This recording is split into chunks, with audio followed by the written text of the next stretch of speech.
syllable. I feel so invisible. 'Cause it seems to me that the more I try, the more I see, the less I understand.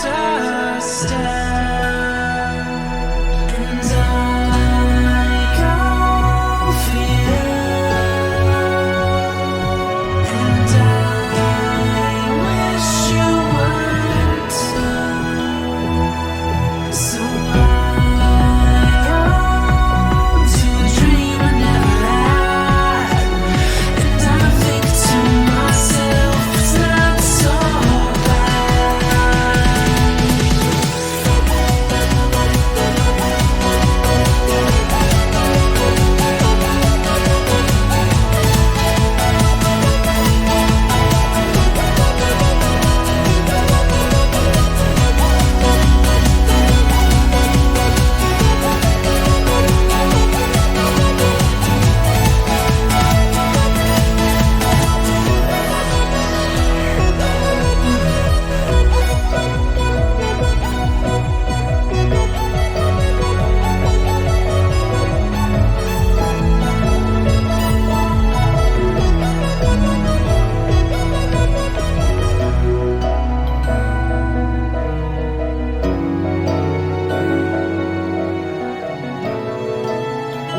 Happy Sunday, everyone. Welcome to another Chill Art Sunday. I hope you all are doing very well. Certainly, I hope you are doing better than me anyway. Thank you so much for joining, everyone, and welcome. Let me begin today's stream by making a little rant, or kind of a little rant slash complaint. And it is about DeviantArt. And you guys know that for a while now, for a couple of years at least anyway, I have been making a few complaints about DeviantArt in general. And most of it is because of Eclipse. But I am completely certain that everything that is going bad with DA, I can blame on Wix.com, because they bought DeviantArt, and ever since they purchased the platform, things started to go bad on DA. And just a few minutes ago, like literally less than 15 minutes ago, I have learned that DeviantArt is automatically flagging some of my works as inappropriate or containing sensitive content, even though I have never set any of my deviations to be flagged as such. And naturally, they also do not contain any sort of inappropriate stuff in them. I don't draw that sort of stuff. But somehow, for some reason, DeviantArt is still doing it anyway. Like, for example, let's go here on my gallery. I am logged in on DeviantArt right now. This is my own gallery. Excuse me. Here, as you can see here, none of these are bad. These are suitable for all ages. I only draw clean stuff. Alright? The only thing on this page alone that one could say that maybe might not really be suitable for minors to some degree, it would be this picture here. I'll make them burn, and that's because this one contains blood. So technically, it has violence in it. Now, would you say, for example, that Holiday Wishes, this here, would you say that this contains anything bad in it? Because I don't see it. And yet, here, let me open a private window here. Let's go back, let's go on my DA. And look at the exact, shut up. And look at the exact same first page of my gallery. I'll make them burn is not flagged. If I click here, we can see it. Okay, but what the hell is this here? Oh. Holiday Wishes, however, it says that it may contain sensitive content. This filter hides content that may be inappropriate for some viewers. And this, well, first of all, pardon my French, but this is bullshit. All right. This is Holiday Wishes. There's nothing bad with this picture. And yet, DeviantArt is somehow, for some reason, automatically flagging it as containing something bad in it. And I know for a fact that I have not enabled any setting on this picture, or any other picture on my gallery for that matter. I have not enabled any restriction settings in here. Here, who can see this deviation? Everyone. And if I scroll down here, mature content is not enabled for this here. There is nothing set up here to be causing a flag. Like, I can manually enable this. Actually, I'm gonna test this right now. I'm gonna enable this. I never use this feature, by the way. Mature content, moderate, strict. Set this to moderate. Balance score. Update. Okay. This is only supposed to happen if I enable some restriction on the deviation. Only if I do that, which I just did for testing purposes. Now, just out of curiosity, let me refresh this here. Yeah, that changed. Let me disable this now, because this is not supposed to have that.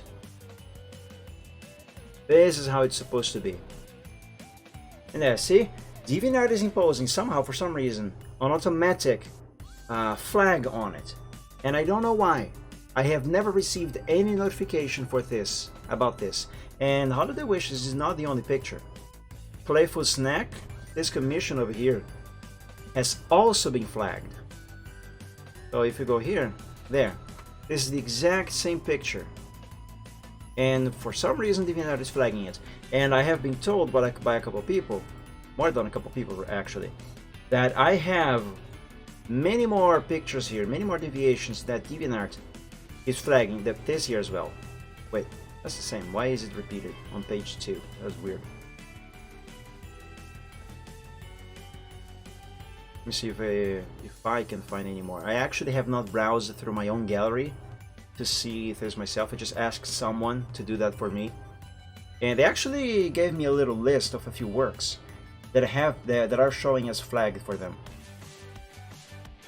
I have too many pages here. But yeah, this is wrong. This is completely wrong. DeviantArt has never notified me about flagging anything, and I am very upset that DeviantArt is doing this. It's never done this before. Never. And again, I blame Wix.com for this, because I am pretty sure, 100% certain, that they are to blame. Anyway, on that note, you know what I'm gonna do about this? Later, not now, but later, I'm gonna go on Twitter, because I'm pretty sure, I am completely certain that if I simply contact DeviantArt via the support system, although I should probably try that as well, but I'm pretty sure that's not gonna do anything. So instead, I'm gonna just go on Twitter and do what I always do on Twitter. I mean, I have an account on Twitter, and I have said before that I only use that account for looking at memes, some art, and yelling at companies. So that's what I'm gonna use Twitter for today. I'm gonna yell at DeviantArt on Twitter. I'm gonna make a complaint there, probably gonna contact them via the support system as well. I gotta know why this is happening, but I am completely sure that I am not going to receive an answer on either platform. And the thought alone of that happening is already making me more angry. But in any case, if they don't give me an answer, let alone a satisfactory one, and especially if they don't fix this problem, I will 100% make an account on Inkblot. For those of you who don't know Inkblot, I actually don't really know Inkblot myself really well. I only visited the site a couple times. It is this platform. It is supposed to be. It's supposed to be. Wait, this is not the homepage. How do I get to the homepage? Help. Hang on. Let's look on Google. Inkblot. No, not app. Inkblot. Just do a Google search, you stupid. Fine, I'll just type google.com and type the thing in there. Inkblot. It's inkblot.art. Okay, this is Inkblot. Ooh, their header is a dragon. I like that. That's a plus, another plus towards me making an account here. But anyway, this is Inkblot. It's still in beta from what I learned, and it is supposed to be an alternative to DeviantArt. And yeah, I am heavily inclined to make an account here, and not really abandon DeviantArt, but probably start to use Inkblot a little more, or at least balance these out, because DeviantArt is becoming unbearable. I love DeviantArt, always have. I have been on DeviantArt since 2006. That is a very long time on this platform. Like, what year is this? We are in 2022, almost 2023, right? 2022. Actually, I'm bad with math, so let me use a calculator. Yeah, I have been on DeviantArt for nearly 20 years. It's gonna be 17 years next April, I think. Yeah, I think I joined DA in April 2006. But anyway, I have been on the platform for for nearly 2 decades now. I love DeviantArt, I do. But ever since Wix bought DA, it has become quite unbearable to use the platform. They have made things so bad. It's cumbersome to use now. It's so many things that it's hard to put into words. Certainly not short words anyway. The point is, it is becoming very difficult to still like DeviantArt. And I am growing very tired of these arbitrary changes that they have been making. It's awful. It's just awful. DeviantArt has gone from a art what is the proper term? From a artist focused, I think that's what I'm trying to say. From a artist focused platform to a more like social network like platform, and that is just dumb. Even before Eclipse, and before Wix.com, DeviantArt used to be, you could actually feel it was made by creatives for creatives. It was actually very artist centered. Artists had everything they could possibly want on the platform, and of course there already were complaints about some changes they have been doing. Those are obviously unavoidable on anything. Excuse me. But speaking as an artist, it was way better before. After Wix bought it and made it more social network like, with introduction of Eclipse, and even before that there were a few negative changes to the old UI. But up until then, it was great. Generally speaking, it was great. But after Eclipse, it became terrible, awful. It's horrible. I hate it. And I really do not blame the majority of people who have abandoned DeviantArt after Eclipse was pushed and made mandatory for everyone. People hated the thing, and they are completely right in hating it. The only reason why I haven't abandoned DeviantArt, along with those other people, is because I have been on the platform for so long that, at the time at least, I felt that abandoning it completely because of this change was a bit of a too drastic of an action to take. So I didn't. I stuck around. But there's very little activity on the A these days because everyone just left. Most of the artists who I watched and watched me back also, they poof disappeared. They went to Twitter, they went to Tumblr, they went to Fire Affinity. Blah. I hate Fire Affinity. They went to other places. They just do not use DeviantArt anymore, and that is one of the things that is bothering me. And honestly, this flag thing that I have just learned of today, that is really about to make. It's really about to become the drip on my glass that is about to overflow. You know, I promise you, I am seriously considering to not really abandon the A, but to no longer give it much attention anymore, and instead make an account on Inkblot and just start uploading there. And yeah, actually, I sent a tweet to the developers of Inkblot yesterday asking about the possibility of being able to download pictures from the platform, because I like to download stuff to my own personal collection. Like if I want to download this here, for example, I could just right click and click on Save Image As.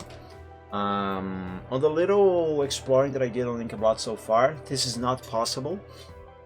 But they have told me, they actually answered my tweet earlier today. They have told me that it is on their roadmap to soon add a download button. I don't know if they're gonna make it possible to right click and click Save Image As, but they did tell me they are going to add a button so you can download a picture directly if the artist allows you to download that. So for example, this picture here, Unsettled, on DeviantArt.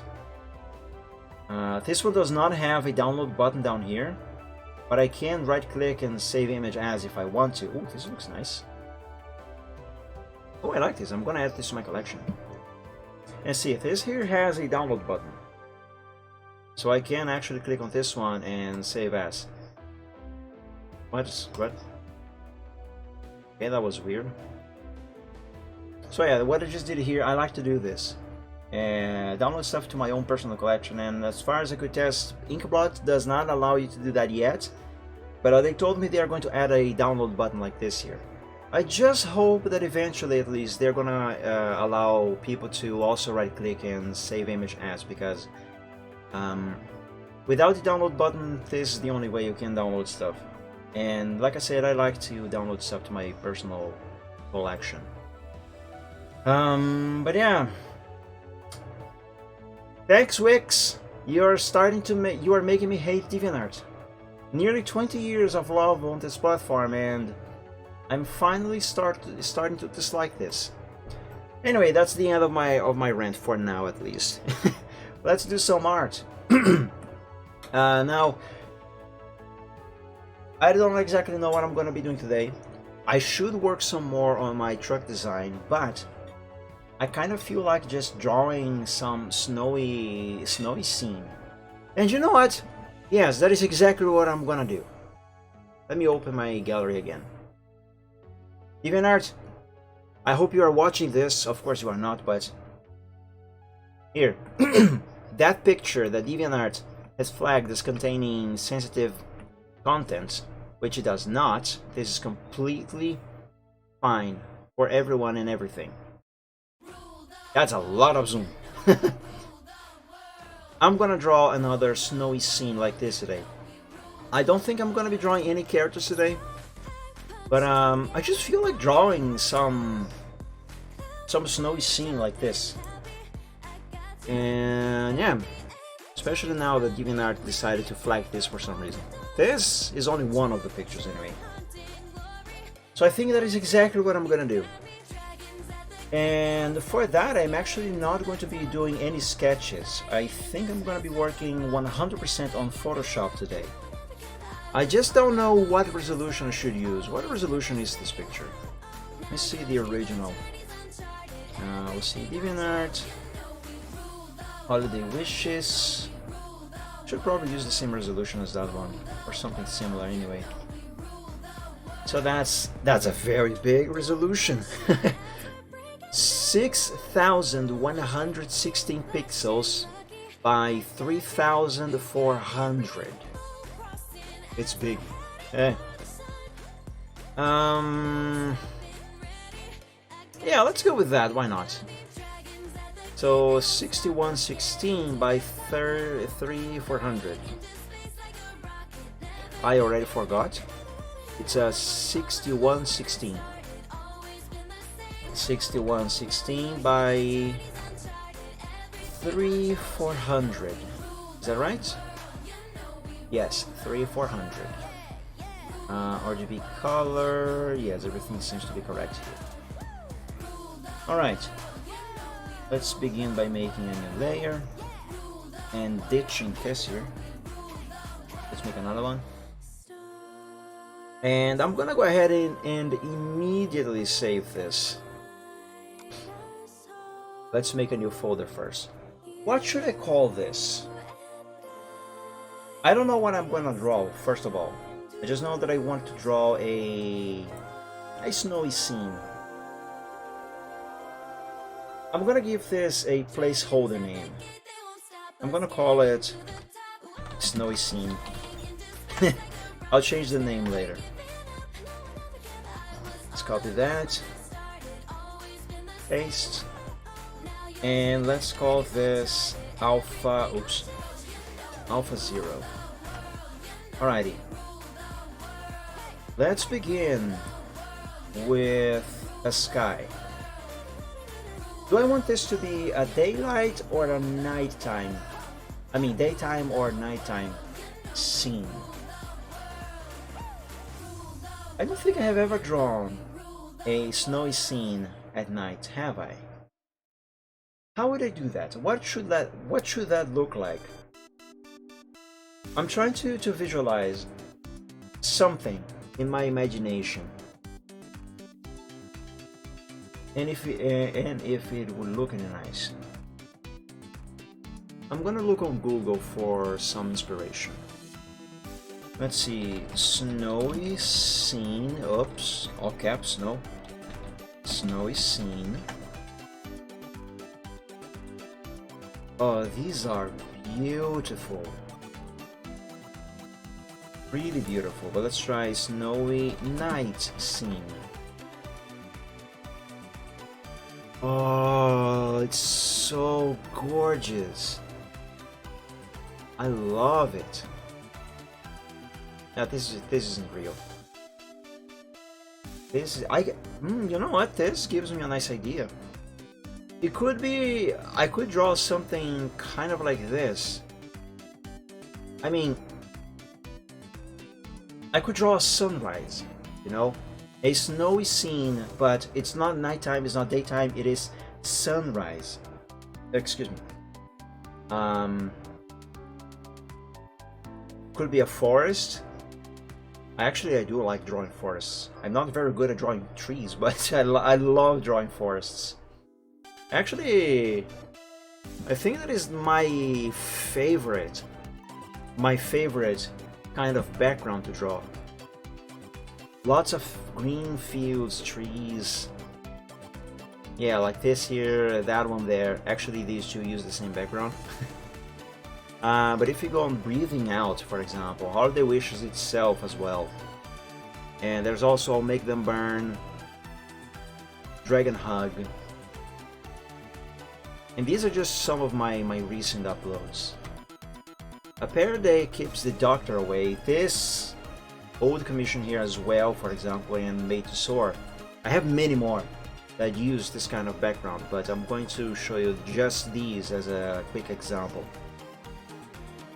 So this one, Breathing Out, on the background down there, it's dark, but you can see there is a forest down there. Forest with mountains on the distance. I really like this fire here. I am really happy with how this one turned out. But anyway, Holiday Wishes. It has a forest here in the background as well. Also, there's mountains back there. I'll Make Them Burn.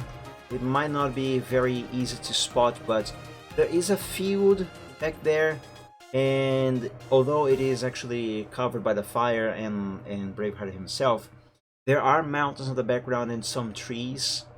So there's kind of a forest going on back there as well. There, Dragon Hug. There's also a forest in the background. Hey, I Hate Bears actually has the same background as the one I just showed you. So again, a forest with mountains. A forest and a lake over there. Again, also mountains. Made to Soar. A forest down there. Mountains. Yeah, I love drawing this kind of background. So yeah, I could draw a forest in wintertime. Oh, but how am I gonna make all the trees covered in snow? Oh boy, that's gonna be complicated. I have never done that before. But yeah, I could make it sunrise. That should allow me, because it's a forest, the sky should be crystal clear, so should be possible to get away with drawing space like that. It's really pretty. Also this, I don't think this picture is real, but it's really pretty as well. Oh, I definitely should draw nighttime. Oh, this also gives me another idea. Ooh, voice crack. This also gives me another idea. I could draw it nighttime, have trees all around like this, and have a Christmas tree in the center. And the Christmas tree should be giving off light. I'm not too sure, however, how I would work out the shadows on the snow on the ground. Because, you know, the snow on the ground would be supposed to have some undulations, and those should be casting shadows. Like this picture here. Oh, this is really nice. Like you can see shadow here on these footprints. The ground here, the snow has some texture. That's because, you know, there's imperfections. It's not completely flat and smooth. I'm not sure how I'm gonna draw that. I can do it, just not sure how yet. That's it. I'm gonna draw it at nighttime. I'm gonna make it nighttime. Oh, this is also really nice. If I were good at drawing buildings, I could draw a little village actually. I could try and draw one of the villages that exists, that are supposed to exist in Delphenia, which is the fictional land where my characters live. Yeah, I have no idea how to draw that though. But I could. I can eventually. Just not quite yet. Alright, so it's settled. Oh, a nice moon. That would be really nice to have on my picture as well. Oh my god, I have so many ideas. I don't know which one to execute.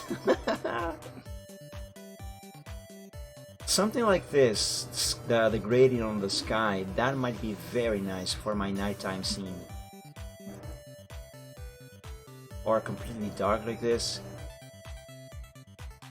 Maybe, you know what, I don't think I'm actually gonna draw a Christmas tree, because that's gonna be, but that would be so pretty though. With all of the lights and decorations and colors. I really don't know, I'm kind of torn. You know what, as I always say, basics first. Let's begin with the sky. And I do want it to be a nighttime scene, so let's pick dark shades of blue. Let's begin with this dark shade, and I could go for something like this maybe. I do kind of want to have it kind of like a sunrise or close to sunrise. So let's use a lighter shade of blue. Not too light. Actually, I don't really know what shade to use. Let's go with this here. Let's see what this is going to look like. I think I'm going to turn the volume of the music a little down, just a little bit. Then drop it to 4. That should be fine. I have to invert this.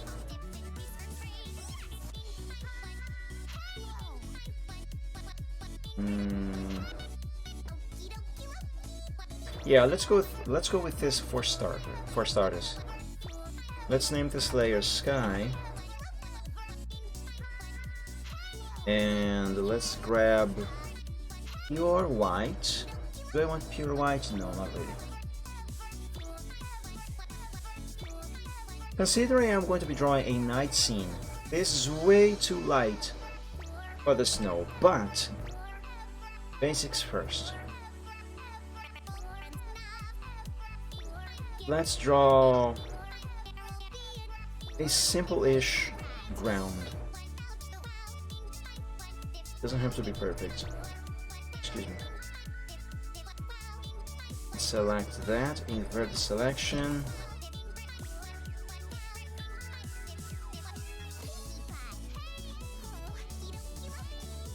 I need to have an idea of what exactly I'm going to be doing here.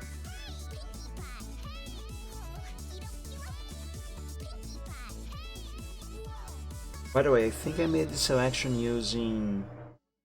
Oh no, never mind. The tolerance is set to 32 with anti-alias. Okay, so that is correct. Right.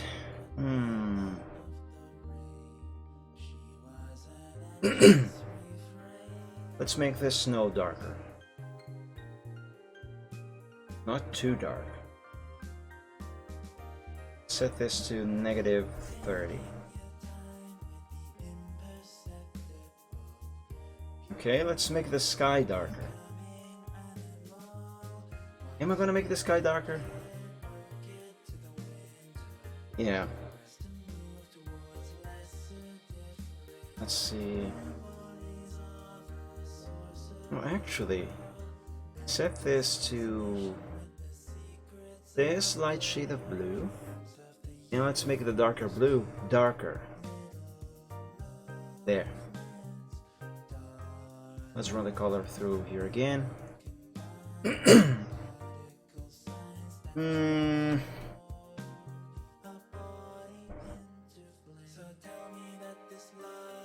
The colors seem a little dead now. This seems more vivid.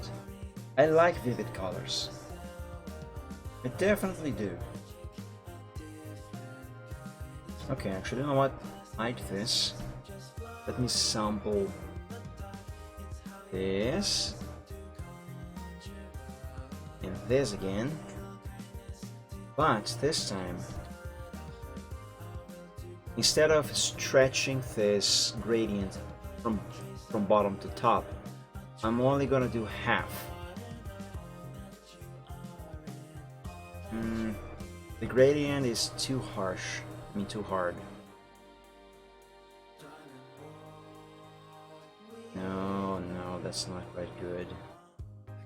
Let's make this a little... Actually, I will change these shades. You know why? You know what? I'm actually going to sample the colors from this guy. They look good. This picture is really nice. I'm not going to copy this. I am just going to sample the colors of the sky. There. Let's see what those are going to look like here. Oh, that's much better. That is definitely what I was wishing to go for. But now I need to sort out the gradient. I suppose that's good enough, right? I don't know. Let me make a color set for the sky so I can easily resample these colors later if I need them, which I'm pretty sure I will. Actually, let's call this sky color sample.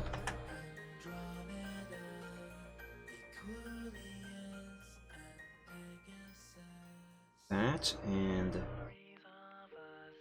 that. Hide that actually? Yeah, hide that. And save. Always remember to frequently save your progress, whatever you are doing. Now let's see. So I have my basic sky, right? I do. Well, let's draw some stars. Let's do some stars. Let's use a very light shade of blue. Hang on, let me get the hue correct first. I want a nice hue. This hue might be nice. Now let's change the intensity. There. I think that's good. Now let's change the hue again. Yeah, I can't decide. That all looks kind of purplish. Yeah, this here should be good.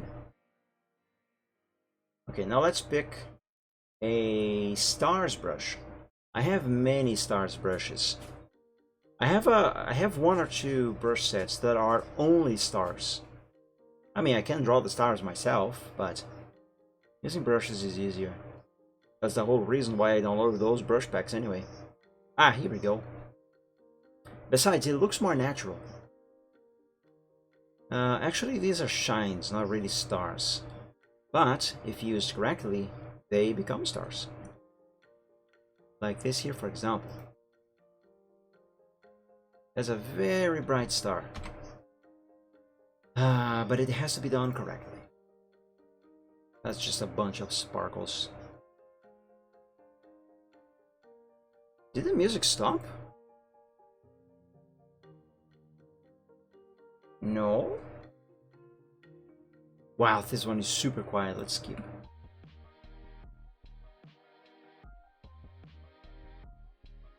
I can barely hear this one.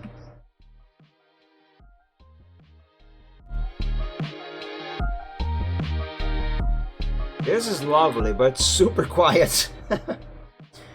Alright, oops, 0, not 0. Let's leave it playing. Alright, let's start with this brush. With this one. Yeah, let's start with this one. Yeah, let me begin with this one. But it has to be a smaller size. Size 100. Yeah, size 100. Let's zoom at 100%. I should probably name this layer now. Stars 1. I named it Stars 1 because I am likely going to be making more layers for the stars. I usually do that.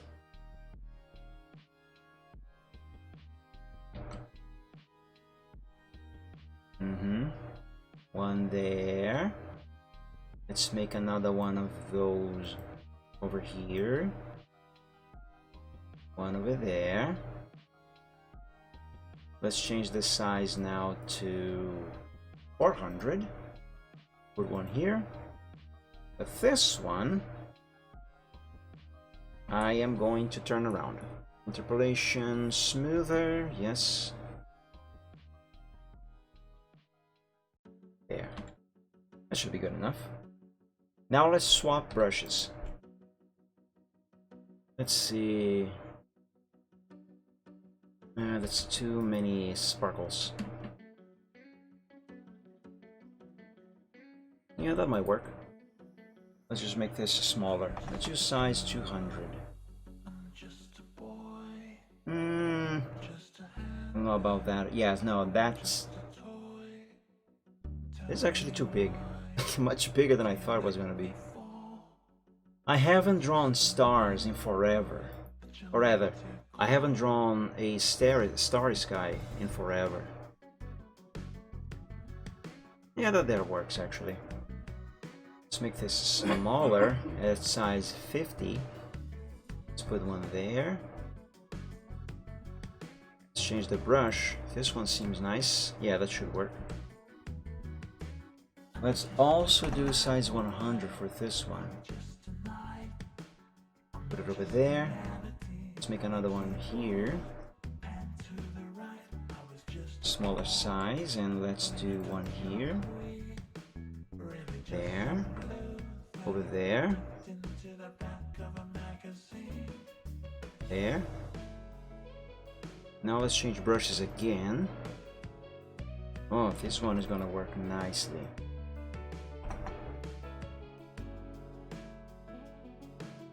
And that's a bit big.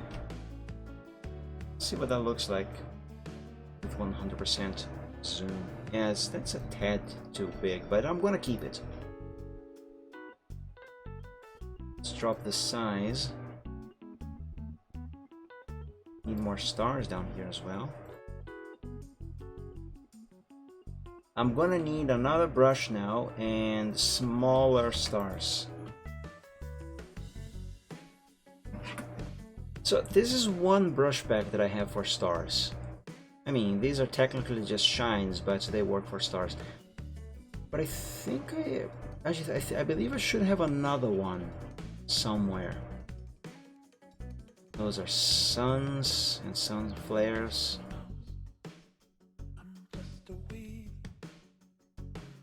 Don't I have another one? Thought I did.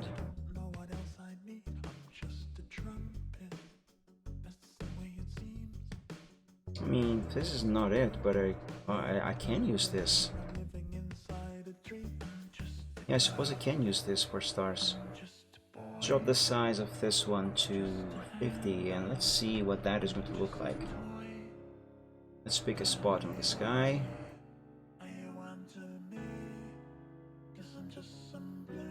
Here, let's try here.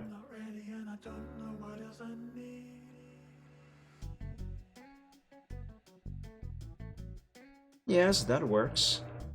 There is a very bright shine, a very bright star on this night sky, which is not completely night anyway, but whatever.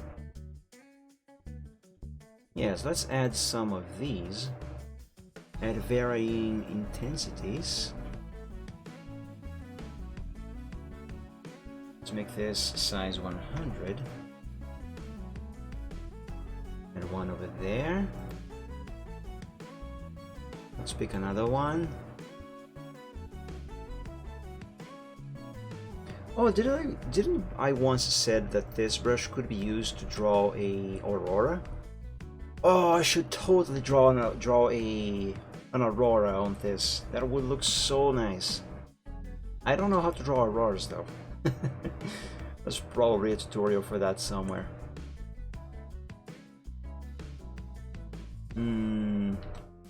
What happens if I use this brush at a ridiculous size, like 5,000? Oh Jesus, no. No, that doesn't work. Oh, I have more sparkles down here. Ooh, me likey. Let's set this to 100. That is a very bright star. Nice. Here. Let's put another one over there. I'll drop the size to 50. There.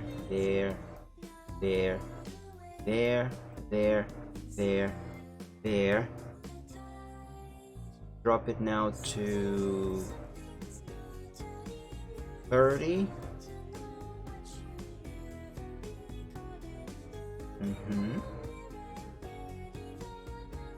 Technically speaking, I should be making these with slightly different colors.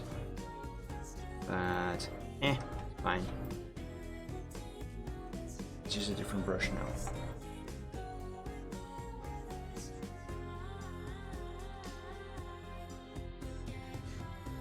Alright, let's drop the size of this one to 20.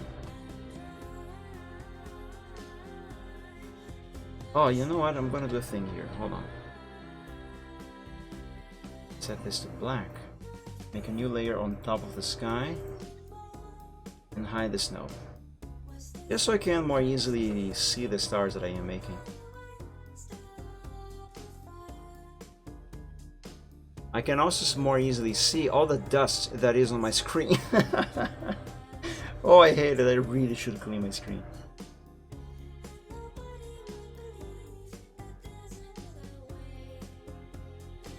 I feel like this sky needs way more stars. Oh god, no. I don't even know what this is supposed to be. Not exactly. I could do something like this, I guess. But it's too big.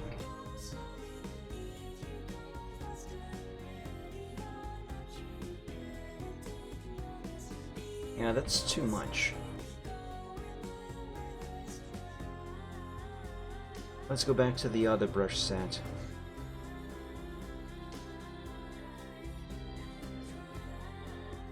Yes, this set. Let's pick a few more of these. No, not that one. Actually, yes. Let's use this one, but with size 20.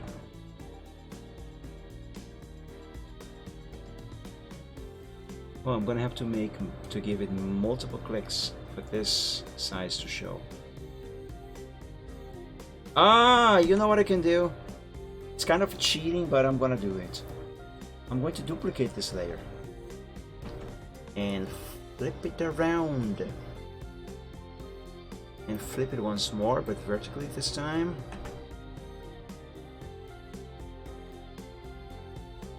Move it like this. Yes. Let's call it stars 2. And I'm gonna do the same thing again. Stars 3. this time I'm gonna put it over here and give it some tilting like that.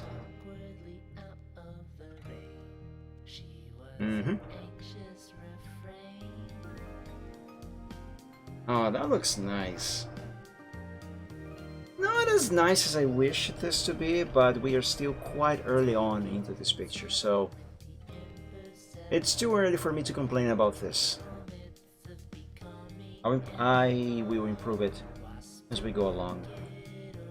But naturally, I am not done with these stars. No.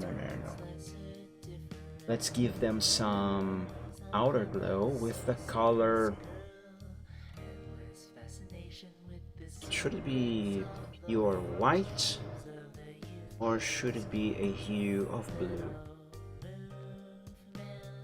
A hue of blue, definitely a hue of blue. Definitely. I'm not sure, however, about the size. Let's zoom in.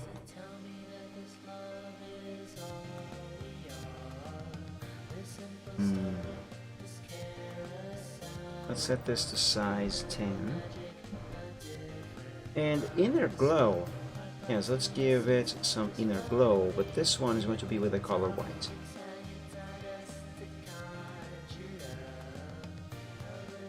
Yeah.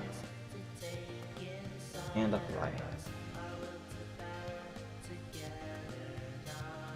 Ah, you know what I should do? Keep that setting for stars 1. Let's copy the layer style and apply it to stars number 2. But on stars number 2, I am actually going to use different colors. So the outer glow on this one shall go from blue to... I suppose there are stars that do glow kind of greenish. Yeah, let's do green.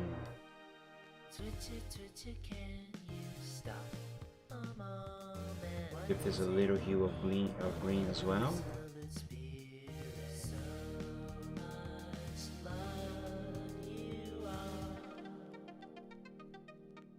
Yeah, there, that looks nice. Let's do the same thing for stars number 3, but for these, I'm gonna use yellow. Outer glow. Set this to yellow. Yeah, that seems fine. Now let's make this a little brighter.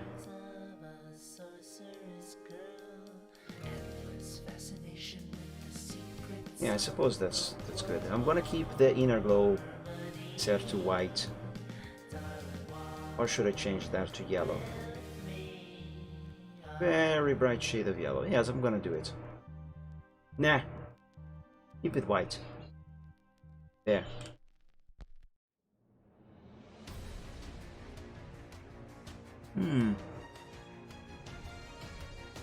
Not bad. But I feel like it could be better. Let's increase the size.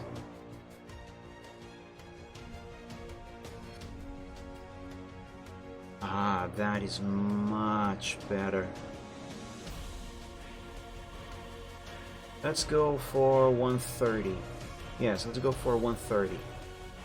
And I will make the same change on the others. Outer glow, set this to 130.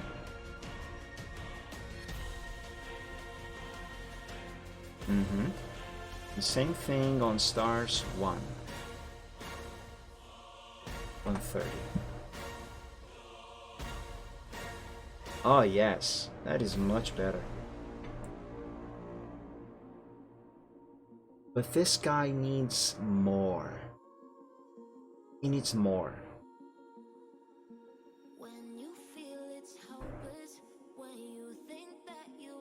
I do feel like this needs more. Either more or that these stars should be smaller. But I do feel like it needs more. To make things easier, I could recycle stars from other backgrounds, from older pictures of mine. Just to give more stuff, you know, that sky. The thing is, I don't really do that many night settings. Gazing into Forever should be useful though. It is just space.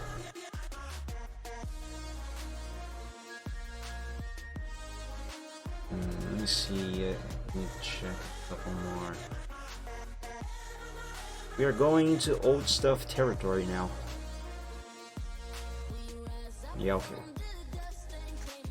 I have not drawn any stars in Breathing Out, have I? No, I haven't. So let's skip that. Gazing into Forever.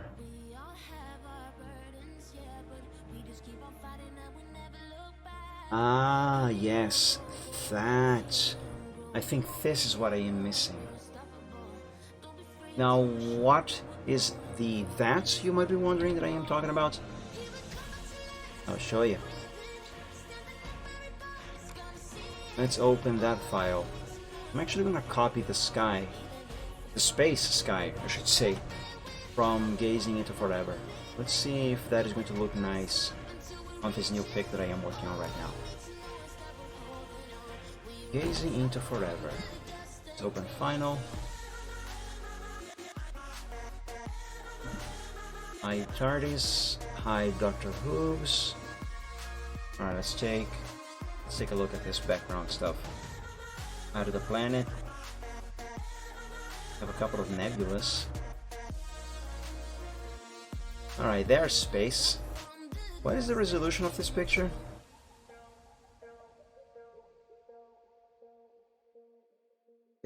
It's smaller or bigger? I don't know. Let's check. Copy and... Oh, it's actually much smaller. Oh no. But it's fine. Close that.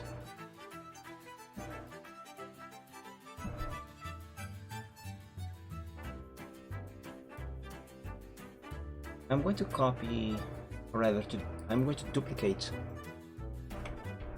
this group over to here. Let's see what that is going to look like. My.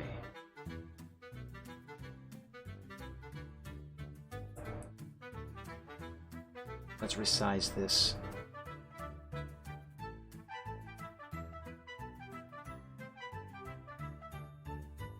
I want to have this match the resolution of the pic that I am making now as much as I possibly can.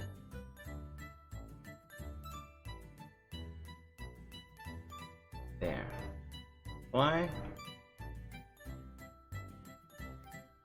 That is a really nice looking space, I do dare say. Let's bring this down.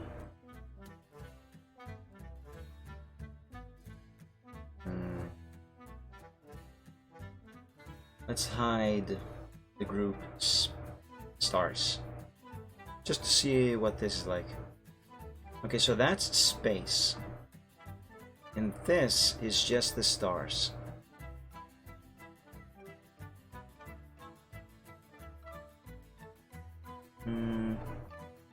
There's some things here that I should probably hide as well. Star space. I think yes, this is the layer that I wanted to.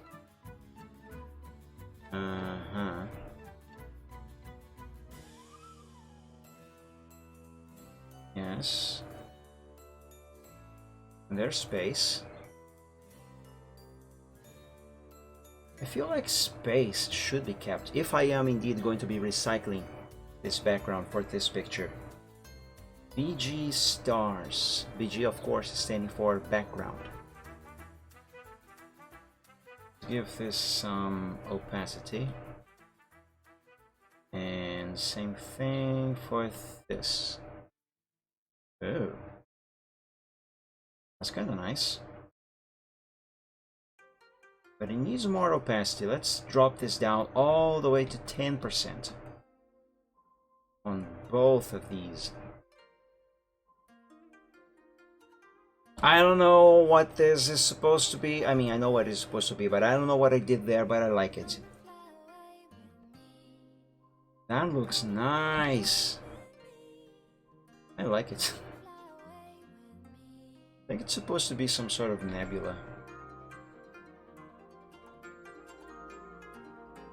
Do I want to keep this though?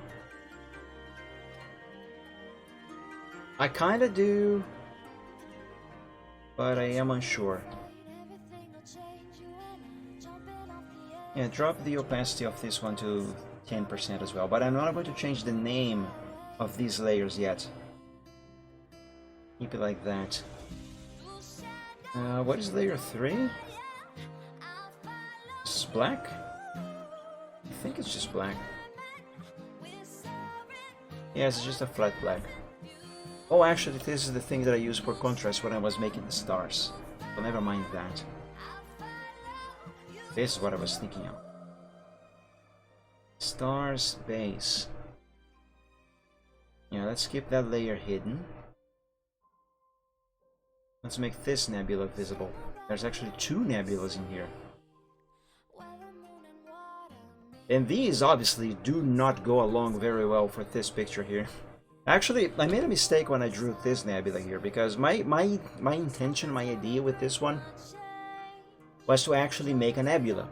A nice looking nebula. Different from this one, but a nebula nonetheless. But I might have went a little overboard, because the end result kind of looks like something is just exploding in space. That was not what I intended for this. It definitely wasn't. Why have I not separated that in a group of its own?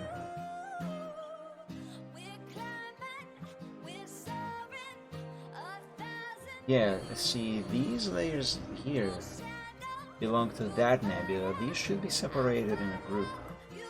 Let's call this Nebula 1. Let's move all of these into that group. Now if I hide this, yes, that nebula is gone. Let's make another one and call it Nebula 2. Let's put the layers of the second nebula inside that group. There we go. Let's keep them hidden for now. I might re-enable these nebulas later and change their position or something, but for now let's ignore their existence. This group is going to be ignored, at least for now. Let's save it. Now, there is one thing that I like to do when I am drawing skies on my pictures, because most of the pictures that I draw that contain a sky, my idea with them, my intention, is that they are set in the same universe where Michael Braveheart, this dragon over here, it's set in the same universe in which he inhabits. You know, it's where he lives. And the thing about the place where he lives, go back to my gallery here, first page. The thing with the world in which he lives is that the planet has either, I never really decided very clearly on what it should be. So it's either 2 moons, so that moon over there, and a very big moon. Either very big or very close to the planets, or it has 1 moon and a sister planet, either very big or close by. So that is why there's always this big thing over here with that color. And whenever, because most of my pictures are situated in this universe, in this world, I always like to include, if it is nighttime anyway, I always like to include this big one. I still have not decided if that is supposed to be a planet or a moon. Well, someday I'm gonna decide on that. So I always like to include that. However, I don't really like to draw that one every time because I can. The problem is, I shouldn't rename this here. Imported, or rather, recycled background. Just a placeholder name. I can every time draw that big moon every single time, but the problem with doing that is that it would look too different every single time. So what I usually do is I import, or rather I recycle the moon from past pictures. The original one was made for a picture called, what was it called? Oh my god, I'm trying to remember. It's Rick. Shout Your Last Cry. Yes, that's the one. And I think this picture is probably the second or third time I recycled this moon from Shout Your Last Cry. I think, I could be wrong on that. So let's recycle it once more, even if just to see what this is going to look like on this picture here, because it might not work out. Let's look for breathing out. There. Open the final file. The file final. Let's go here to background.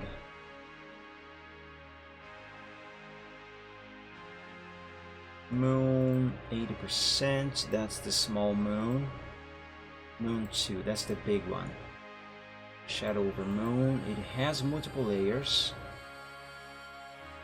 Upper clouds. Okay, let's hide all of the layers that I am not going to need. Just to be sure I am actually seeing what I need to see. Hide the fogs. Hide everything in the background, really. Except for what I need. Ah, it has some transparency. Nice. Xanax, hi! Happy Sunday. Thank you so much for joining the stream. Welcome. I hope you are doing well. Yeah, it's been a while. Alright, let's duplicate this moon over to Alpha 0. Oops. There we go. Let's see what that is. Oh, that looks so good! Cannot have the whole thing visible, however.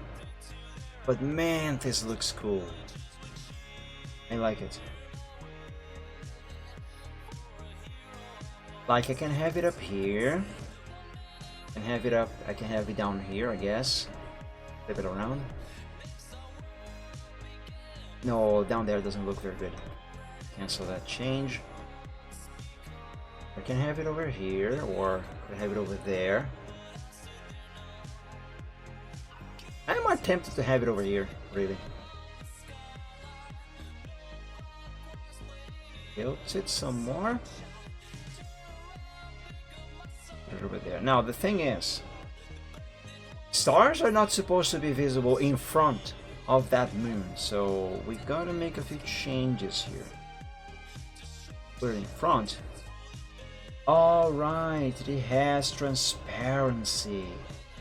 That is why they are still visible. I'm gonna have to do something about that. I can either remove the transparency. It's actually supposed to have an 80% transparency. Oh, I'm gonna have to re-import this layer. So I'll delete that. Shadow over moon does have 50%. Alright, let's go back here. Let me confirm, is this at 80%? No, it is at 100. What? Oh, that's because it has this setting enabled. Ah, I get it. I get it. So that's darken. What is it going to look like if I set this back to normal? I see.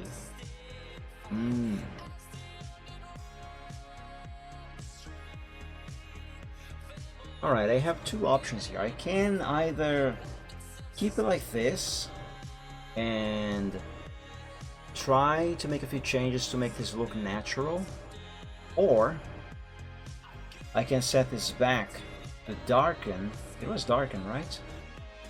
Yes, darken. Actually, let me cycle through all of these effects to see if anything else here is going to look better than darken. Darken is the original. Let's see if anything else is going to look any better.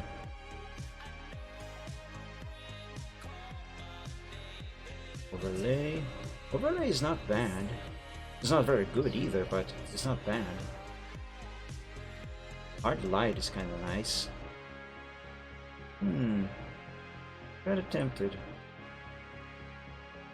Linear light? Yeah. Difference? Ew. Gross. Ew. No. Saturation. Color. Luminosity. Yeah, so let's keep darken.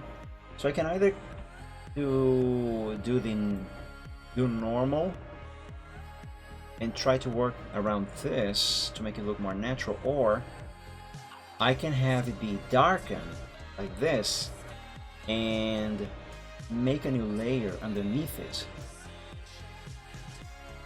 and try to hide the stars with that. How am I gonna do that though? I need a circle that is the same size of this moon.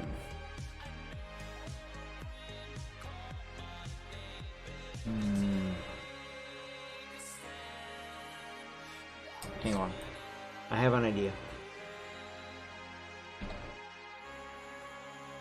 Let me select the moon from here. Copy, but that's not copy. Copy, let's make a new file. That's a very big moon. Alright, paste this here. Oh, that's because it has other stuff on it. Alright, no problem. Ah, there we go. That helps. Let's do it again. Oh, come on. I thought it was going to copy only this selection. Alright, fine. Snap it to the corners, like that. Yeah.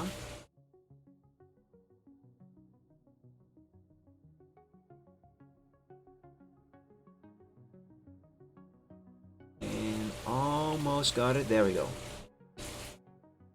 I want to copy this. 2022. Nice. Alright. Now, what do I want? I want the selection tool, but circle.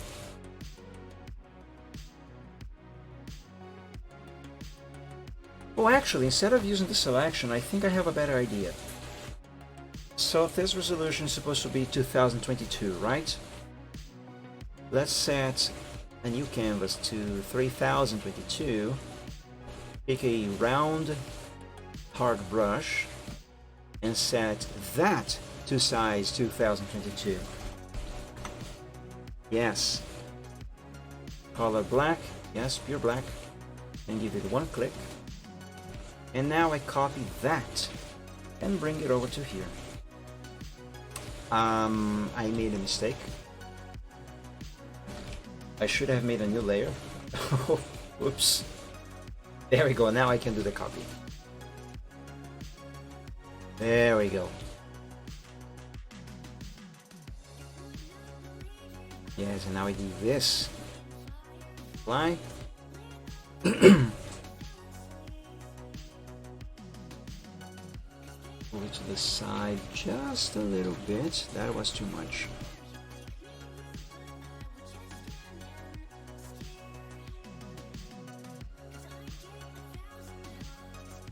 Alright, that seems fine.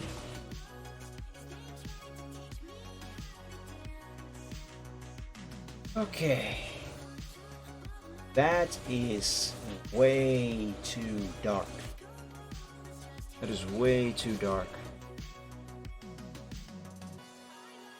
That is way too bright.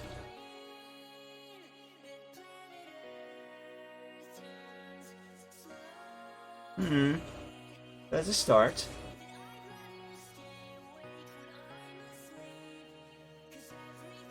Oh, you know what I should do? Set this back to darken. And let's sample a color from the moon itself. Like, which color should I pick?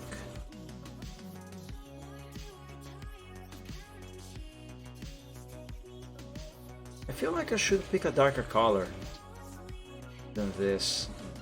You know what? Let's close a few of these files, not that one. Close this without saving. Close this one. Let's go to where this moon originated from. Let's go and open the final version of... Frick, I forgot the name of the thing again. Shout Your Last Cry. There we go. Wow, I didn't even use groups back at this time. This picture is so old. Right, let's hide everything. I want the moon. I mean, I can see the moon. I just want to fully see the moon.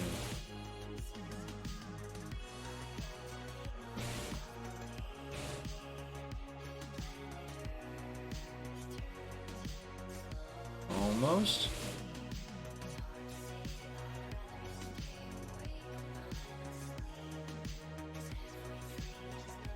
I got so many layers.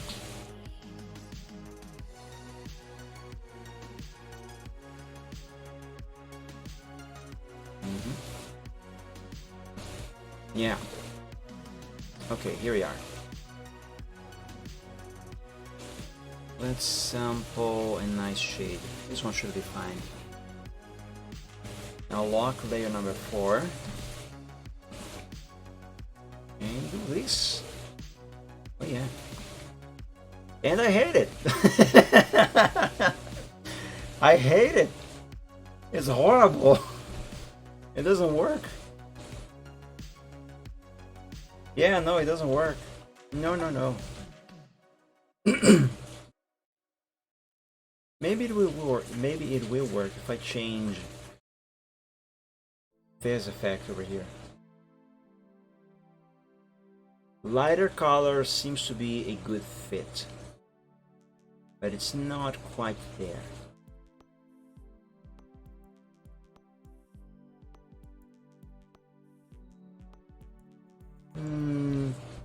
No.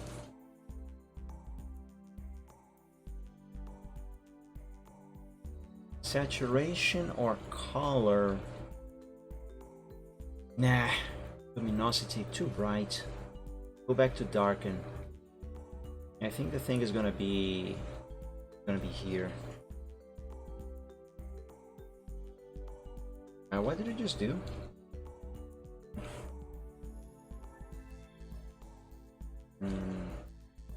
Okay, I think I'm gonna have to use some shade of blue to match the sky. But it cannot be too blue because I still need to keep the original color of the moon as well. Yeah, that doesn't work. Maybe make this lighter. I changed the wrong color.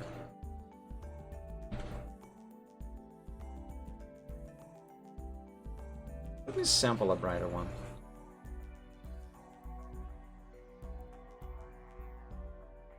Yeah, that doesn't work. This here's what I wanted.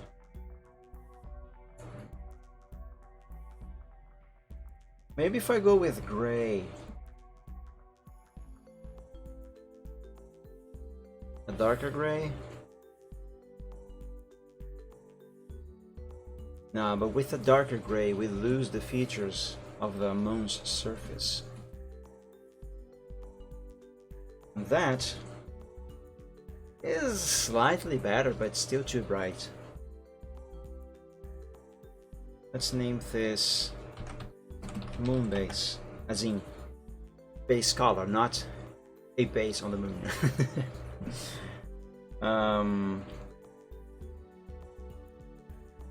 Actually, what if I set the opacity of the moon to 80% and remove the effect darken and set it back to normal?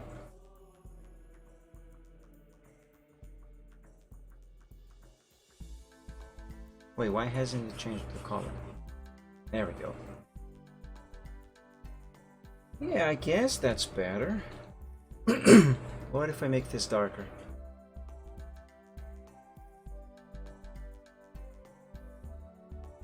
Okay, that's pure black now. Let's apply. What if I make the moon itself darker?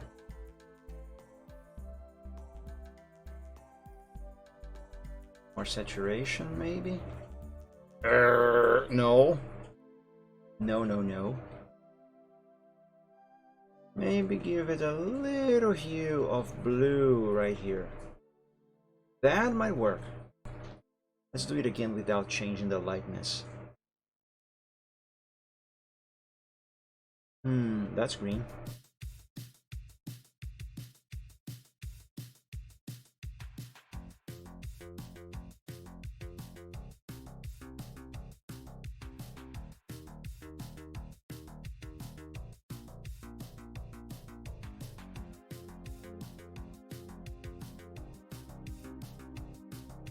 Yeah, that's a bit better. Not the greatest, but it's a bit better. More saturation, maybe? No. Less saturation, maybe. Yeah, sure.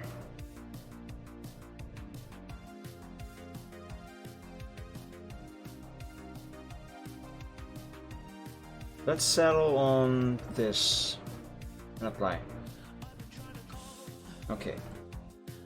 Now let's tilt this a bit, like so, because light is supposed to be coming from down here. Okay, now there's only one problem with this moon, and it's this here. The brush itself actually has this flaw. So I'm not too sure. Oh, dang, I selected the wrong layers when I tilted. This. Never mind. Actually, only this layer is supposed to be tilted. There. Oh, I can do this. Nice.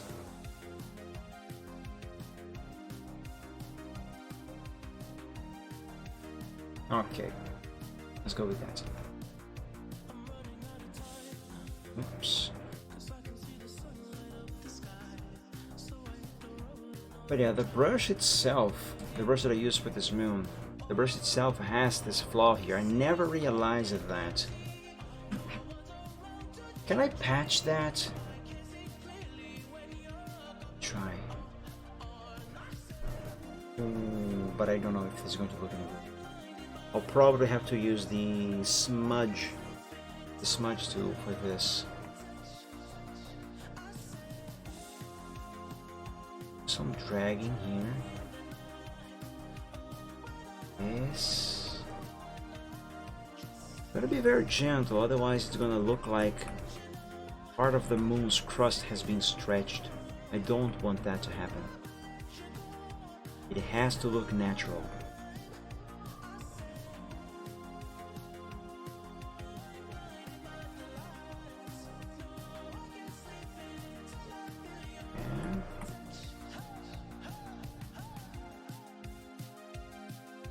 Oh my god, what happened? That was not supposed to happen. Okay, it needs a little bit more of that over here.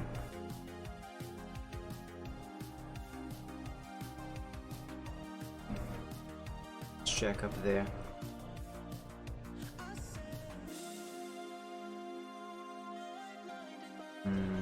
You know what? Let's invert the selection. I have an idea. Let's have this moon actually match the exact size of the moon base over there. So let's erase some of the stuff that is outside. Do the same thing on the other layer over here too. There, that should be enough.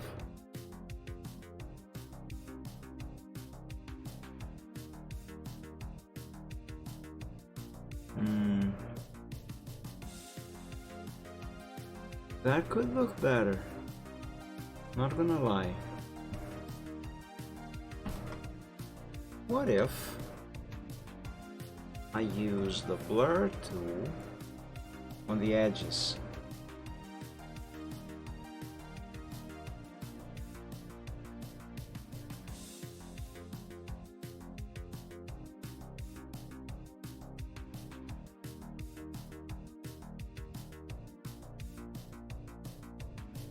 Yeah, that made no difference. Then again, I did do that with the selection. Oh! I know! Modify expand by 1 pixel.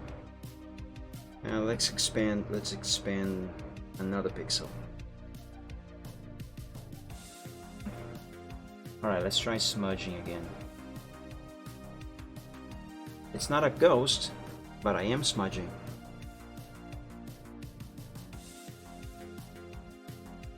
Actually, I'm not smudging. I am blurring. All right. Well.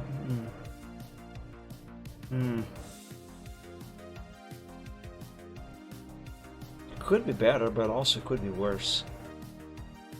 All right. Let's keep it like this. No, I don't like it. Let me try and resize it down a bit.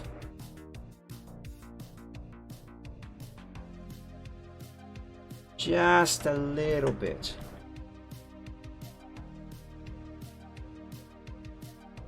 That's much better. But I didn't do it quite right.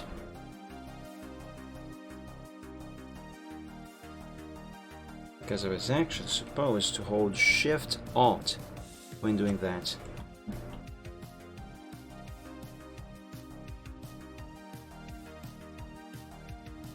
That should be enough. There we go. Now that is how it should be. Good. Save.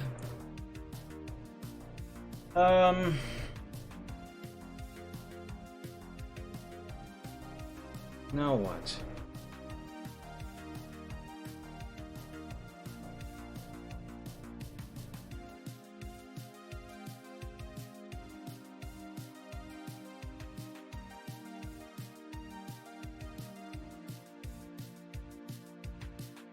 What if I make a new layer above everything here? And let me sample the original sky colors once more. Actually, I would duplicate the sky layer. Duplicate layer, let's name it temp.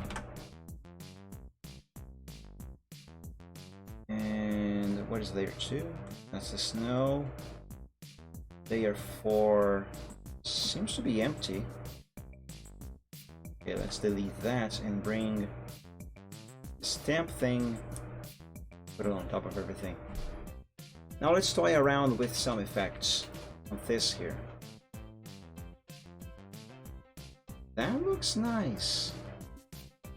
It helps a lot with the stars, that's for sure. Now it just looks like the moon is exploding. Oh, lighten looks really nice. My idea with this is to kind of simulate the effect of an atmosphere. That's too bright. So this is without this new thing that I'm doing, this is with it. Looks much better with it. Oh, my eyes. It is way too bright.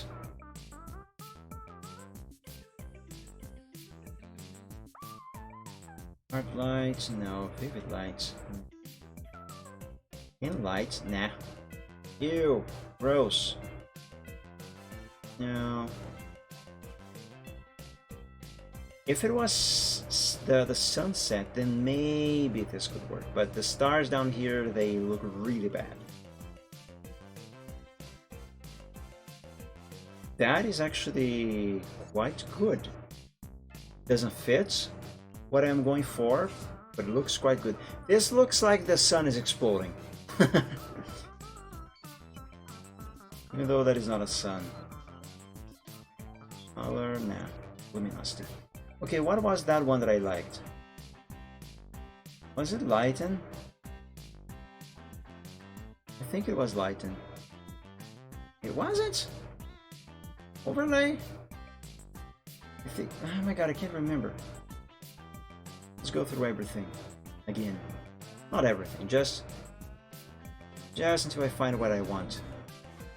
Yes, I think it was Lighten. Yes, it was Lighten. Okay, let's use Lighten. What if I give some opacity, like 50%?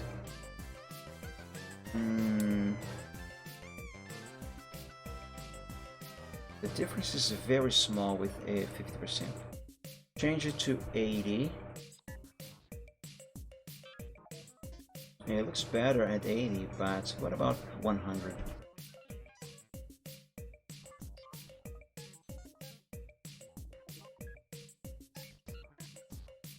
Yeah, I think I'm kind of torn between 80% and 100%. I'm gonna keep it at 100%. Let's rename this layer to Atmosphere. Atmosphere 80% for the opacity. Okay. Yes, keep this layer.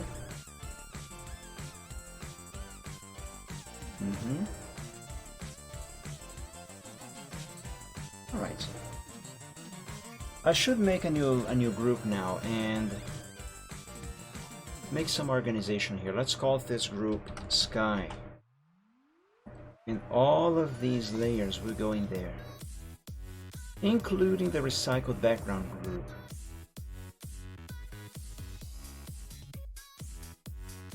Also, I forgot this layer here. Should be in here as well. Yeah, it should be beneath everything. Like so. Perfect. I mean, even without the recycled background, this already looks nice. But with the recycled background here, it looks even better because we have more stars. And again, as I said before, I could just spend the time and actually make every single star that I need, but I already have it on another picture, so it's easier and quicker if I recycle like that. This here seems to be missing the glow effect. Is it? That's on stars 1. Yes, it does have the effect. It's just that it is so large that the effect doesn't seem to be very apparent. What if I resize it?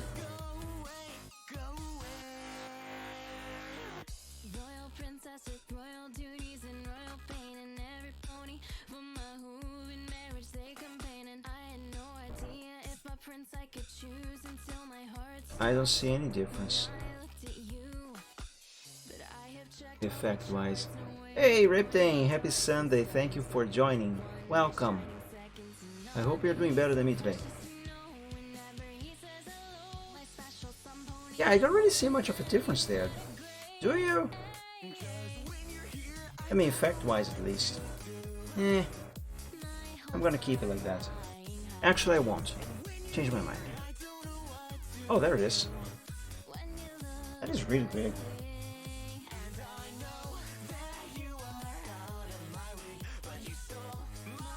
You know what? Let's just erase it.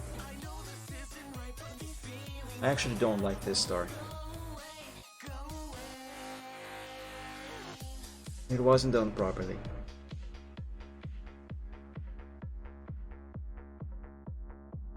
No.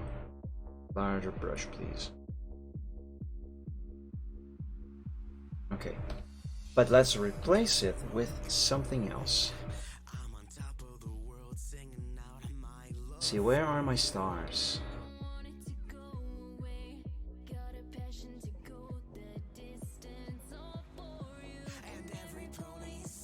Should be up here somewhere. I see flames, fireworks, clouds,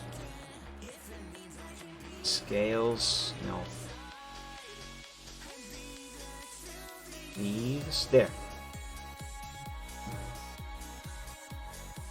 Let's set this to size 10. What is this going to look like?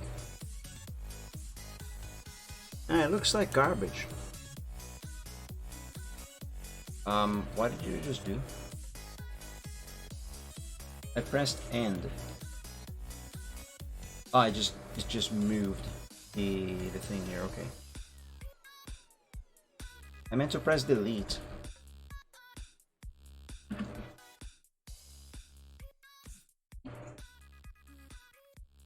Let's pick this one, and this one is going to be size 10. Ah, size 10 is too small. Make it bigger. Let's go for 30. Yeah, that's better.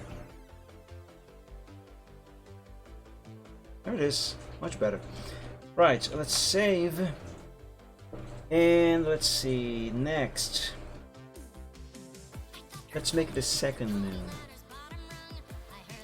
Or rather, the first moon. Since this one is already named as Moon 2. Let's call this layer Moon 1. And let me find my moon brushes. That's the sun and some flares.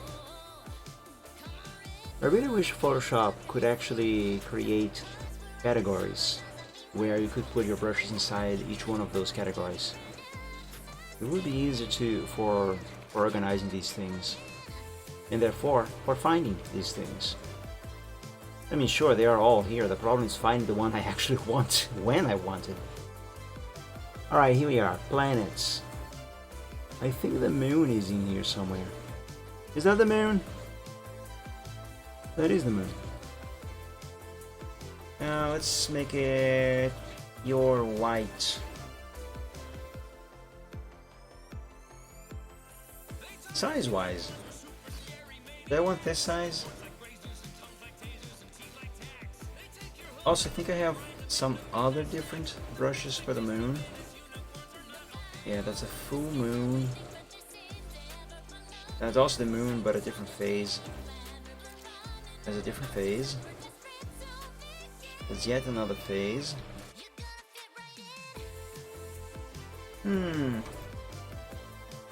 How about... That's a big moon. Also, did you guys hear the thunder outside? It is raining. I love it. I just don't like to get wet. I think that's Jupiter. That's no moon. 464.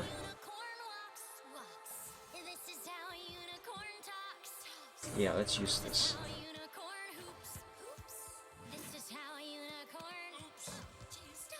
Just like that, because light is coming from down here.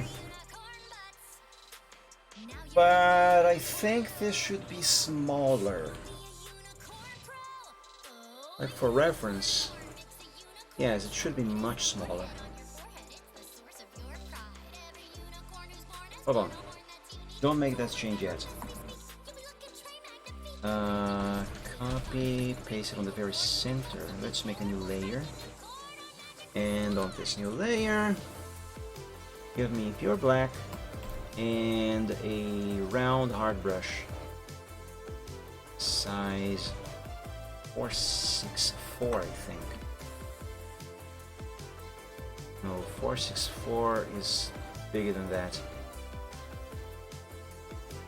Let me size 400.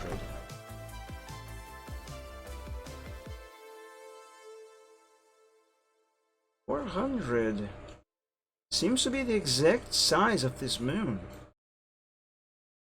If it is, great. Alright. Let's rename this here to Moon 2 base. And rename this one to Moon 1 base. And now let's make this match the moon.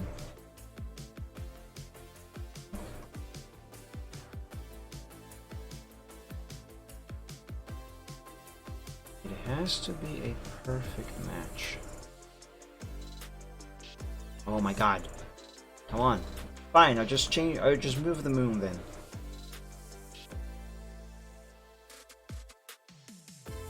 We're gonna go all wobbly.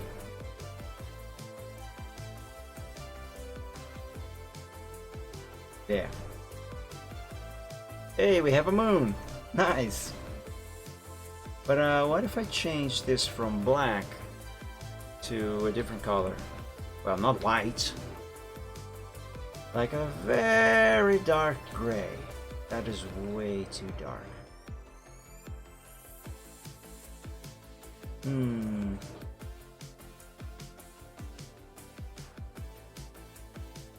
I suppose it helps. Yeah, it helps. Let's keep it like so for now. Unlock the layer. Select both of these. Tilt. Do I want to tilt like this?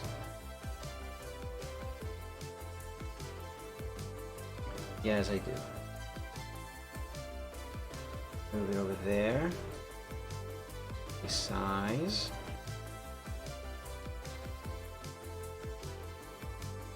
Okay, now on this new position in the sky, that layer there now has to be a darker color. Set it black. Set it black? Set it black to black. Set it back to black. Uh-huh. Let's toy around with a few effects on the moon itself. But I make it look natural, you know.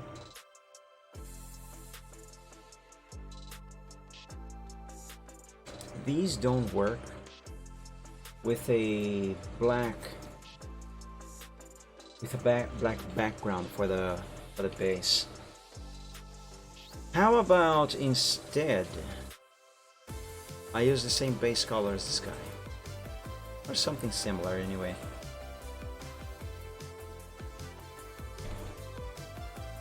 Ah, that is much better. That is much better. Oh yeah. Maybe just a little darker. Yes. That's much better. Okay, now I can toy around with these. I don't see the moon. There it is. No, that's a no. Soft light is nice, but not good.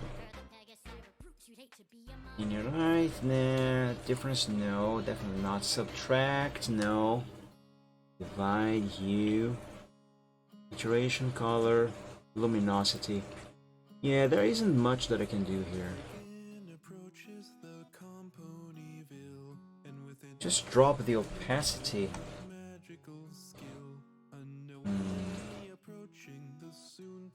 80. 100. Yeah, let's keep it at 100. Let's not apply any effects of that nature. What I will apply, however, in terms of effects, is some outer glow.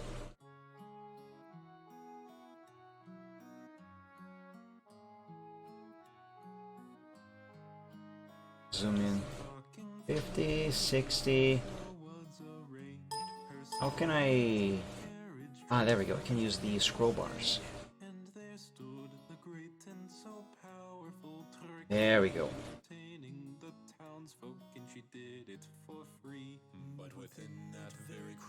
Yes, let's make this glow much larger.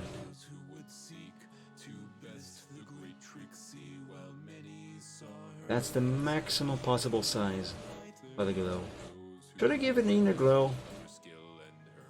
Should I? What is this going to look like?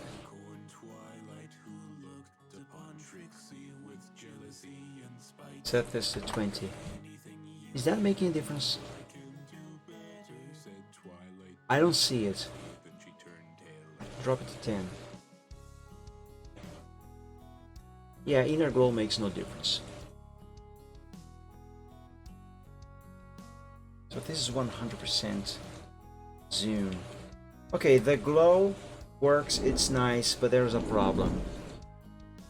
The outer glow effect, at this size I set it, it gets kind of blocky. I don't know if you guys can see, but there's a rectangle going on here. Like right here.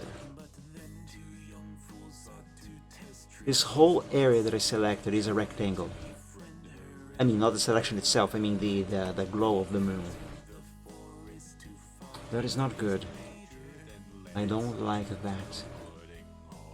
Alright, plan B. Let's remove the outer glow. Let's duplicate the layer Moon 1 base. And I'm going to call it Moon 1 Glow. Let's put this on top of the moon. Now I kind of have an eclipse. Nice. That is actually quite nice. Not gonna lie. Yeah. And let's make this white. Fully white. So now that is white. Drop the... for some reason I almost said drop the sanity. Drop the opacity to 50%. And yeah. Give me the eraser with a soft round brush. Size 200. Sure. And let's do some erasing here.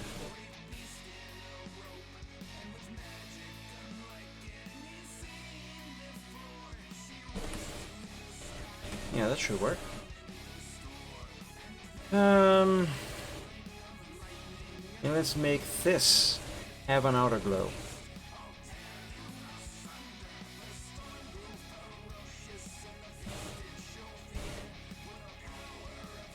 I don't really know, however, if this is really... No, that's just gonna give me the same problem as before.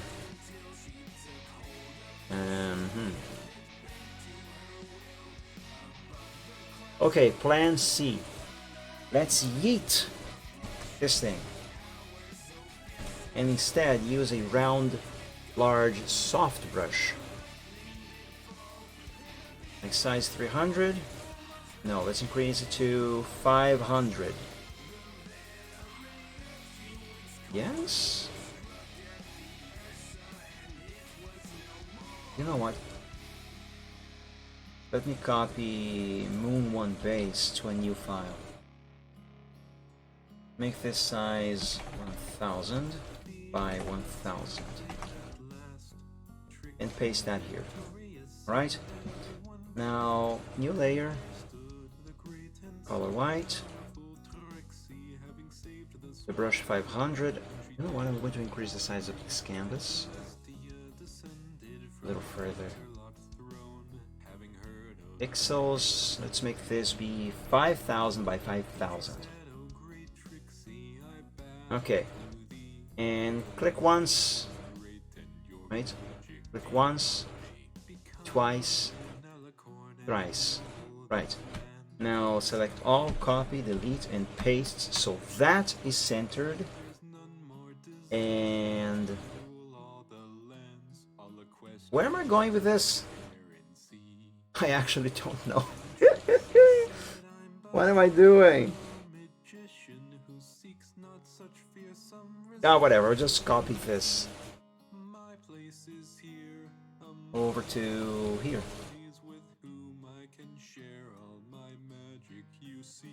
And the princess was dumbstruck from the wisdom she'd heard from Trixie the Great. And I wanted to actually, I do know what I wanted. I wanted to center this glow with the base.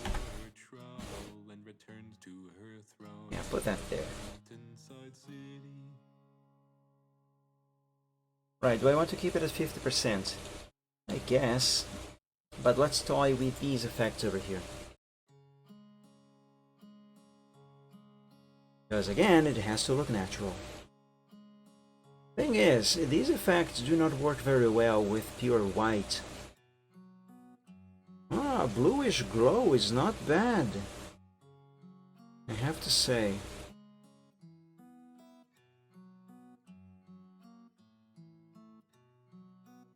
It certainly is not bad, but it's not quite good either. Luminosity and normal seem to be about the same, so let's just not do anything with it. Instead, let's drop the opacity some more. 20%? No, let's do 30. Yeah, I think 30 might be better.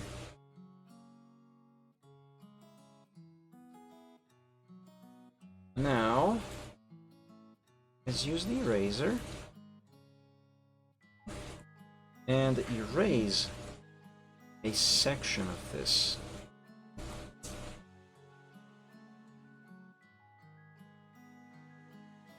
I should be using size 500, just like the actual glow here.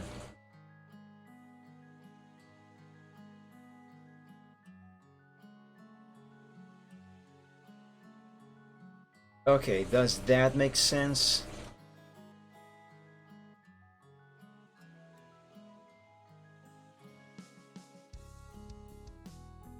It almost makes sense.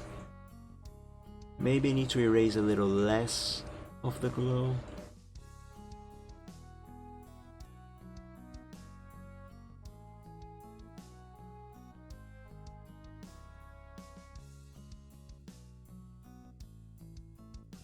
There.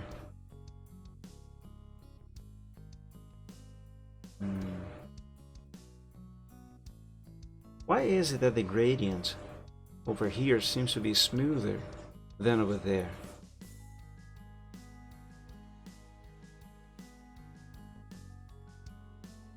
Yes, there's definitely a negative difference there. Maybe I have to erase less.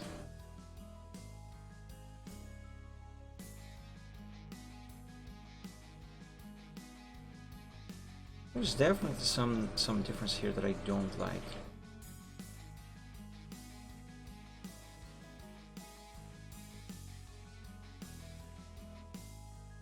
Maybe I should ignore the glow altogether. No, but it just looks bad without it.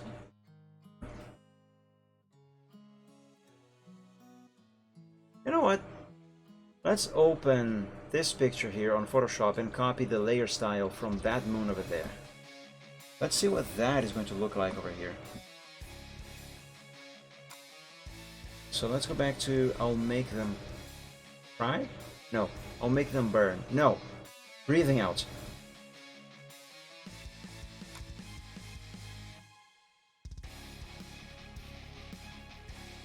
Oh, it's already open here. Okay, good. Moon 80%? What effects have I applied here? Outer glow. Okay. Let's copy this layer style and apply that over here.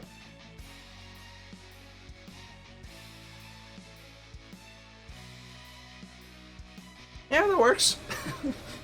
That works. I'll keep it.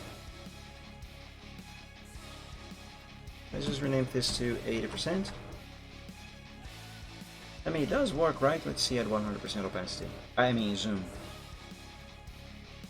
Yeah, yeah. I guess it works. Now, this big moon over here. This could use a little bit of outer glow. It already has it.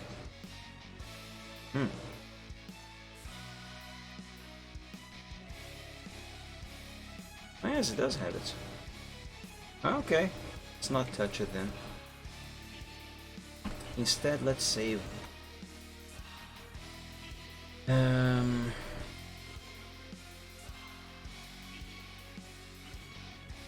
Okay, do I want to do anything else for the sky right now? What is it going to look like if I bring back those nebulas? Or one of them at least. Because two of them will not make sense.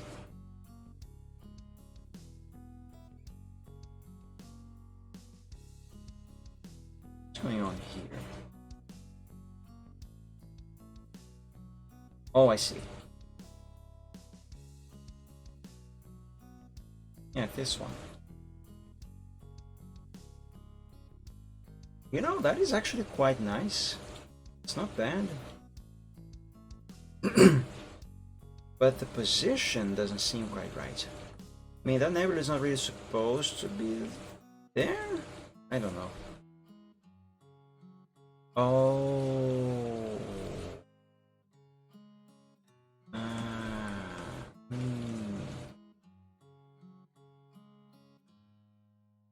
Well, I guess I could do this.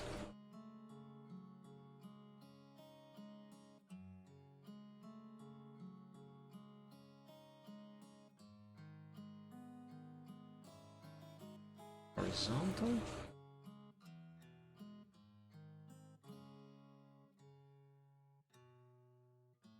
Be further up.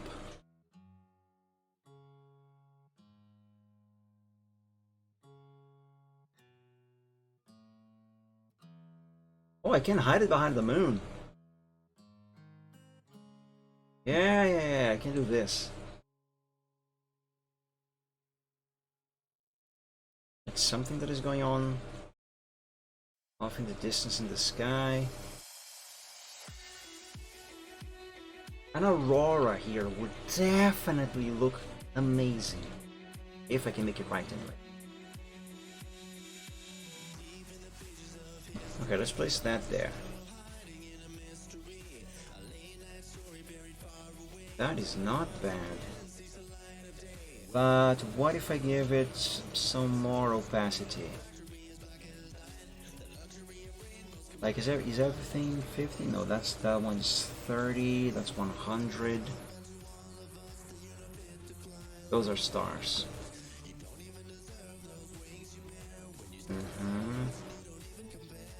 What's that?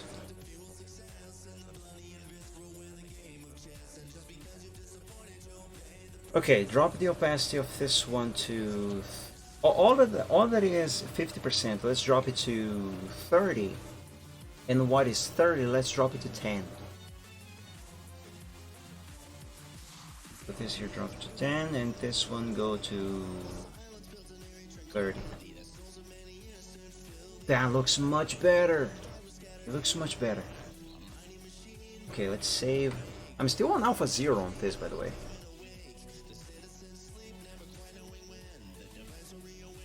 Alright, it's saved. What next?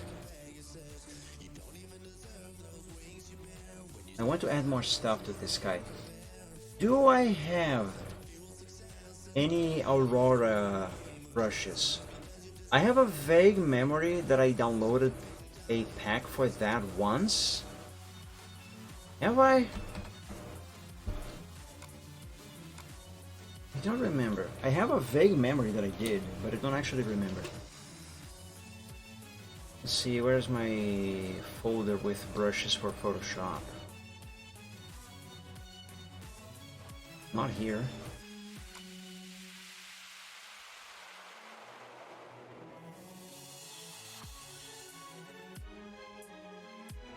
Where did I put my folder with brushes?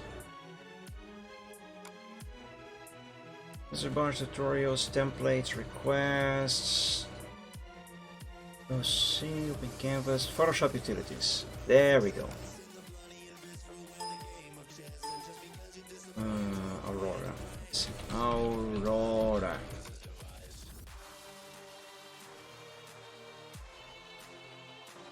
I don't have it. I mean, I can draw the Aurora. I have two options. I can draw the Aurora myself, but I might need a tutorial for that because I have never drawn on an Aurora before. I'm not sure if I even know how to get started on such a thing. Let's see. Aurora Borealis. It's such a beautiful thing. Aurora Borealis.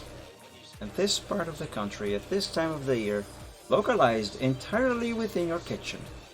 Yes. I mean, that shouldn't be too difficult to do. It shouldn't be too difficult to do, but I might have an easier time figuring this out. Wow, those colors are so beautiful! Look at that. I wish I could see this phenomena by myself with my own eyes in the real world. Okay, this one isn't real, but it's very pretty. But yeah, this shouldn't be too difficult to figure out, but I might have an easier time if I use a tutorial. There must be a tutorial on the A, on how to draw on Aurora Borealis. Assuming that I don't already have a tutorial on that. That might actually be what I had in mind instead of brushes. I was probably thinking of a tutorial. But as I was going to say, I can either draw the Aurora myself, or I can use brushes, assuming brushes, Aurora brushes do exist, which I don't know if they do. Let's see here, Aurora. Do I have any tutorials for Auroras? I do not. Alright. Okay, you know what I'm gonna do? I would do two things. One, I will look for Aurora Borealis tutorials on DeviantArt or Google or both. See if I can find anything, and if I do, if I like the tutorial, if I like the result the tutorial should provide, if I can manage to follow it and do it like in the tutorial. Or option two, and it's something that I might end up doing anyway, is to look for Aurora Borealis brushes, because even if I find a tutorial, there might be times when I might prefer to use brushes, or maybe just brushes are just gonna work better than if I just actually draw the thing, you know. But I'm gonna do that after a quick bathroom break, so if you guys excuse me, I will be back in a moment. Be right back.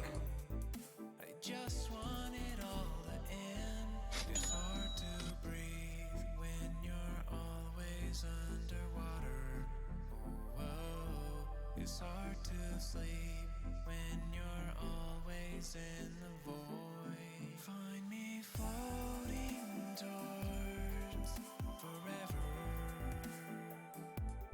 Find me floating towards the end. Find me floating towards forever. Find me floating towards the end.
Alright, I am back.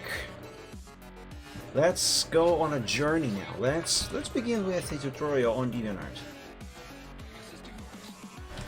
Aurora Borealis tutorial. We have some things, it seems, although that's a nebula. You all. Milky Way tutorial. That's not what I'm looking for, but if it is good, it could be useful for the future. Starry Sky tutorial. Oh, that is pretty.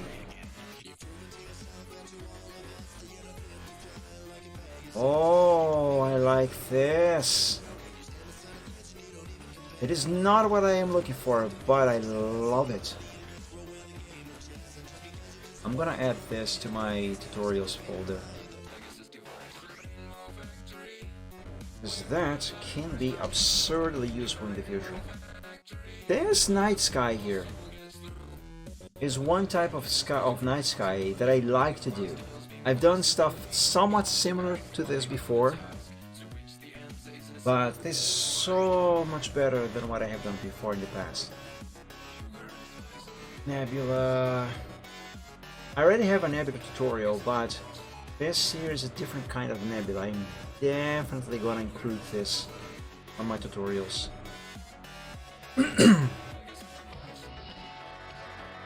Milky Way. That's good as well. Not as good as the nebulas. But let's have it. Anyway, back to searching for auroras. Step by step something. I need space. That's really pretty. But not an aurora, and this is not descriptive enough to be really useful. It's pretty, but it's not what I am looking for. In any capacity. Look at those clouds. That's really nice. But seriously, are there no Aurora Borealis tutorials? Are you kidding me? Such a magical phenomena, and people have not figured out how to draw it?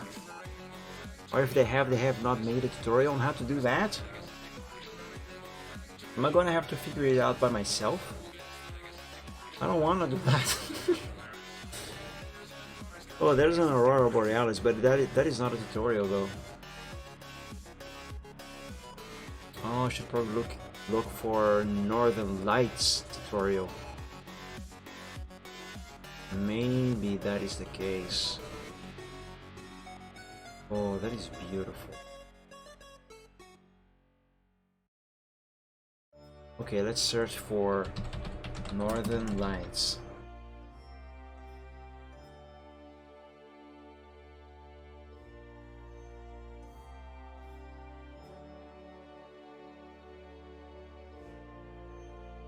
No, I don't see any auroras here.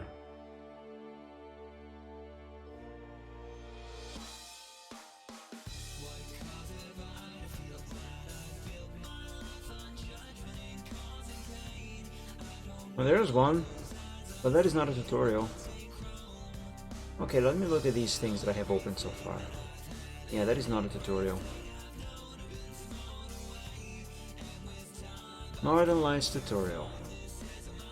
Making Northern Lights tutorial by Kyrie292. Yes, Kyrie 292. Here's a display of the many variations of Northern Lights colors. Northern Lights colors. These colors will help you to make the lights pop out. Step 1. Using your brush, lower your opacity or go into your brush options and check mark the box Other Dynamic to receive the pen pressure. This will only work if you install your Wacom CD and its brush sets. So this tutorial based on specific brush sets that comes with a Wacom tablet. I mean, there are similar brushes like this in Photoshop. It doesn't have to be something specifically from Wacom. Gently with the opacity around 20%, use the colors you chose and gently stroke around. Make sure leave some spots uncolored or gapped. Once done that, go to your filter and then blur, Gaussian blur. Make sure to blur it around 2.0 pixels. Step 4, next you want to go into your filter options again, blur, motion blur. Place your alignment at 90 degrees, at a 90 degrees angle, which is a straight line like this. Blur it around 324 pixels. Remember though, it all depends how you color the lights in the position. Some may be less to motion, some may be less to motion blur, and some may take more. I'm not sure I understand that sentence. And voila. I think the person meant voila. Not criticizing. You made your own Northern Lights. No brushes needed. What the frick are you talking about? You're just talking about brushes up here. Of course you need the brushes. That is nice. I think I'm going to try this. Let's see what I can make with this. Yeah, let's see.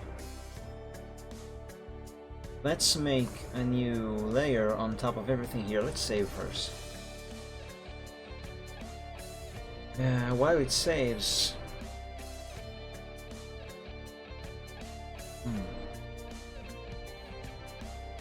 for the sake of following the tutorial to a T, I will I will sample the colors suggested on the tutorial.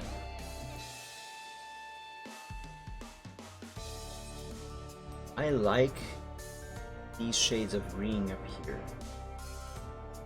I reckon those colors are actually this palette over here. Well, actually it must be this here. Yeah. Let's begin with this and this.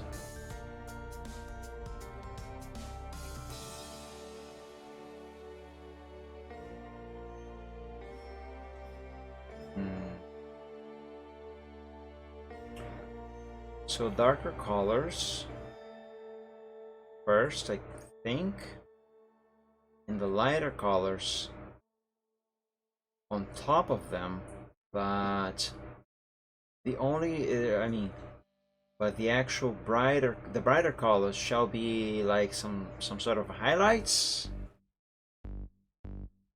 Yeah. Okay, let's start with this and this. Now, what should I use for the brush? But this artist is suggesting a brush like that. Supposedly, that brush is actually specific to the Wacom tablet, but I am 100% sure Photoshop has an identical brush by default. Yeah, I am thinking of this here. Yeah, it seems to be similar, right? Make a new layer. Yeah, that is quite similar. Let's make it larger.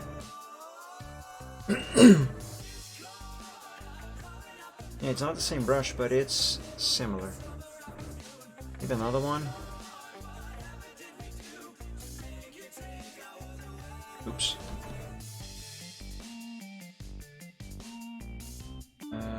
Perhaps this one, 44. Nah, Let's go with the first one. With the first one that I have tried. This one. Now the thing is, I don't know how the dynamics of the brush I chose will actually work. Maybe I have a different brush that I can use from a different pack that might work better. Do I?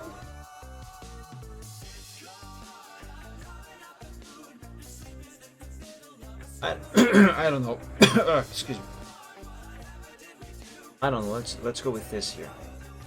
But it doesn't seem to work like that.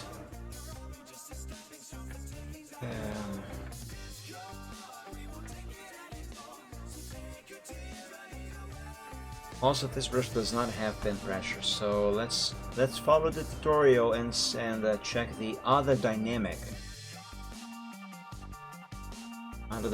thing. I mean, there's shape dynamics. I don't see the option other dynamic that the tutorial is talking about. Maybe that's a different version of Photoshop. Okay, this does give me some pressure, but not in the way that I actually need. But if I enable airbrush, no. What about this over here? Always use pressure for opacity. Yes, let's enable that. Ah, there we go. That's better.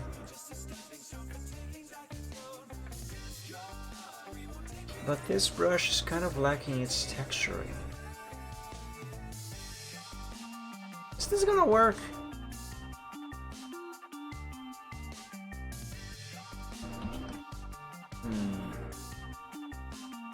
Where's transfer? Oh, that's laggy. Why is it laggy? It wasn't laggy just a moment ago.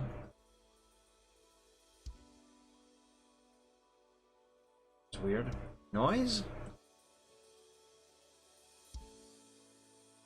No, let's disable it. Wet edges. No, I don't like that. Build up.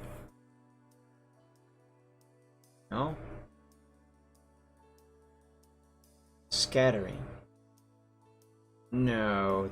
Oh my god, it's still going. Definitely not. Disable that. Dual brush. No. Brush pose. I don't even know what's going on there. Okay, let's roll with these settings. It wasn't laggy like this a moment ago. Why is it laggy? This lagginess is gonna cause me troubles. Oh my god. Why is all of my RAM in use? What is eating up so much RAM? Jesus, that is why the brush is so laggy. Who is eating up the RAM?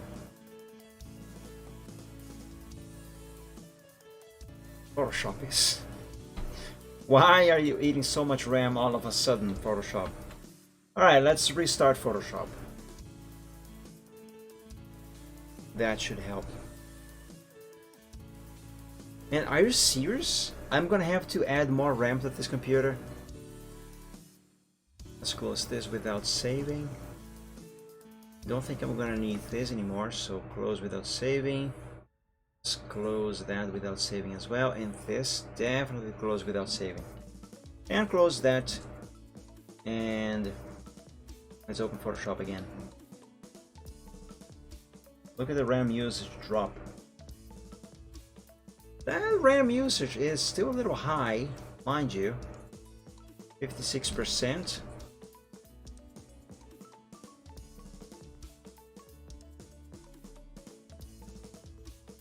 But it's much better.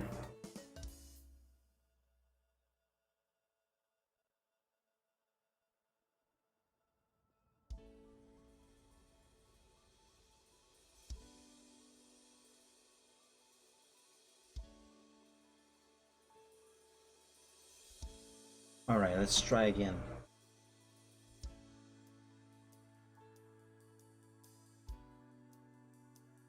Seriously? You are immediately using up all the RAM, Photoshop?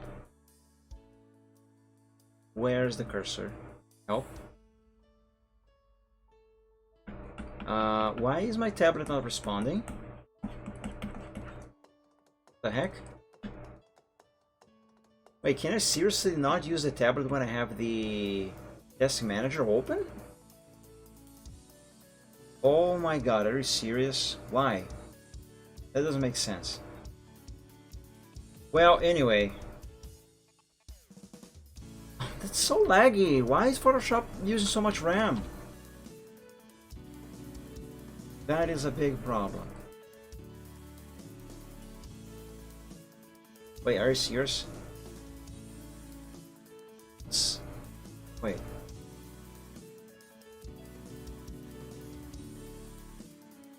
Jesus Christ. Why can't I use my tablet with Task Manager open? Let's watch that RAM usage.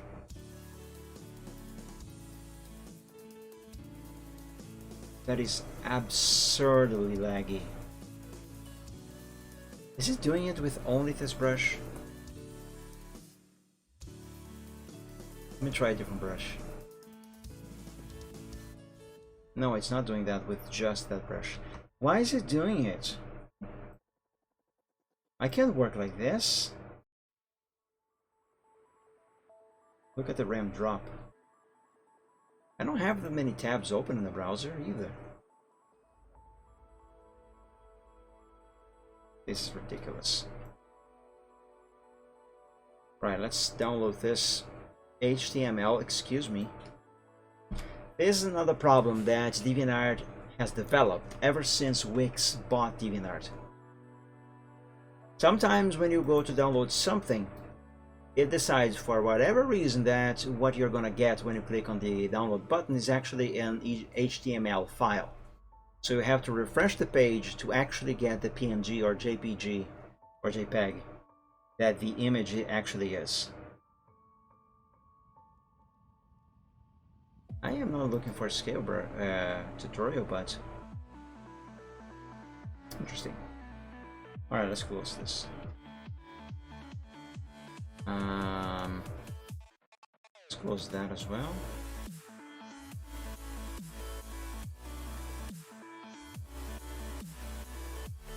And let's open Photoshop again.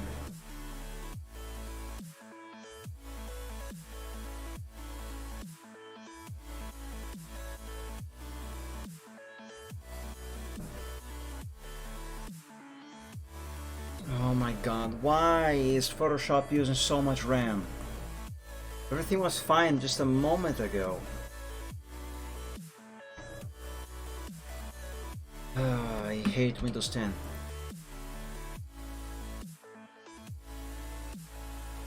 Right, let's pick this brush again, set it to size 100.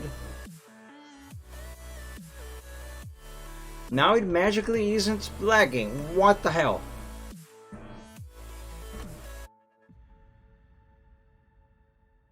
Enable shape dynamics. Okay.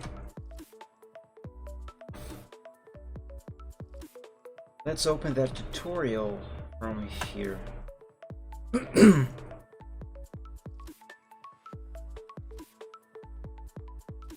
Gently with the opacity around 20%, use the colors you chose and gently stroke around. Make sure to leave some spots uncolored or gapped. Alright, let's try to make similar shapes to that. Let's set the opacity of the brush to 20%. Okay. I'm gonna need a larger brush. Let's go with size 500, maybe? Maybe 500 might be too much. Drop it to 300. Should be a nice in between. I don't know.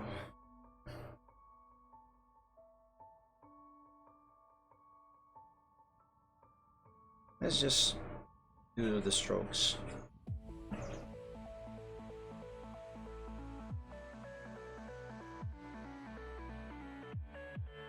The shape of this aurora is definitely completely wrong. Also, I used the wrong color. Great.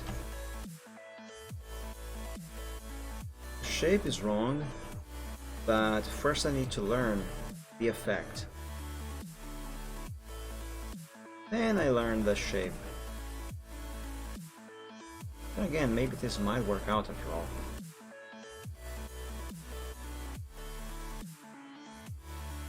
Okay, now let's change the color.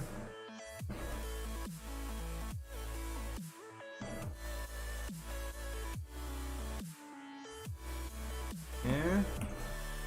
So much better without the lag. Alright. Let's sample another color. Let's now sample this and this.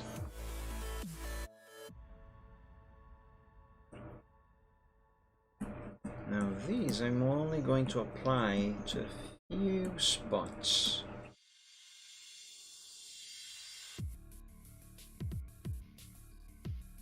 Have this here now. Do kind of the same thing.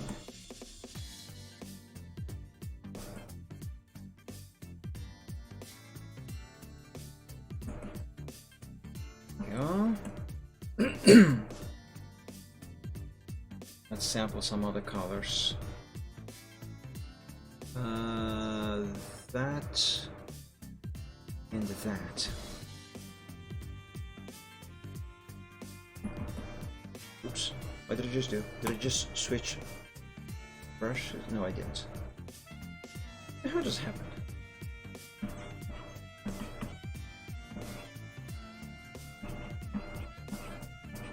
You know, I don't know if I'm doing this right, but this is looking okay-ish, I guess.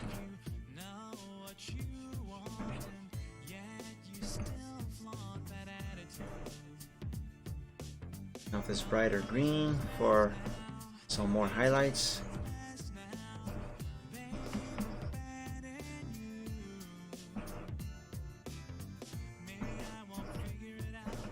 So, yeah, let's do this only on a few parts. Now the other color available for sampling here is this.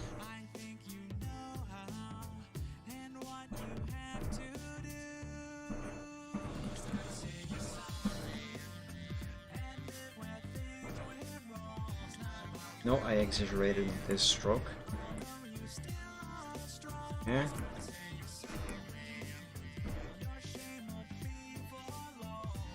All right. What's next? Once on that, go to Filter, Blur, Gaussian Blur, and 2.0 pixels. Blur, Gaussian Blur, 2.0. Next, Blur, Motion Blur, alignment 90 degrees. Blur, motion blur, 90, yes. Blur it to around 324 pixels. So I'm guessing that's going to be distance, 324. That should be it. That is it. Hello, Pianist Dragon. Welcome to the stream. Happy Sunday. Thank you for joining. Yes, that is it. That actually looks fairly good, considering it is the first time that I do it. That's not bad. Not too bad, at least. Let's resize this a tad.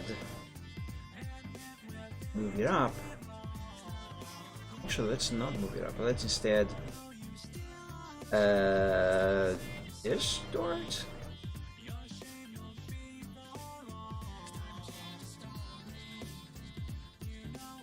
No, let's not distort. I will instead use perspective. Because I have an idea here. Perspective. I don't know if my idea is gonna work, but I will try.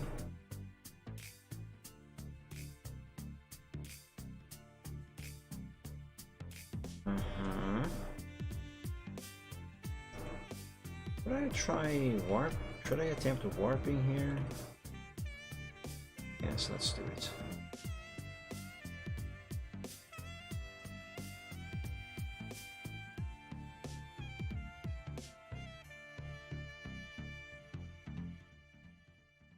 Okay.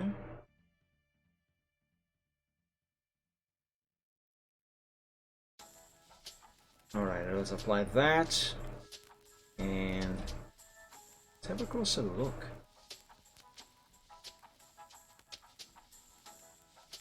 I don't know. Maybe if I make this a little smaller, like, yeah, like this. No, but now this kind of requires a little more warping. I have no idea what I am doing, for the record. Okay, I have no idea what I'm doing. I'm just doing it.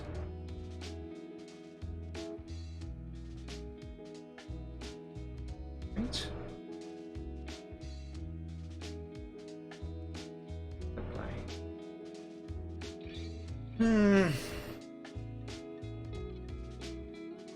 What do you guys think?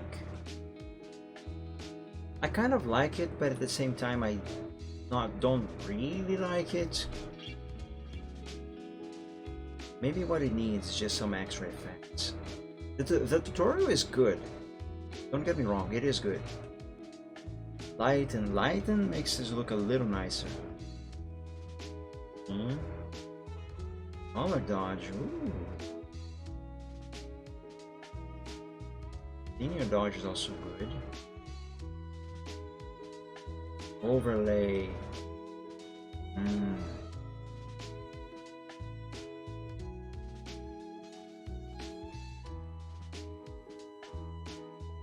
It's bad. Exclusion. No.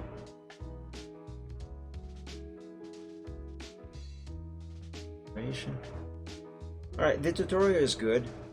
What I did here is fine. But it is one type of aurora. There are different types of auroras. I'm gonna go with lighten here. Yes, lighten seems good. Compare lighten to normal. Yeah, let's stick with lighten. There are different types of auroras, and what I actually had in mind for my aurora was this type of aurora. I wish I would find a tutorial for this kind. I mean, it shouldn't be difficult to do. It shouldn't be much different from what this tutorial taught me.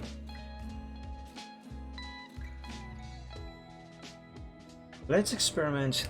Not experiment. Let's try finding aurora brushes. Aurora Borealis, Photoshop. Oh my god, I can't type with my pen in my hand. Photoshop brushes. Does such a thing even actually exist? Apparently it does. Are these free to use? From 100 Aurora Borealis Photoshop over. Oh, these are overlays. No, I want brushes. Aurora Borealis Photoshop and GIMP brushes by Redhead Stock.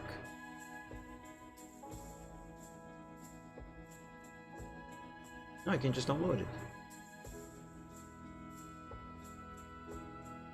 Actually, I'm going to download the desktop, and if I like these brushes, then I will download the file to my Photoshop brushes folder. One quick scan with the antivirus. No current threats, good. SS Glitter? Why glitter? I renamed this file just so it's easier to identify. Auroras.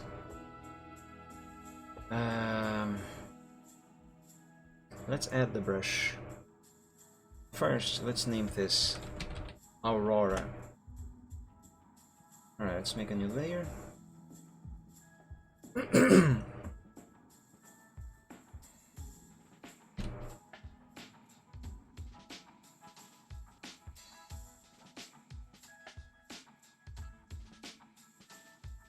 Load brushes. Desktop. As Auroras.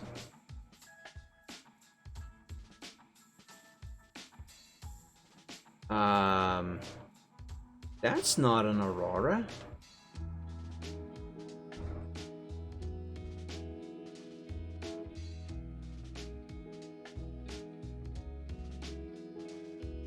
That's a star.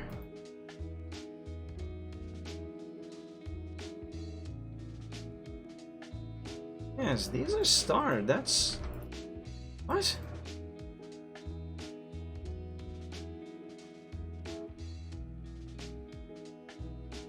These are not bad, but they are not the greatest either. That is not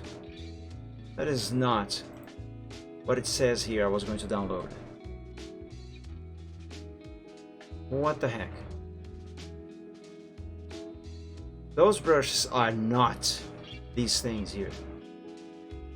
I was lied to. Oh, hold on. Can't this brush actually make all of those colors as it goes? That would be nice. Ray-Bans brushes. I would experiment that, but Auroras. That is not what I was given. On that note, these Ray-Bans brushes, is this gonna be what was advertised? Because this here sure is not. So yeet that. Well, the brushes, Ray-Ban brushes. Okay, these actually do look like ribbons. Oh boy. That is a ribbon.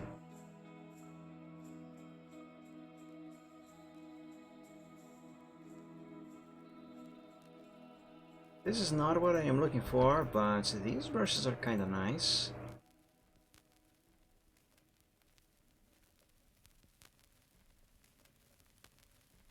Though not quite the thing I was expecting. I was expecting, like... That's the name of the creator of this brush set, by the way. I was expecting something like... you see this shape here? See the shape? I was expecting something like... something that would make the shape if I dragged the brush across the canvas and actually made a stroke, and then the shape would be made like that, not the actual shape itself be like this. Because this way I don't see this brush set actually being useful. You know, I'm not going to keep it. I was lied to with this pack. Is this the same website or is this a different website with... Yes, that's the same.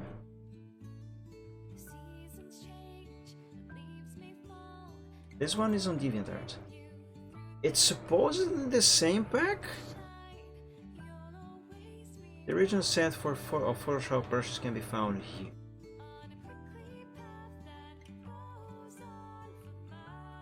Wait, what? Convert and host. Okay, so hold on a second.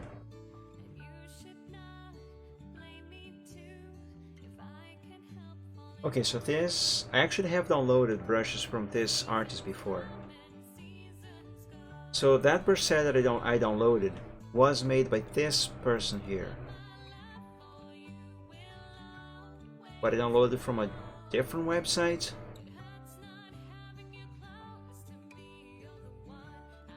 Okay, please make sure you use the terms and conditions inside the original Photoshop. Wait, what is this here? Well, that website is dead. Alright, let's download this. Let's download this set here. License available for those who can't credit. Okay, so if I use this brush set here, I'm gonna have to give credit, no problem. I see a dragon. That's nice. That's nice enough for me to download this to my collection. Hold on a second.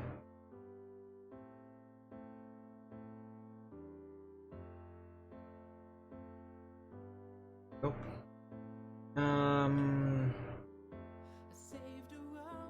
Yes, that's zip. What the hell is this file name? What the hell? Oh, I am really disliking DeviantArt. Curse you, Wix. Curse you. SS Aurora. Alright, I think this here is actually going to be on an Aurora brush set.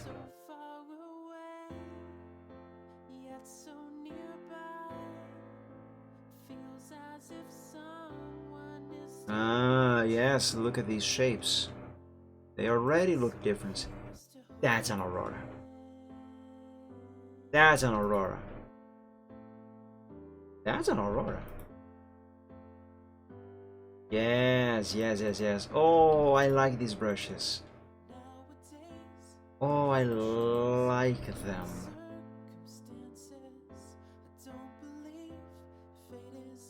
Oh, yes. And some of these could actually be used to make clouds even, I think. Okay, let's pick one. And let's toy around. Let's experiment. Yeah, let's begin with this here. Maybe a larger size of 2000, for example. Oh, oops.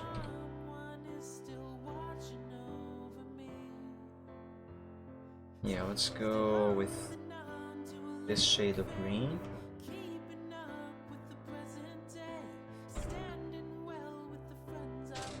Let's have this one be right there.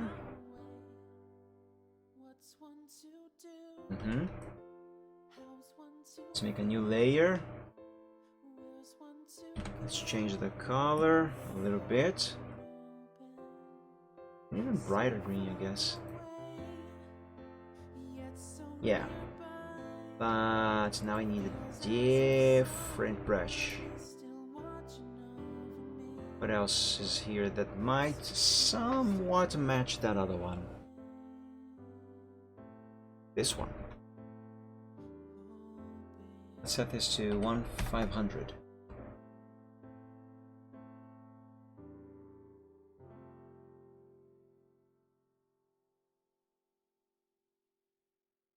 Yeah, let's put this over here, I think.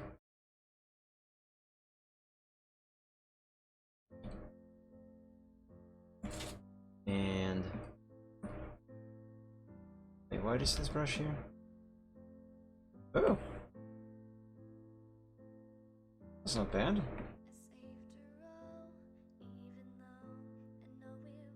Whee! Right. Oh, this is the same one that I used at first.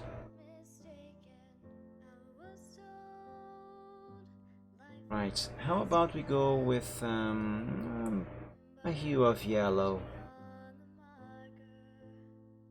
See what that is going to look like. Can auroras even do yellow?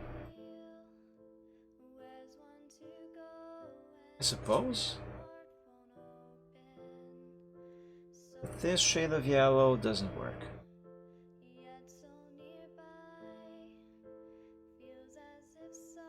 Not with this brush anyway.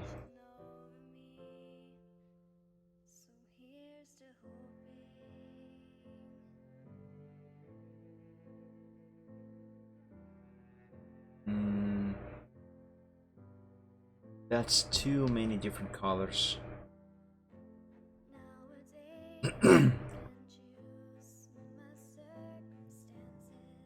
Now that there just kind of looks like a cloud.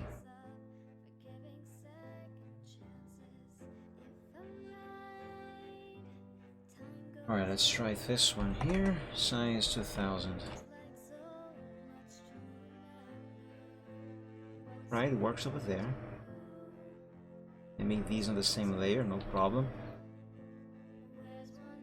How about some blue?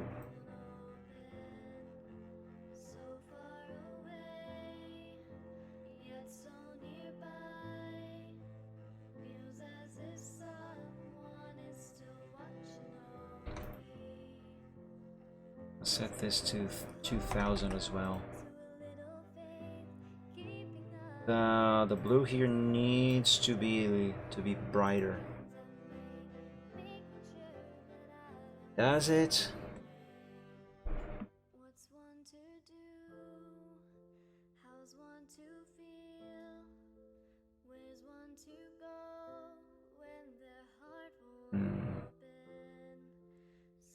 Maybe.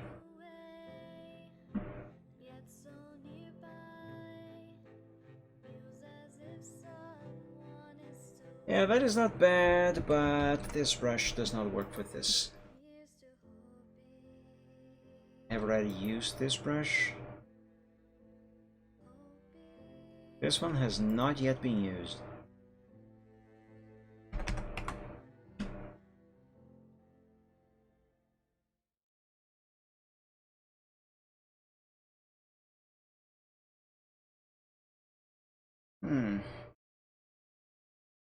Yeah, I suppose that works. Let's bring these down a bit. They are too high up.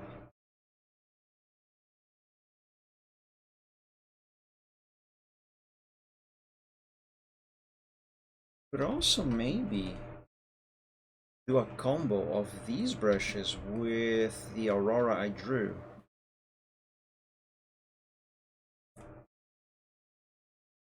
I don't know if that is going to work actually.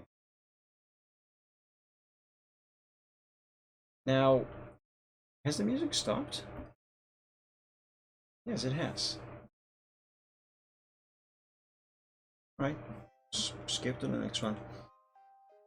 Maybe I should use a little bit of purple here. Let's try some purple.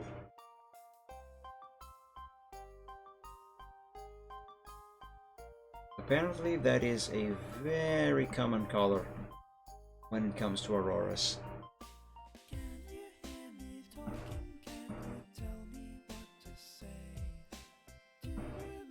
But I have to find an adequate brush with it.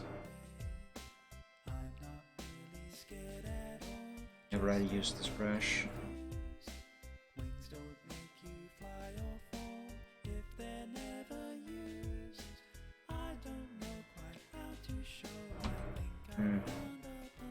Just to be lighter.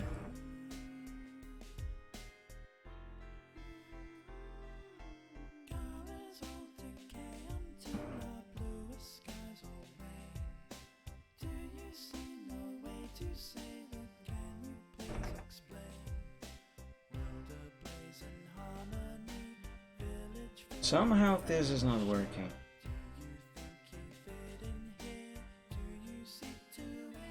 I don't think I have used this brush yet, have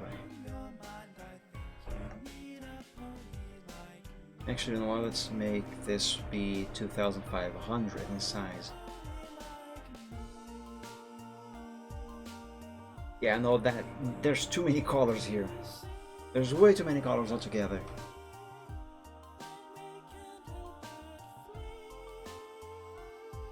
There's way too many colors.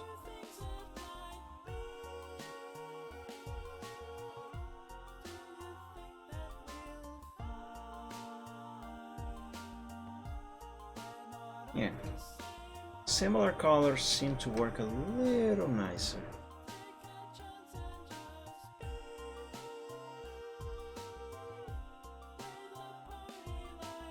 Yeah. Yeah. It's good.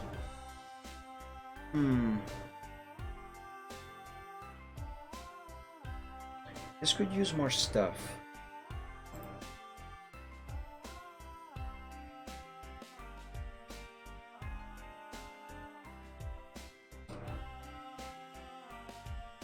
The horizontal.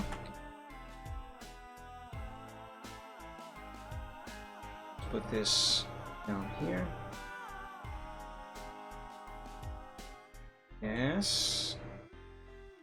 And I'm gonna do the same thing again, but this other side here. But I need a different brush for that one.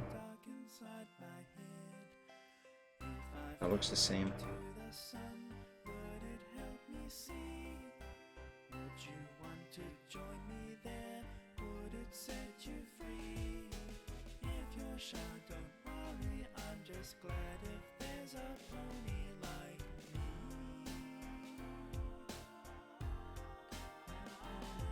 Yeah, I suppose this here works.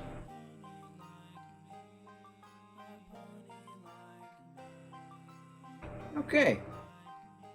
Now, should I merge these layers together? I'm gonna.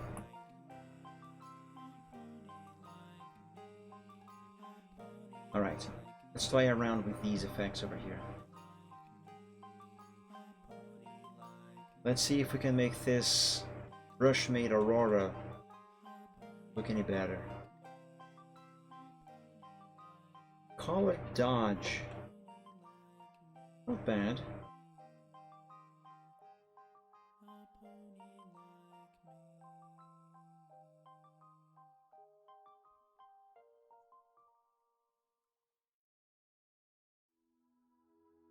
Ooh, that's not bad either.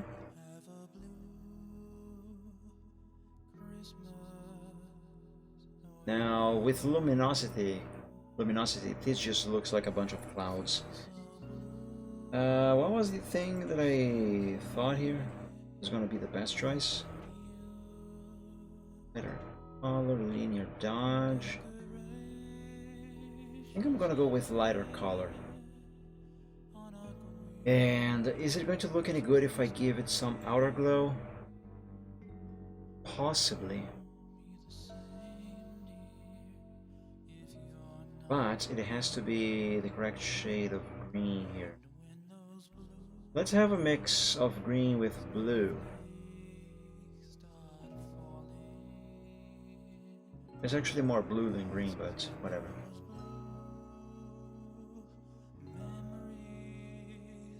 Got a lot of glow. 100.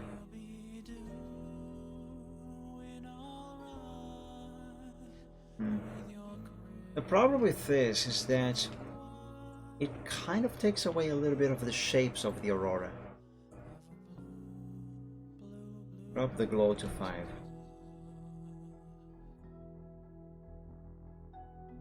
Okay, maybe not outer glow. Let's try inner glow instead.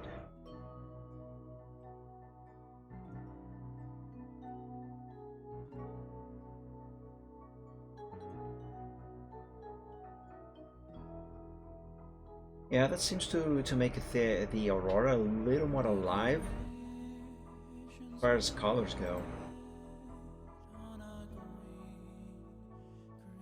What if I have both of you?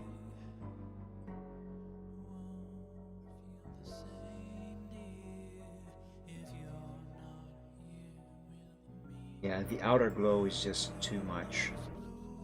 It is way too much.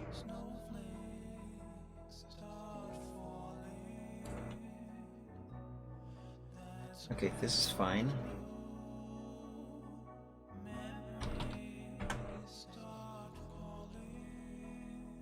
So I have this, and I have this now.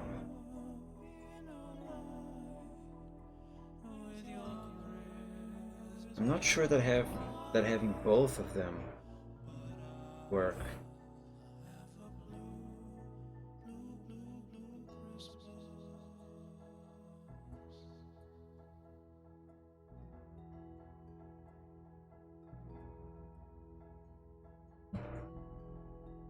That is so beautiful, so pretty.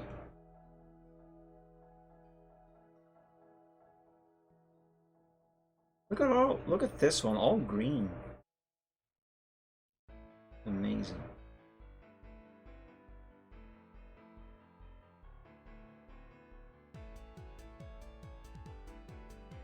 Yeah, I kind of like both of these, honestly.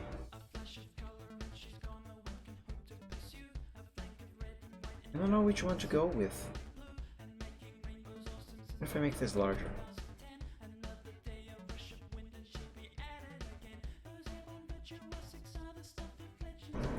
Let's see, 100% zoom. What is this going to look like?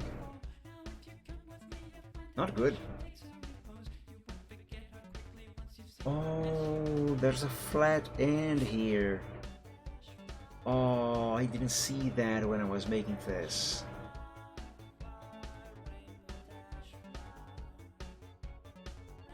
Well, I think that answers my question. I should probably go with this one instead. Because of that little problem, because I don't really want to be remaking the Aurora. So fine, let's stick with this, I guess. Should I add some hues of blue to this one though? By the way, what is going to happen if I... That's nice. But what I had in mind was change the colors.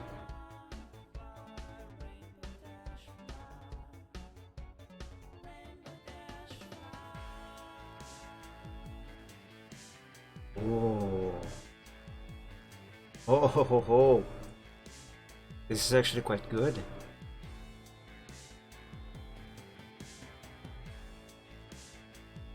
Almost looks like a real Aurora, changing colors and stuff.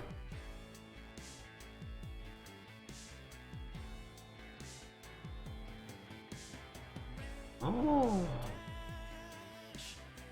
I'm actually mesmerized by this. I do like this. Alright, what if I make this one in a hue of blue?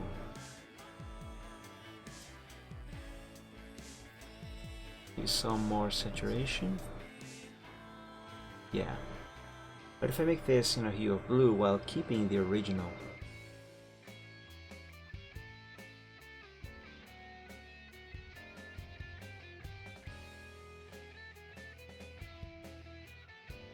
that highlights the original a little more, and this looks better. Not gonna lie, this looks better. Aurora blue hue. Actually, no, let's name this hue 1 and hue 2. Yes, save.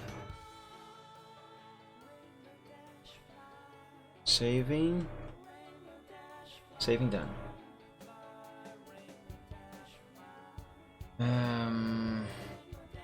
What if I add now a little tint of yellow?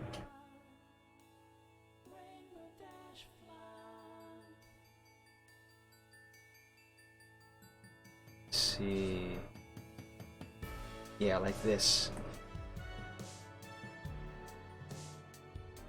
I hope that is not too bright now.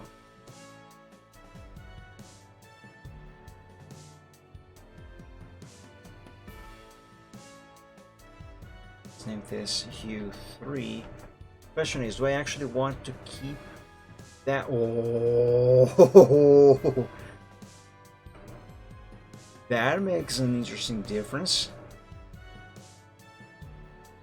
That makes a rather different, interesting difference. Is this something that makes sense though, like this? I don't know. But I like it. Yeah, I don't think it makes much sense. Excuse me, like that. Unless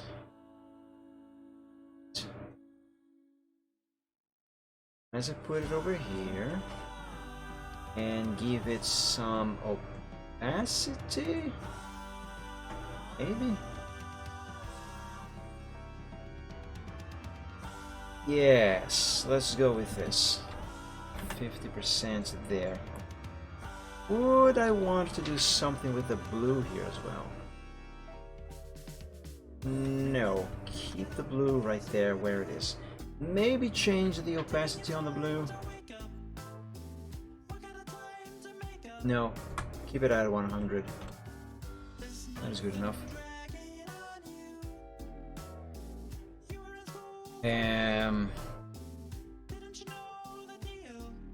That big moon over there, that definitely could use some work. Make it a little nicer looking. But I'm not gonna do that right now. For now, let's delete this thing.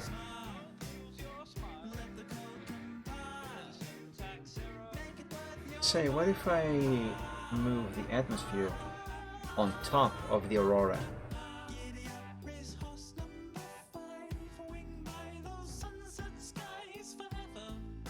Doesn't seem to make much of it.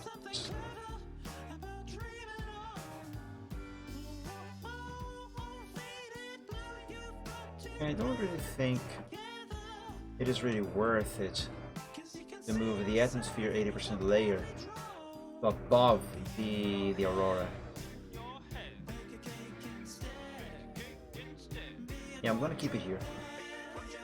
Let's make a new group and call it Aurora. And let's have all three of these layers in it. So there.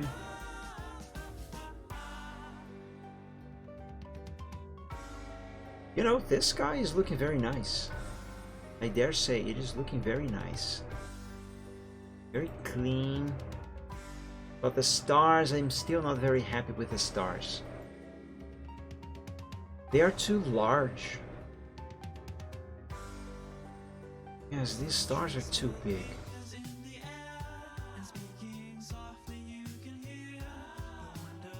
Don't you guys think these stars look too big? I think they kind of look too big. What if? What if I hide all of these and just keep those?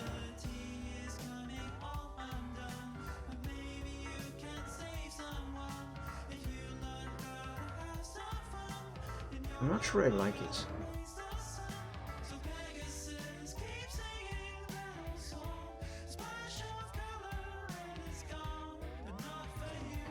Let's keep the stars untouched for now. Let's see if I can finally get some work done on the foreground.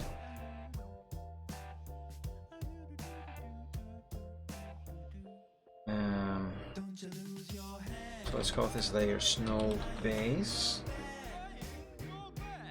Let's make a new group and call it... Should I call it foreground? You know what, let's not bother with the group yet. First I need to figure out what I'm going to be doing here in the first place. Let's redraw this ground, shall we? Give me a new brush, a new layer. A somewhat smallish, hard round brush.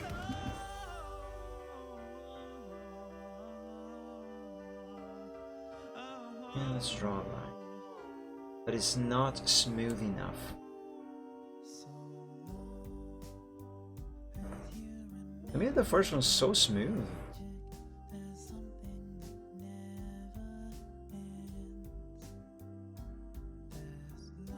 You know what would be very helpful if this version of Photoshop that I use had a feature called I think it's called stabilization. I'm not sure. I think it is called that. Later versions of Photoshop do have that, but those are the ones that you have to subscribe to Adobe to be able to use. And honestly, I find subscription services, I mean for programs, to be absurdly stupid. If you buy the thing, you should only have to pay for it once. Let me see, Fire Alpaca is compatible with... Is it Fire Alpaca? Yes, I think it is Fire Alpaca. Fire Alpaca is compatible with PSD files. Let's what am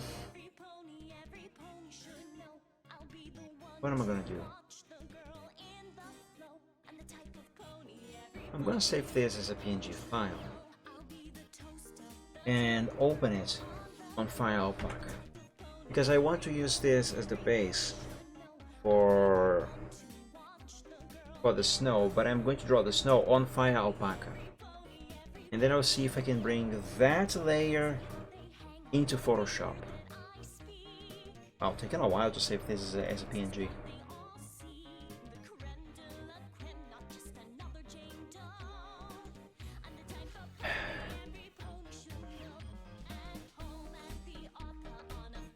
Any day now, Photoshop.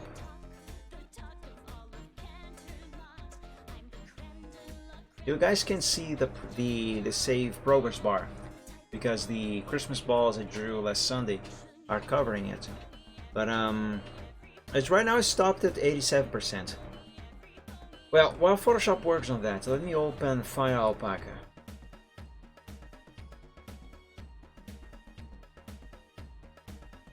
Right, Fire Alpaca is open. Just waiting on you, Photoshop.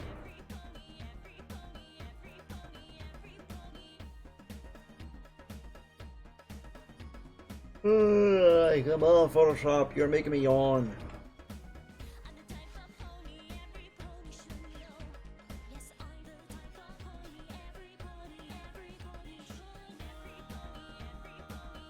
I mean, it hasn't crashed, right? No, it hasn't. I can't interact with these buttons. Why is it taking so long, though?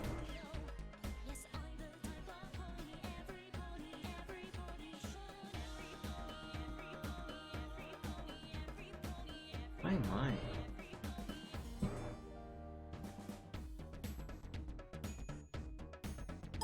There we go. Wow, that took forever. Jeez. I mean, sure, the canvas here, the resolution is super high, but still, that took way too long in my opinion. Right, let's bring this into Fire Alpaca.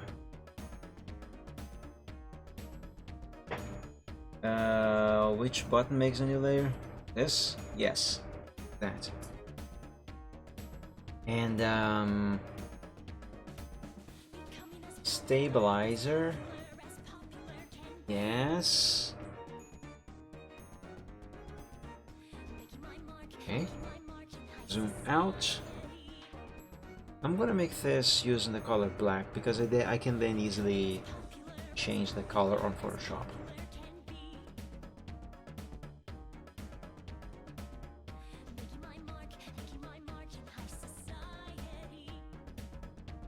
Though the brush I chose is not a good choice.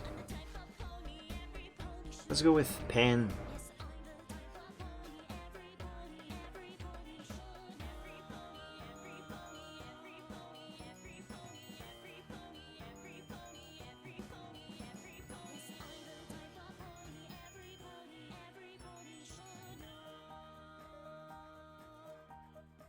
There we go.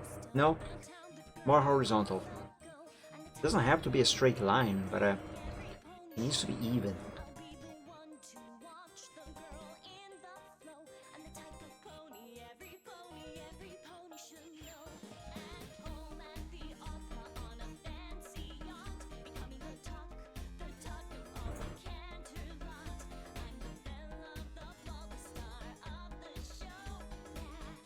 My hand keeps going down by the end over here. I don't like that. Stop going down. And now you went way too up. There. I think I got it. How do I zoom on Fire Alpaca? I can zoom out. I don't know how to zoom in with shortcuts. There we go. Control and scroll. Right. So that's that. What am I doing? Wait, what? What just happened?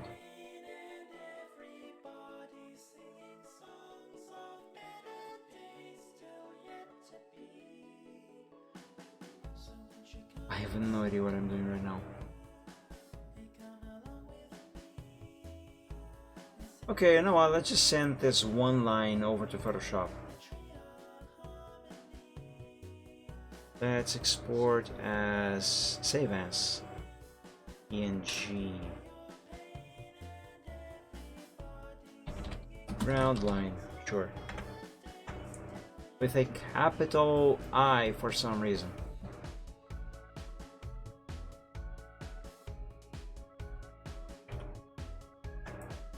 Now let's bring this into Photoshop. Select all, copy, paste. Put it over here. Yeah, that works. Select, invert the selection. New layer. And a very big brush.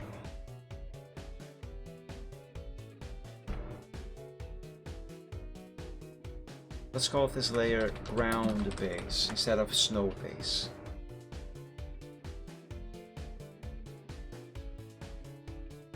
Ah, look at that, very smooth. That's more like it. Yeah. Now, what am I gonna do? I like trees, I like forests, like I said at the start of the stream.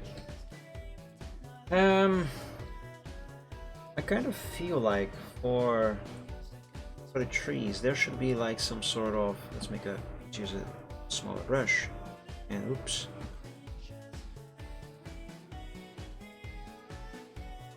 Like there should be, the trees should be forming a sort of arch. That does make sense, but I can't really explain what I have in mind right now. Let's pick my tree brushes. And let's make some trees here. Maybe some pine trees. Just to have a general idea of what this might end up looking like.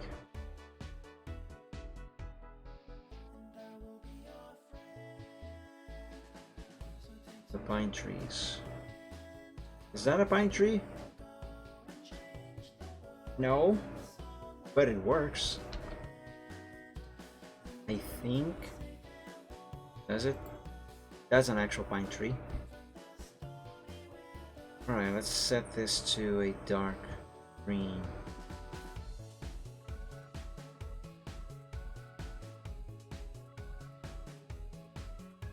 Let's have a closer look at this tree.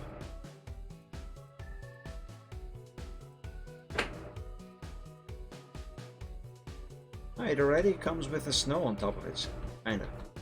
Let's make this green darker. It is not daytime after all.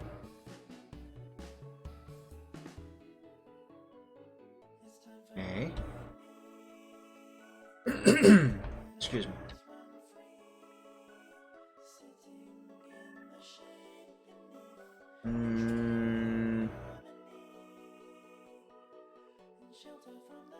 I'm gonna do the exact same tree all over, just for testing purposes.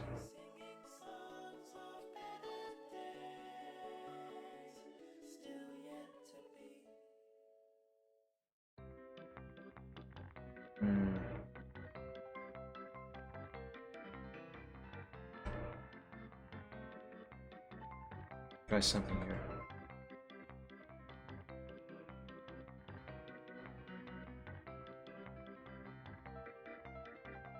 For the record, I don't know what I am doing.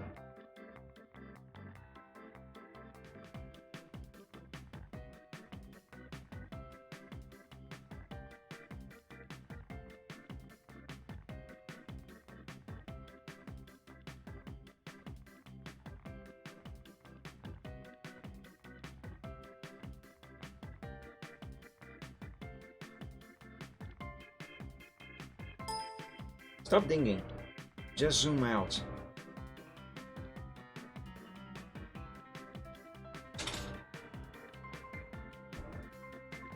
Let's go to 100% zoom.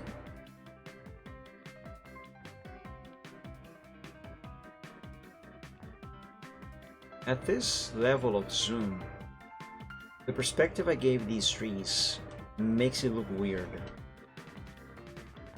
But at full view like this, it kind of sort of works. It could work a little better if I had made these trees different sizes. Because, you know, perspective. Like this, it doesn't really work. Then again, what I'm doing here is just experiment. Seeing what may work and what may not.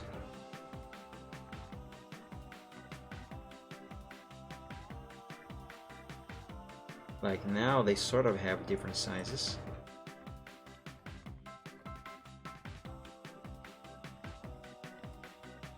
Yeah, as far as perspective goes, this makes more sense.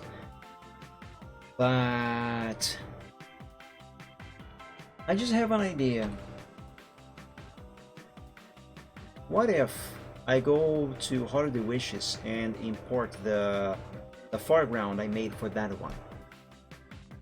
Not necessarily because I want to recycle that, I actually do rather draw new stuff here. But I want to see what that might look like. Besides, it could give me a better idea of what to do here and how to do it. So let's see here, Holiday Wishes, final. Alright. Hide the characters.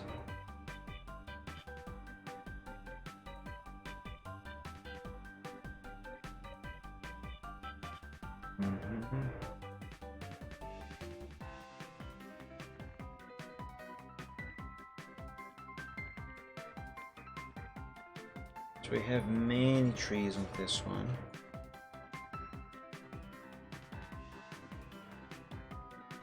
A shadow, tail prints. Oh, can I just hide the tail prints on the snow? Yes, I can. Nice.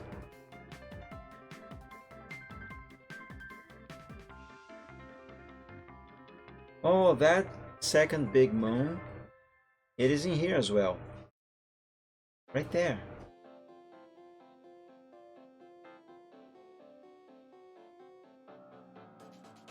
Hide this sky. Hide the moon.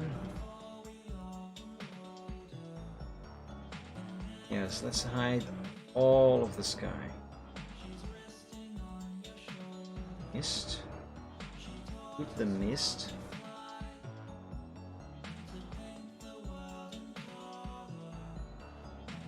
Right. Let's duplicate this over to Alpha 0. Oh my god, this looks so good. I might actually recycle the background after all. This looks so good. Oh my god, this looks so good. Jesus, that looks incredible. This looks... sorry. This scene here, the background I have just imported, this was made for a daylight scene. But even in daylight setting, this looks incredible. Way better than what I was probably gonna make for this picture here specifically. Okay, now everything disappeared. Oh my god. Hold on, I can make this work. Let's save. I'm gonna make this into Alpha 1. And let's redistribute the layers around. And let's make this work. Alpha 1. Alright, let's begin by dragging this down. And oh wait. Hang on. Stop dinging. My god. set the opacity of this to 50%.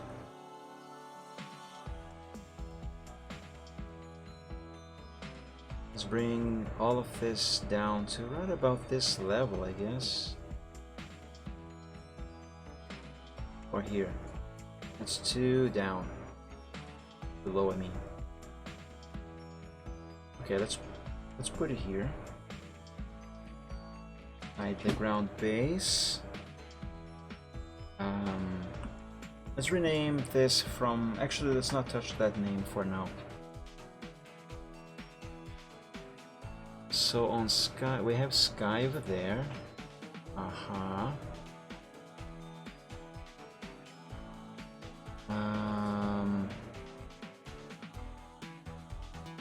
The atmosphere layer should probably go over the mountains. Where are those mountains of this group? By the way, is it going to be any good if I re-enable the clouds layers? Oh, by the way, this was supposed to stay visible.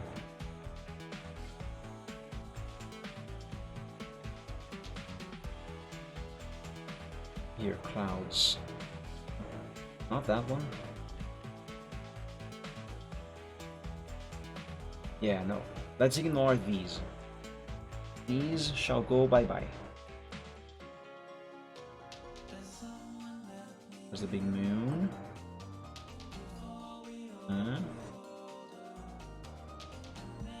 So this we're going to ignore. But I'm not going to delete those layers. Oh well, I'm going to delete this one. And yeah, just that one for now.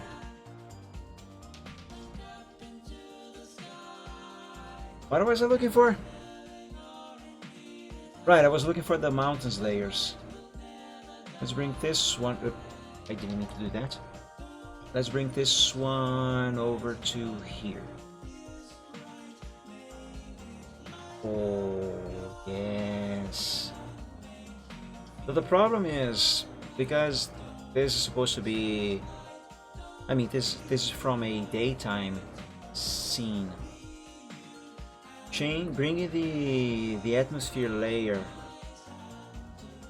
to above the cloud, the mountains, makes this area over here be too bright.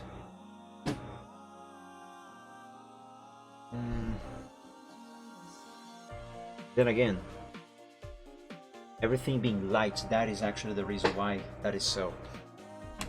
So let's make it dark. Oh my god, this looks so good though. Alright, let's make this darker.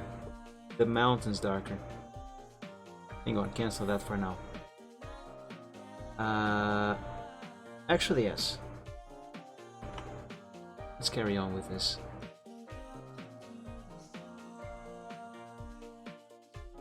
Oh, you know what? Actually, do cancel that. Mist and atmosphere layer. Ah, the mountains already have an atmosphere layer here. Okay. Let's keep those hidden for now. I clicked the wrong thing. Can I stop doing that, please?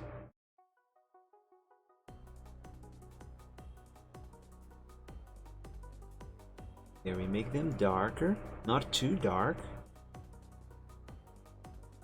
-30. Yeah, let's go with -30. And let me undo and redo a couple times to compare. That is better. All right, let's work on the second set of mountains over there. Let's make that one even darker. But I should give it a hue of blue or green. Sometimes I think it's all I'm good for. Because if I just make it darker, it's just gonna look like black. It's not going to look very good.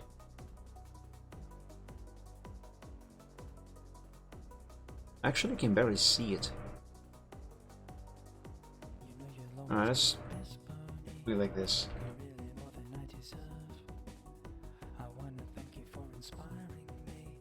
I should Mhm. serve. That is very nice. I like it.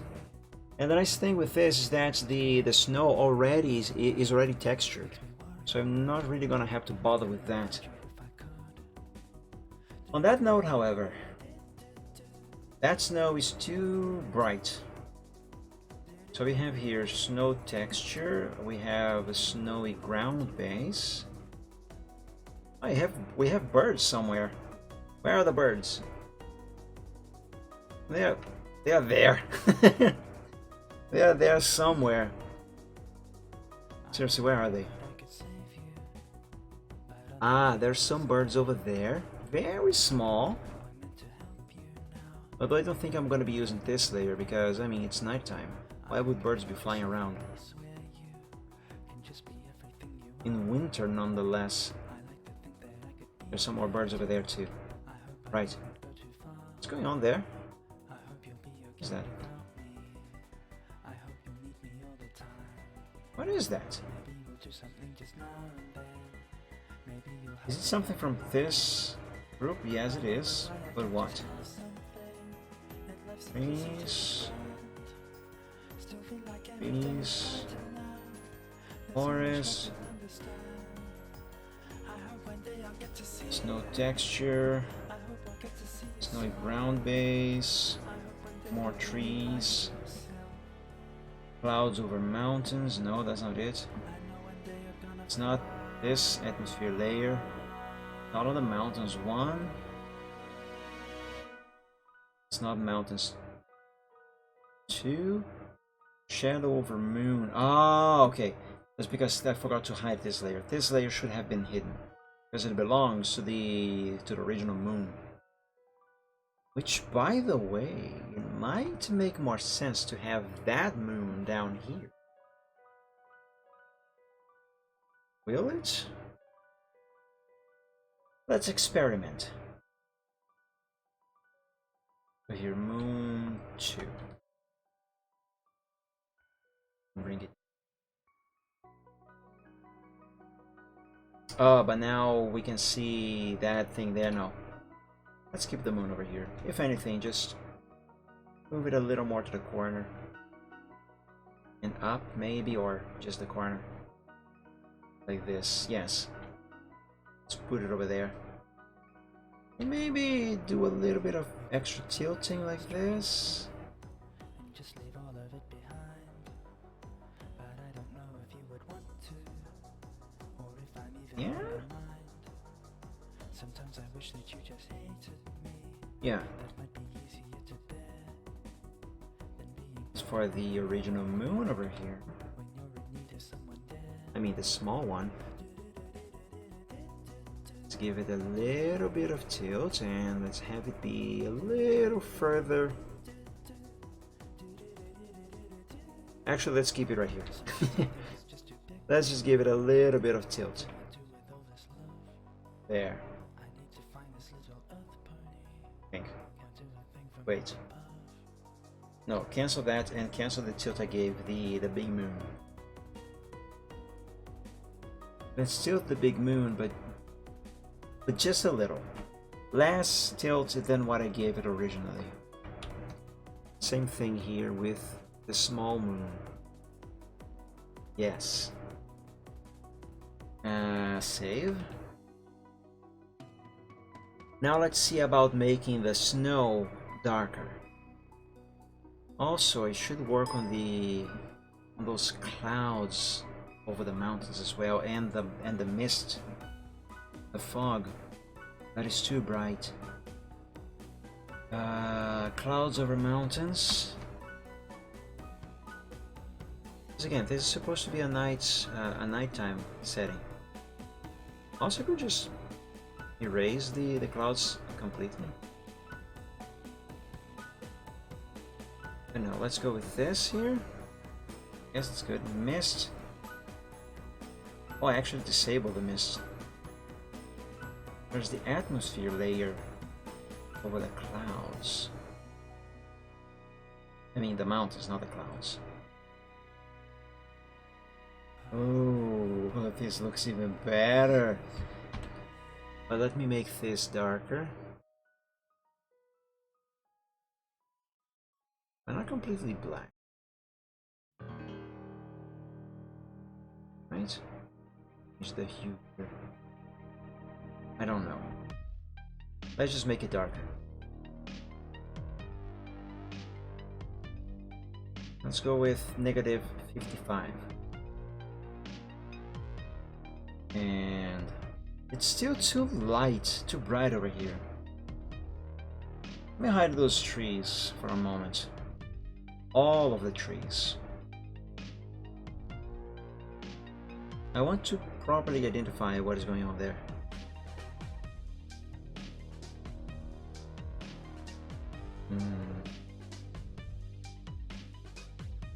I might have an idea that might work, or it might not.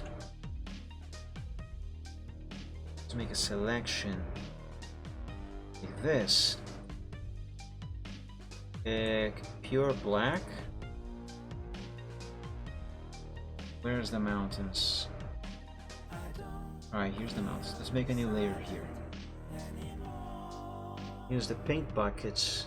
Radiant, color to transparency. Do this. I don't see anything. Maybe I have to move this layer up. Ah, now I see something.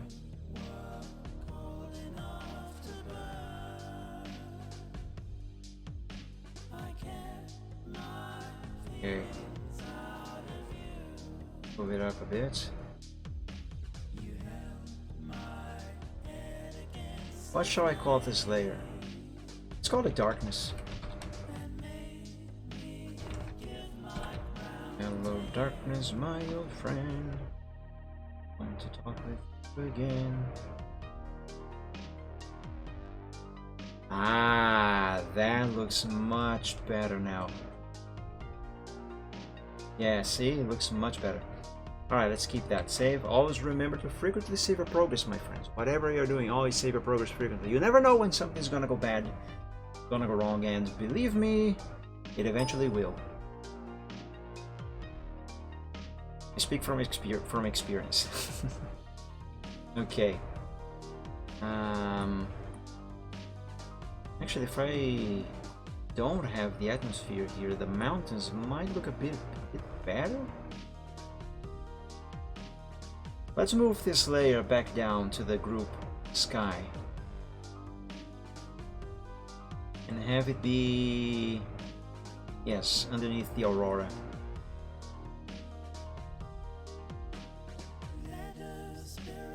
Yeah, I think that looks better. Yes, definitely looks better. I'm gonna keep it like this. Now let's see. Ah yes, the snow. Gotta make the snow darker. Let's begin with the base. Let's begin by saving first. Yeah. Saving 47%. Saving done. And speaking of saving, because the next change that I'm going to be making here is going to be a more significant one, let's make this into Alpha 2. That way, if I mess something up, I can go back to Alpha 1 and restore the snow ground from there. Saving done.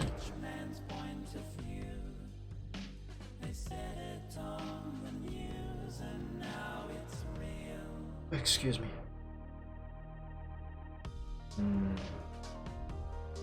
Let's do negative 70. Is it going to make any difference if I change the saturation? No, it doesn't make any difference. So let's not touch that. Now the texture.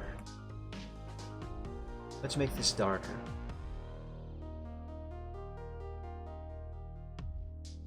Negative 70 as well, maybe? That's a little too dark, don't you think? Yeah, you know what? I'm gonna cancel that. And oops, and so this as well. Let's do the darkening at first, at least, on the texture layer.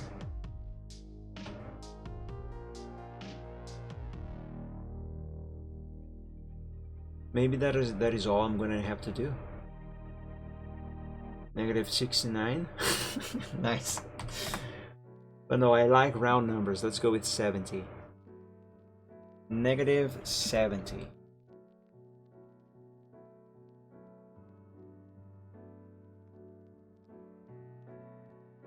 Yeah, that works.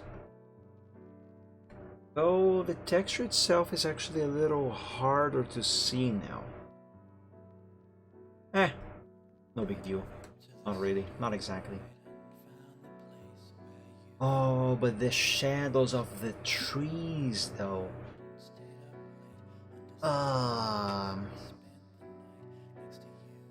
Here's the thing. The original picture these trees came from, this foreground came from. On that picture, the light source is actually on our side, on the side of the viewer. So that is why the shadow of the trees is being cast, well, towards the background, as you can see here. But on this picture here, the main light source is actually coming from the background. It's actually on the background, the aurora itself, plus the moons. And the light from the stars as well. So the light is actually supposed to be coming from the background, which means the shadow should be cast towards us, the viewer. Unless that is not going to look very good. Alternatively, I can try, maybe I can get away with making with considering the light source actually being at the top or all around, to be more specific. That way I might be able to get away with having the shadow be cast right at the bottom of the trees.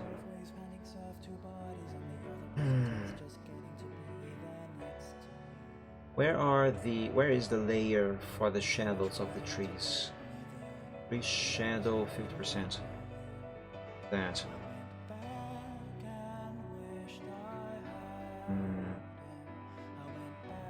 I'm not going to touch that yet. For now, I need to make the trees to appear to be darker. So let's begin with the foreground trees, I guess. Oh my god. That is way too many. Oh no. Oh no. Oh my god. It looks like at some point I just gave up on naming the layers. Yes, I definitely gave up on naming the layers because there are so many of them. Oh my lord. Can I select all of them and change entries 4 and change the lightness on all of these at the same time? No, it doesn't work. It has to be individually. Let's start with this one. Which layer is that tree?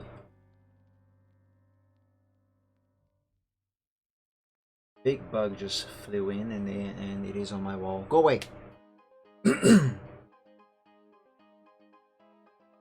Oh, but some of these layers is actually shadows as well. Wait, what the heck?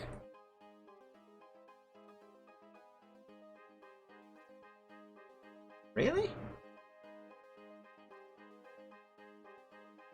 I hope at least the shadow layers I have named, and not just the trees.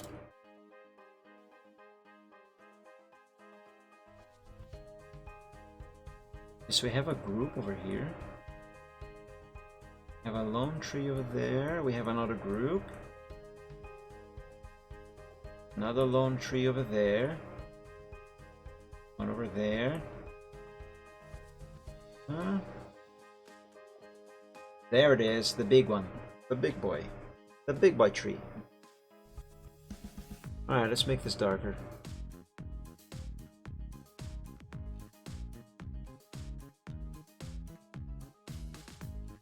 Yes, let's try negative 760 or 70. Same as the snow. No, that's too dark.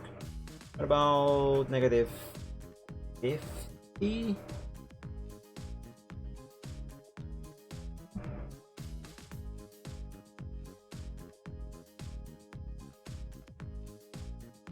$37, $39, $35. Let's go with negative 35. I'm gonna have to do the same thing with all of these. I pressed the wrong key combination. Negative 35. Let me put away my pen. It's gonna be easier if I do this with a mouse. Negative 35. You know, let's just copy that and paste. Okay, that's a tree. Just so I won't have to type every single time. Right, that is also a tree. This is definitely a tree. Here. I'm not actually looking at the trees as I do this. This is a shadow, let's not touch that. That's a tree. I mean, I can see them on my peripheral vision, but I'm not actually looking at the trees. So I don't really know what this is actually looking like so far. This is a tree, yes. Okay, last one. Okay. That actually looks quite alright. Let's repeat that now with Forest Mist. Okay. I might have to change the hue on this layer. Oh, I definitely will have to do that. Should I do that now? No, I won't. So many layers!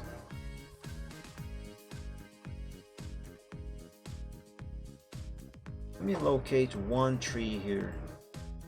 Here. This one. Let's begin with this.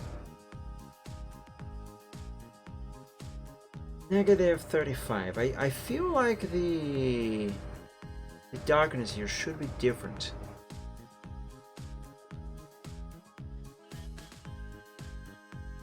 Let's go with negative 55 for the second group.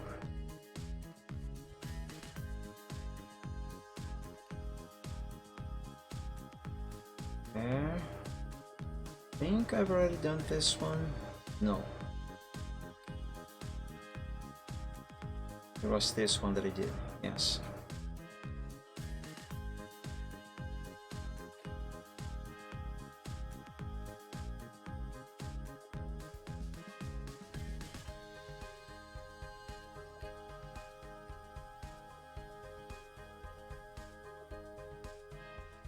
V3 shadow, let's not touch this layer for now. There's another tree hidden back there.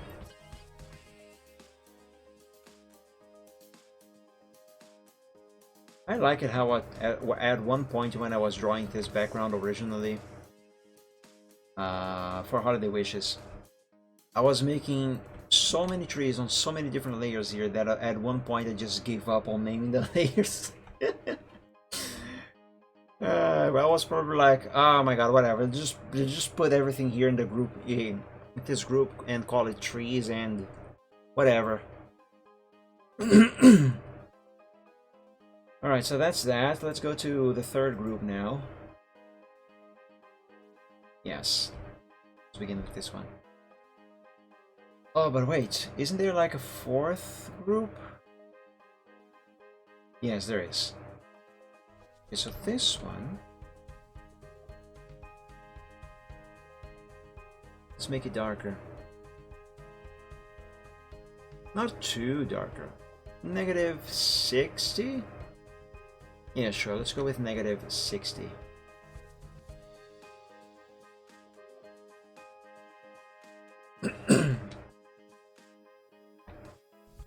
I do wonder though, what am I gonna do about the lighting in here? Even though this is a nighttime scene, there will have to be some lighting, because we have to consider all the light that is being cast from the aurora. That should cast some colors on the trees and the ground itself as well. Oh, wait a second, that's tree shadow, so let's not touch that.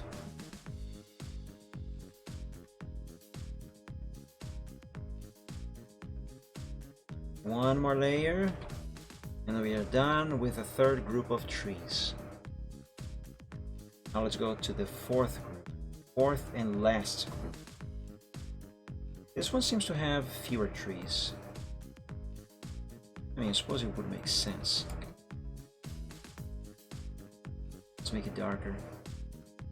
Negative 70. Yeah. Let's use negative 70 on this one.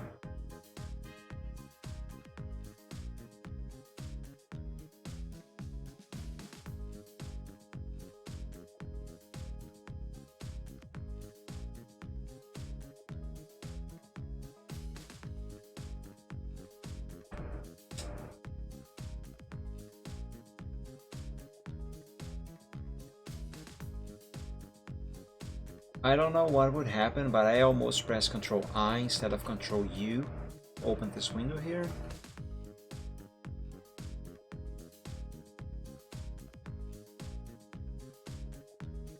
And last one. That is looking quite good. Let's save.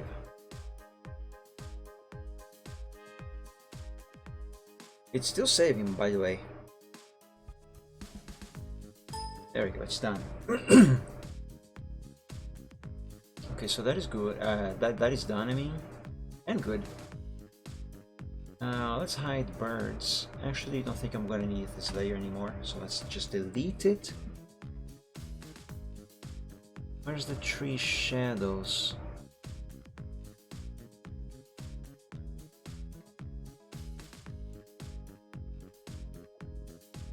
Snow chunks, tree shadow.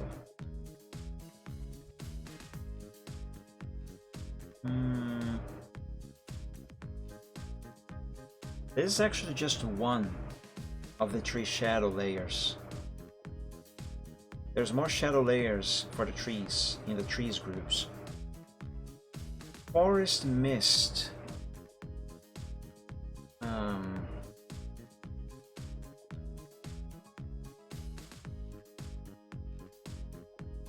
Maybe I should just not have this layer. Unless make it darker will work. Negative 60.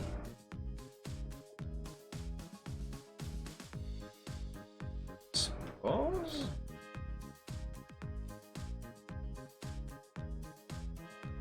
Actually, not have this layer at all might be the best course of action. Yeah.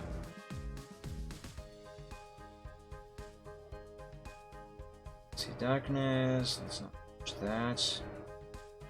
Don't touch the darkness. Clouds over mountains. Let's see if they are going to look any better if I make them darker. No, they don't. Keep them like that.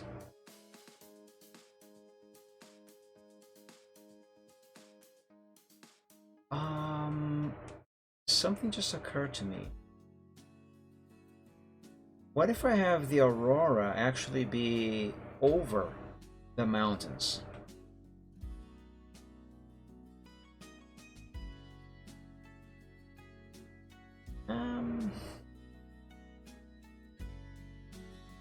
Yeah, of course, they never go over the mountain, like appearing to be over the mountain, overlapping the mountain, but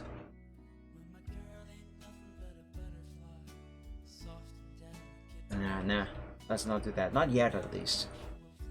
If anything, maybe move this up a bit. No, this is fine.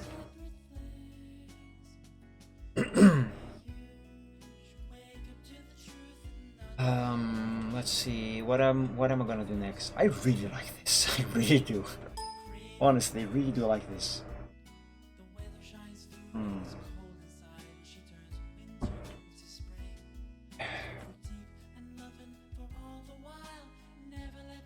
I am unsure how I am going to make this color, this forest look like the light from the aurora is being cast on top of it. I mean, that is supposed to be happening, right?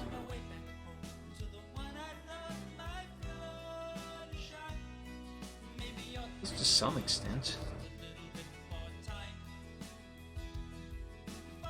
That is so pretty. Yeah, you can see a little bit of a green hue on the snow on the mountain, or right here. That hue is coming from the aurora, especially this big chunk of green over here. What are you doing, Google? What the hell? I did not command you to do that. I just clicked the image.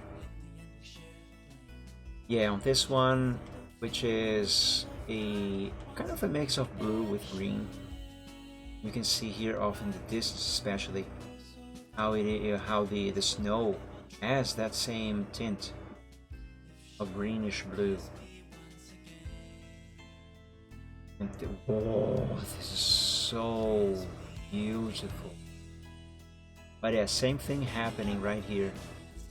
I have to replicate that. I have to replicate that here. Some way. What is it going to look like if... What is this big tree here? It's this here. What is it going to look like if I enable satin or satin, whatever you pronounce this? That is too dark. Give it a 90 degrees angle. Size.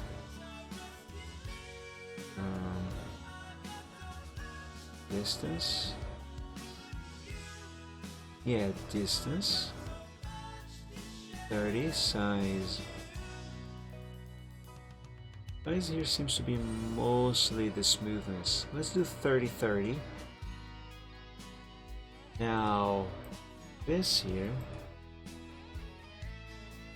I might be on to something with this.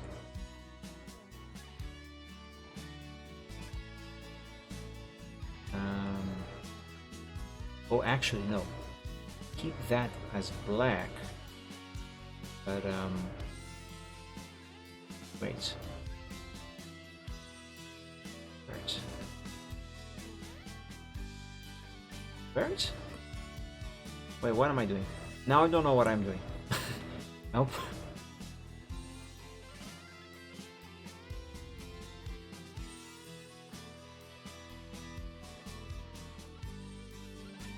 Size, distance. You know, some more zoom here might help. Better see what the fudge I'm doing.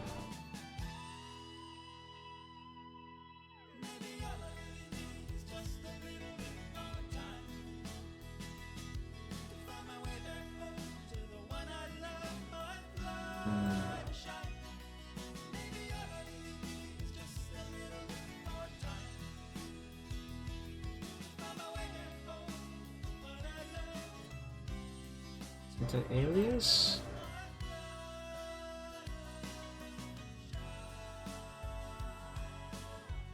This is something, but I feel like that doesn't really work. I was expecting there would be like 2 colors that I can select for this. Oh, wait. I have an idea. Maybe instead of sateen, what about bevel and emboss? Set the angle to 90 degrees. Highlight mode. Let's use one of the colors from the Aurora. Yeah. Maybe a little brighter. Yeah. And for the shades, keep it black for now. Increase the size. At 30. Now soften. It only goes up to 16. Oh my guys. This might work.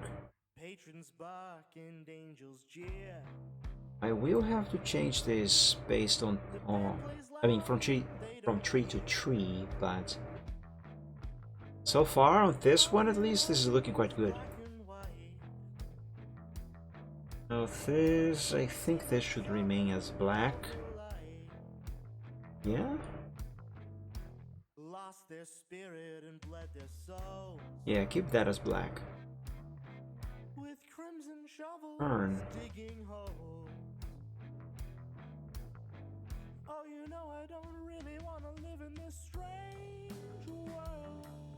Yeah, let's not touch this.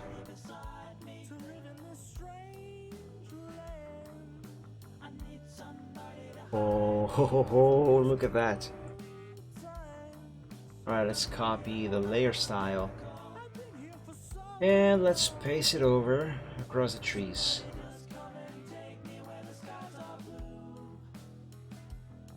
I almost merged. This layer style.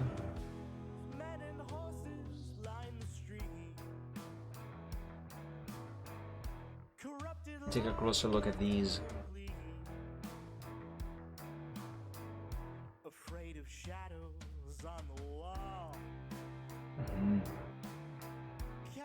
Let's keep going.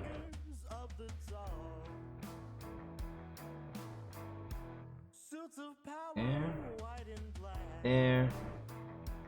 Oops, that's a shadow. Let's not touch that. Paste layer style, and one more. And we are done with this group.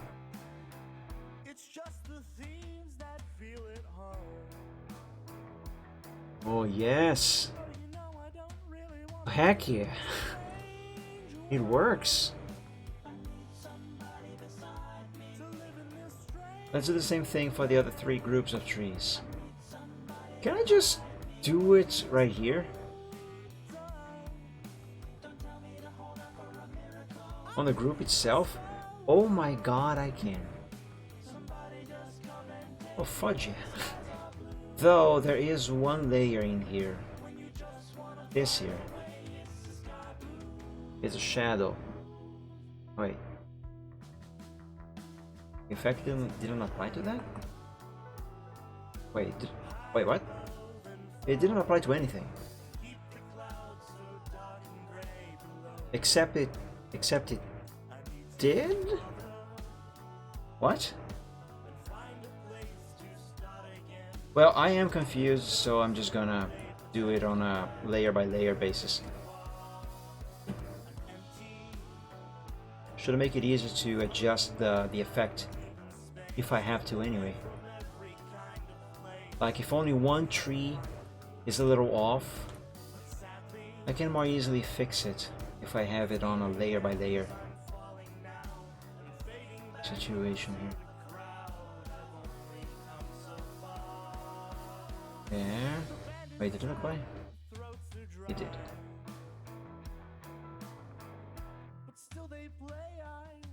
Alright, group 3. I think this one is the one that has the most trees. Actually, never mind, it isn't.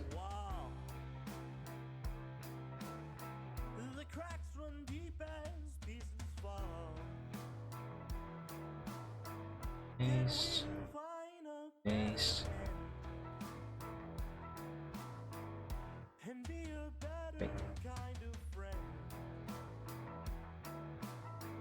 There's a shadow layer. You think at least those I have named.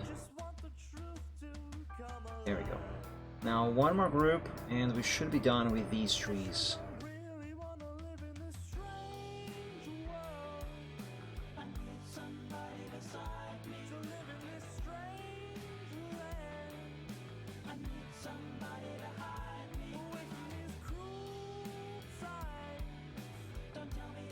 By the way, I just realized the other day that Christmas Day, the 25th, that's gonna be a Sunday. So now I have to decide whether or not to do the Chill Art Sunday on that Sunday or not. There we go. Oh yes, yes. Look at this. Let's look more closely.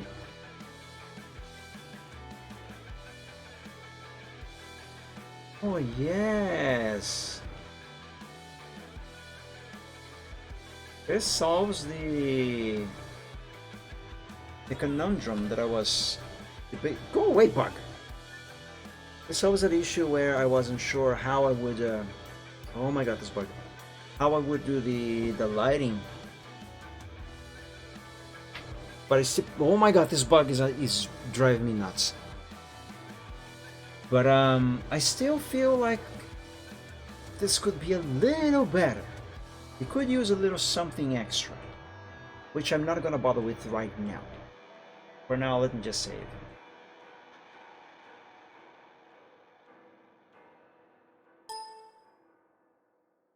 There we go, the dinging of saving. Of save, I mean. Close file pack, I'm no longer gonna need that. Let's see, what is... Oh! I need some of that lighting on the ground. Where's the snow? Where's the ground? Here. Let's make a new layer. And let's use a soft round brush.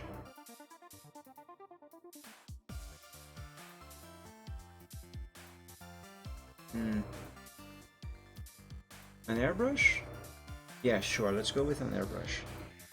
Of size 500, no, 1000. Yes, 1000. Let's sample a color from Rainbow? No, the Aurora. Oh my god, this freaking bug. Will you settle?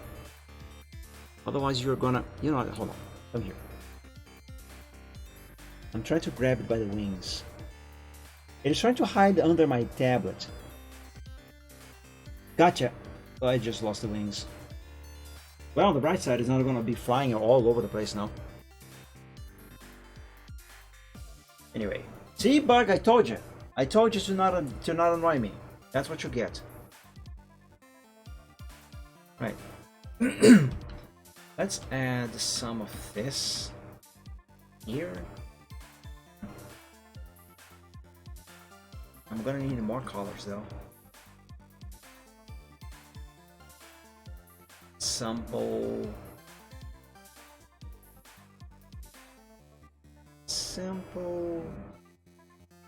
this here and make it a little more blue.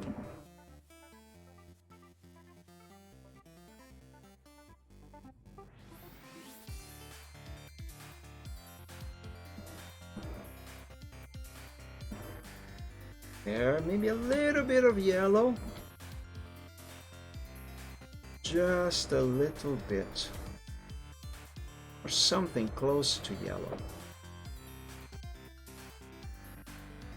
Yeah, this is a very bright green. Why not?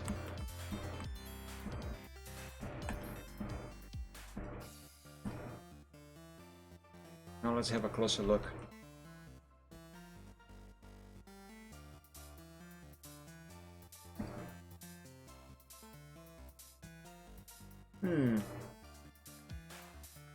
I suppose that works. What if I give it some outer glow though? Maybe inner glow? No, I don't want to make the ground too light. Let's not touch that. Let's instead fiddle about with this stuff over here. These effects. I never remember the name of this effect. I mean, this section over here.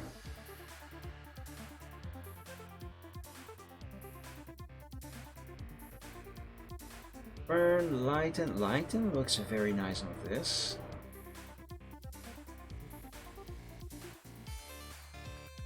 Okay.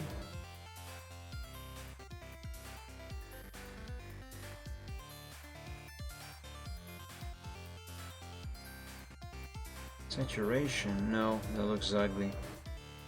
Luminosity. Let's see, lighten. Let's compare lighten with nothing. Yeah, lighten looks better. What if I have this under the texture layer though? Yeah, that it doesn't big. It is invisible now. So soft.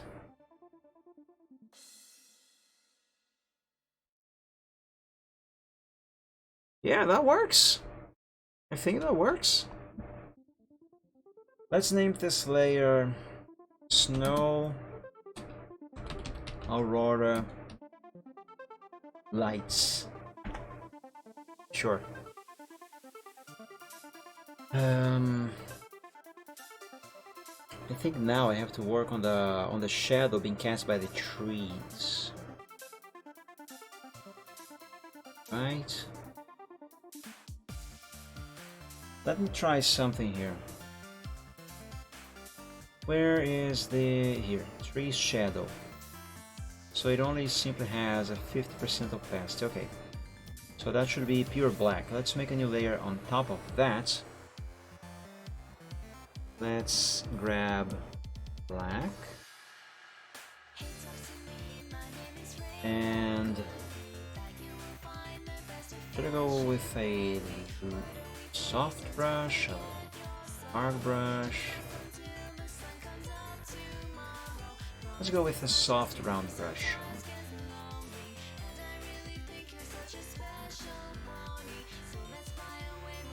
Let's do this. Maybe I should be using an airbrush instead.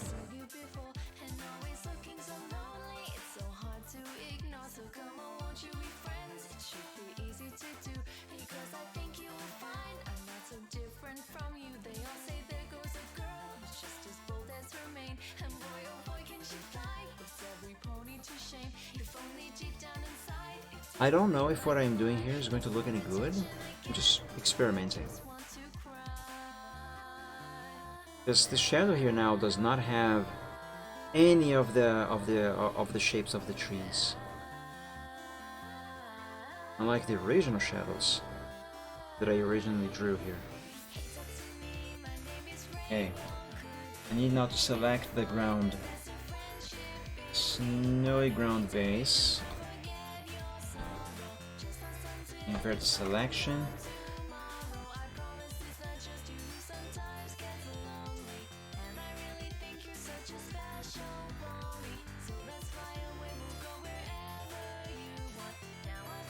I am removing some excess that is appearing where it is not supposed to. Okay, I think that should be everything. Yeah, that's better. So let's set this to 50% opacity now.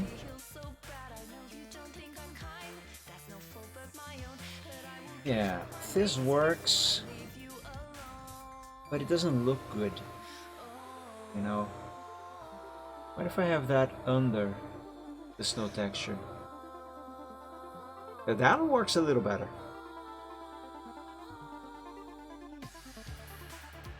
Let me see if it is at 100% zoom. Yeah, that actually works. Like this, it doesn't look as good, but up closer seems a bit better. Though I feel like there should be an extra shadow layer here. Let's name this trees, shadow, 3 shadow, 50%, 3 shadows, 1. Let's make a new layer and let's do some more shadows.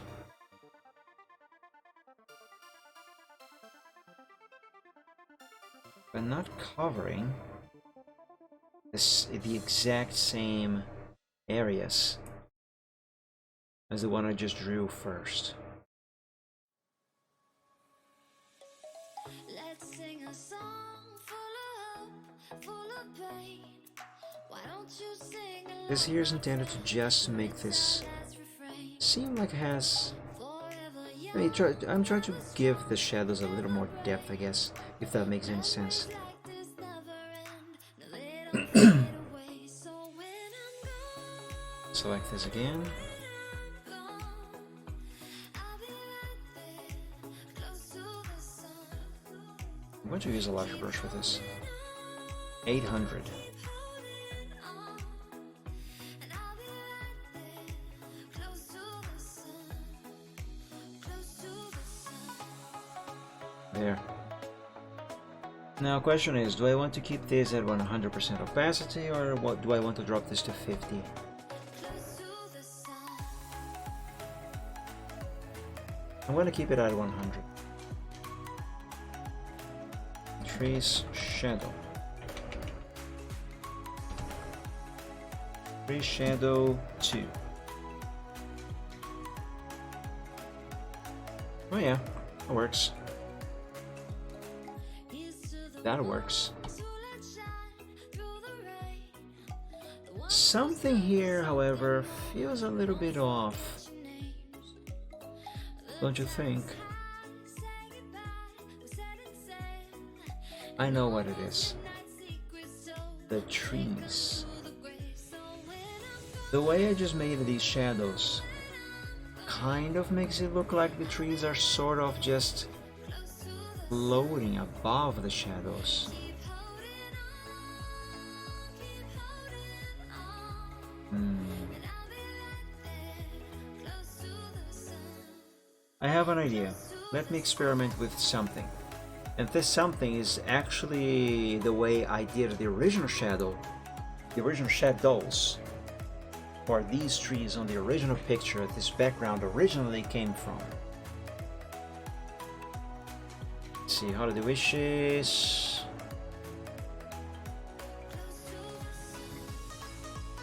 There. Trees, Alpha 7. Oh. I hate when this happens.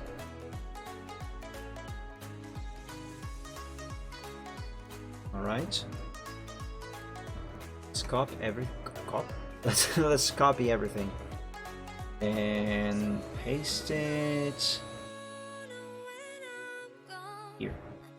I'll be right there, close to the sun. Keep That's the trees themselves. Let's flip vertical. close to the sun, Make it completely black. close to the sun.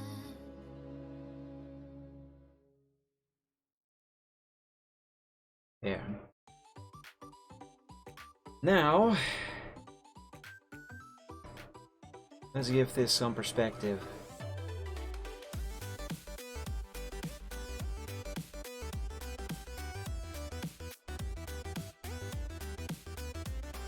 That should be enough, right?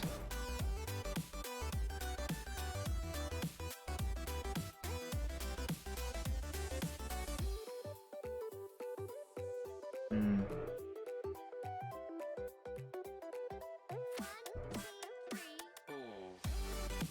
Up the perspective here a little bit.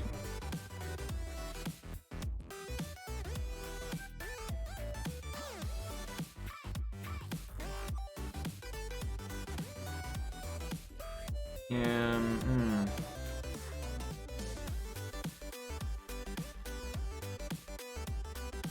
Hmm.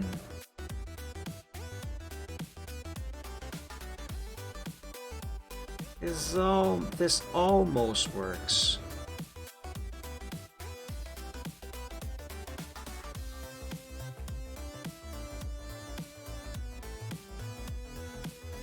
Maybe some warping. Ah yes, warping.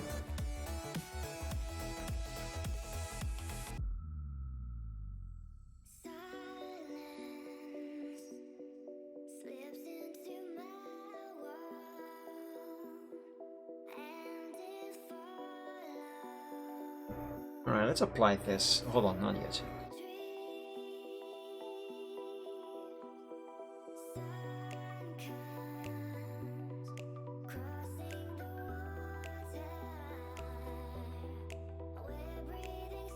Alright, let's apply it now.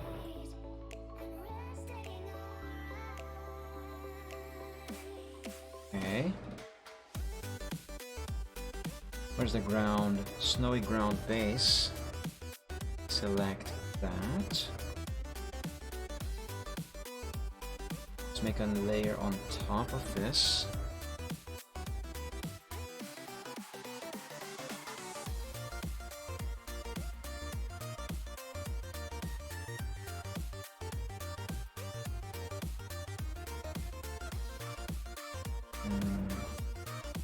Not sure about this here.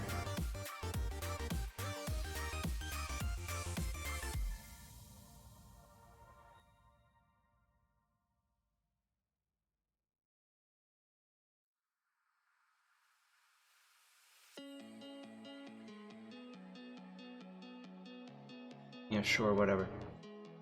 Let's give this a 50% opacity? No. 80. 80.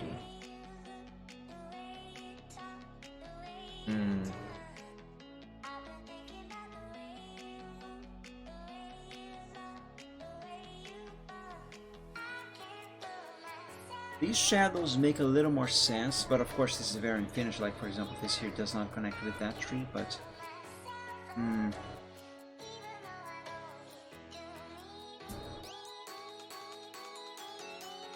not quite convinced. Alright, let's see here. Let's merge these together. And now I change the opacity. 50%. Yeah, I think 50% might work a little better. But what if I re-enable those shadows I was working on a little earlier? So these.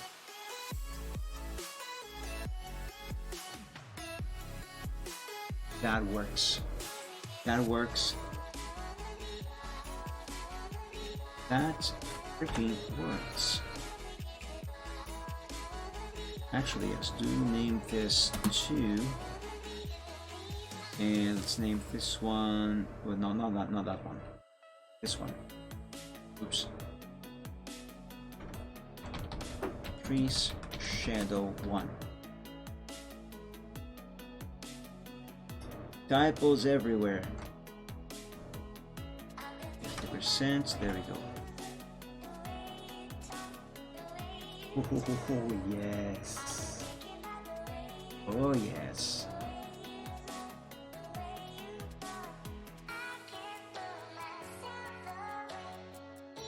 Still feel like things could be a bit better here. But right now I cannot really think of much else. Those mountains, they need to have some light. They need to have some light cast onto them. Let me wait for Photoshop to save. There we go, saved. Let's go to the mountains. Like here's one set of mountains.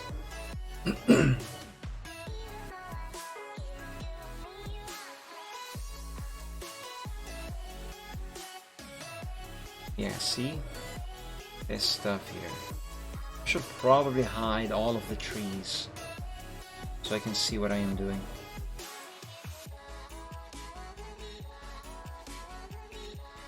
Yeah. Let's work only on the mountains right now. Give me a brush size 900.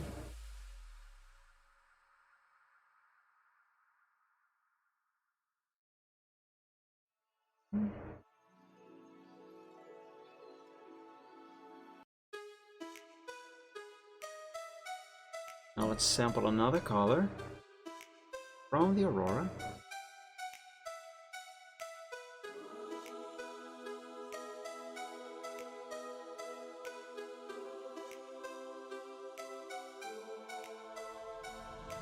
Greetings chosen, I've been waiting here for you since the That's nice. That's not nice. universe. You know the world is Alright. there's a secret power So that's one. in your soul. Let's do the same thing now for the mountains back there. 'Cause you're the one. You're the one. You're the one. You're the one. 'Cause you're the one. You're the one. You're the one. You're the chosen There. Mountains to Aurora lights.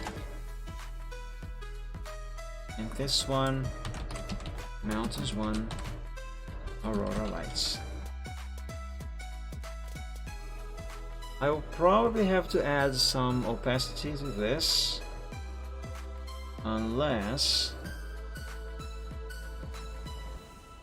Ooh, you know what? I should play with this after I re-enable the trees. greetings chosen. I've been waiting New trees, for you since the beginning of this universe. You trees, trees, and trees. waiting Alright, we have all the trees back. power hidden in your soul. Let's fiddle with this stuff now. To use it.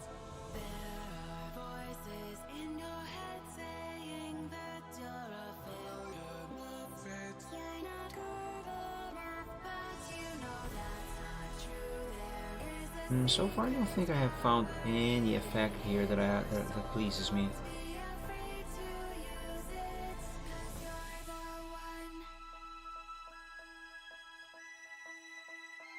Maybe there was one, but at the start here. Let me go through it again.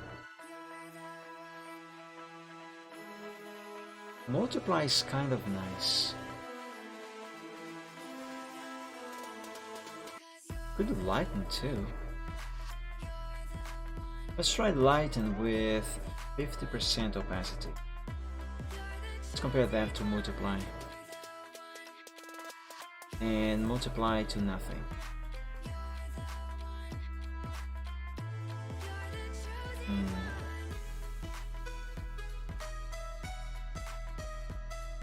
Maybe multiply. Or actually nothing with 50% opacity.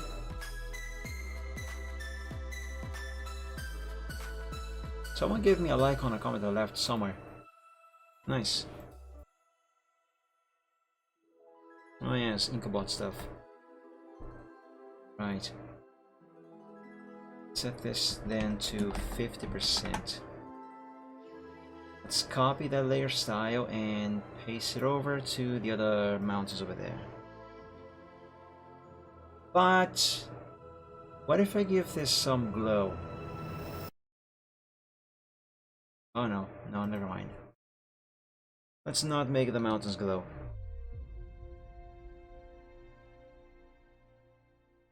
I like this. I very much like this. I feel like I am close to finishing this. I'm trying to think what else to do here though.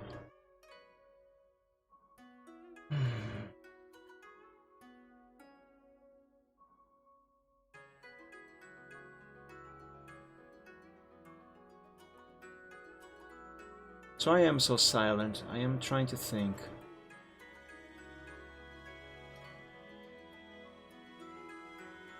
You know something that I just got curious about? First of all, let me save this.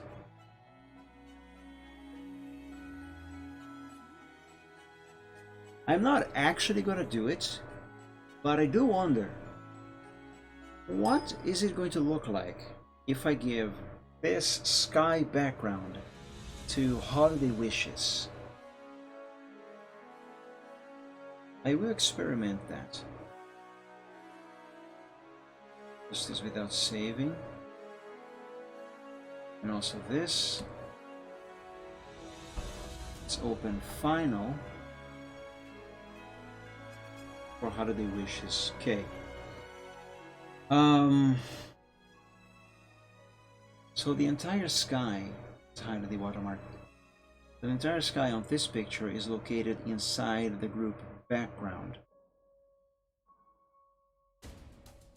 Yeah.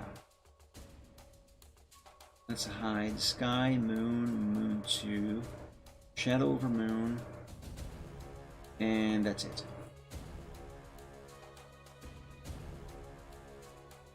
And let's let's duplicate this background group over to final 2. Background, let's name this temp so I can easily identify it. Background temp. That seems to be missing something.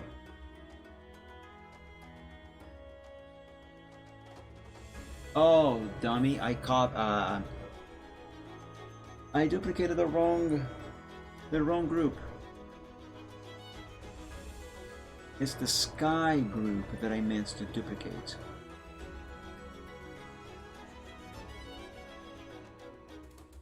There, send that over to Alpha. To hide the clouds, or at least some of the clouds.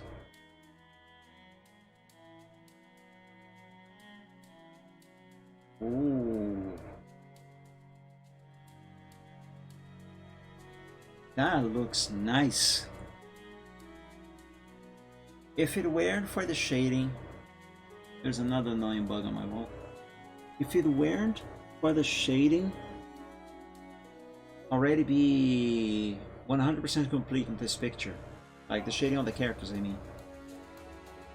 I could totally make a nighttime version of this thing.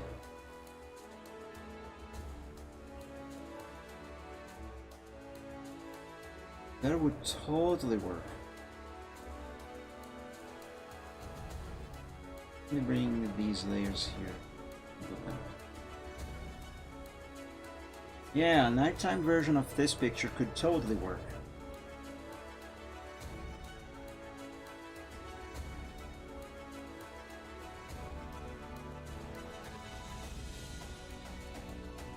Seriously, look at that.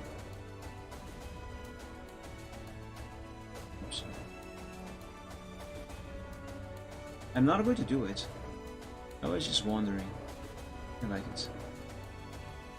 But this, oh my god, this looks so much better. Right, what am I supposed to do next here? Do I have to do something else? I feel like I should. But I don't know.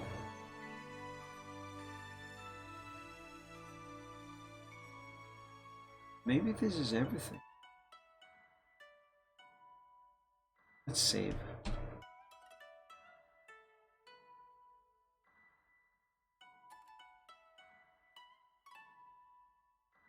Alternatively, in order to,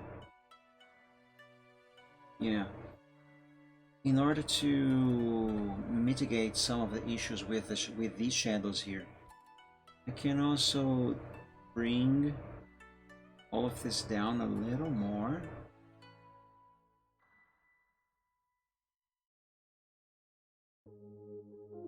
I don't think I like it though.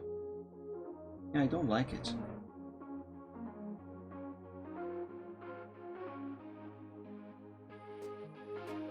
Yeah, let's keep it like this. This looks better. Right. This also looks really nice. I really like this. If only this aurora, or these auroras, weren't so flawed in the way I made them. This looks really nice. This sky without the aurora also looks terrific. Oh, I love this so much. I really, really do. But this is supposed to have the aurora.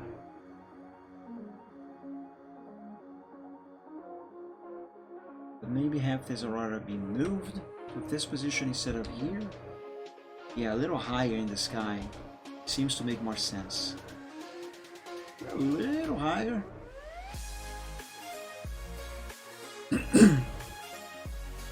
Yeah, I guess so.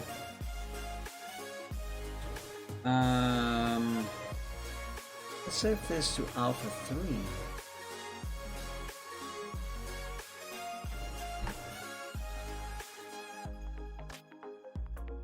And I can't think of anything else to do on this picture, so I think I'm just going to clean up the layers and move on to the final version. So let's delete all the layers that I'm not going to need anymore.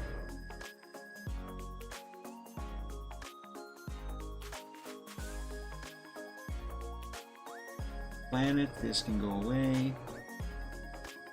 Nebula 1, this can go away. Rename this to just Nebula.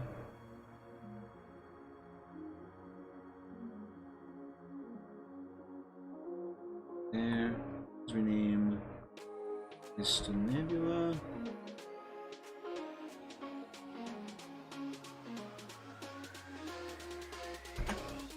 Go. Stars. These stars. Okay, let's not touch them. Space. So that stays. I should probably rename this group as well. And oh, actually, I should not simply rename it. I should move the groups inside of it to outside. Wait, what did I just do here?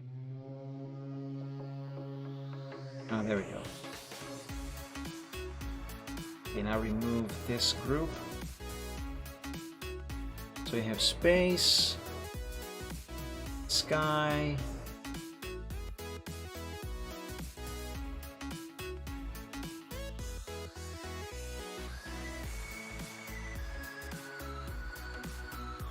actually let's name this sky.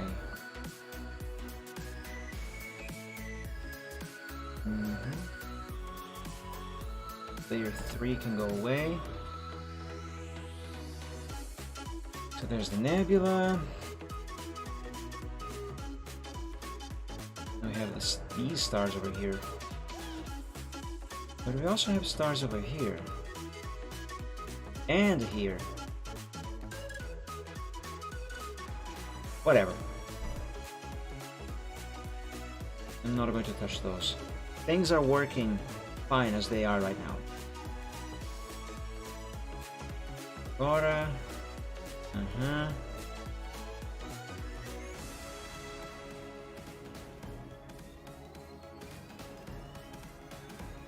Okay, let's name this group from sky to background. And the group background, I will rename it to foreground. Because it's no longer a background. Let this goes away.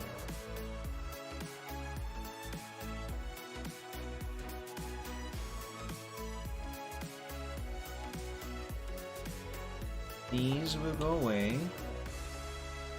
This, that.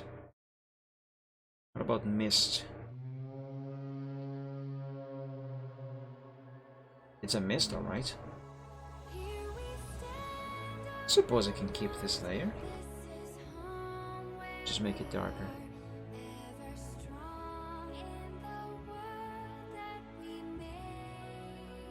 -50? Yeah, it doesn't make a difference. Let's just remove it.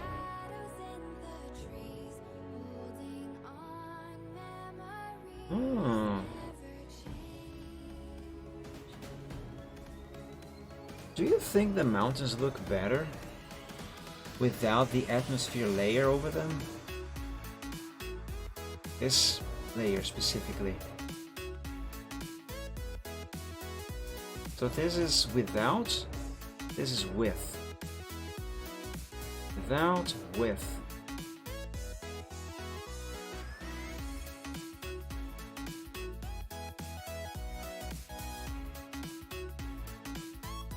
Actually, I think, yeah, I'm gonna keep it. It actually looks better with it. Now shadow over moon, that'll go away. Moon 2. Yeah, I will remove these.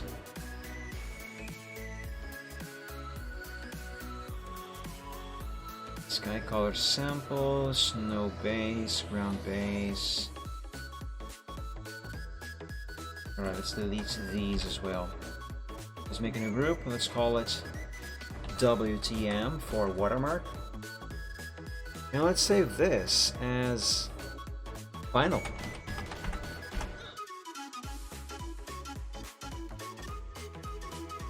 Saving, saved. Now I want my watermarks.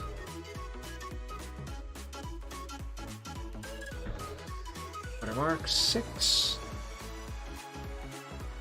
WTM black, WTM white.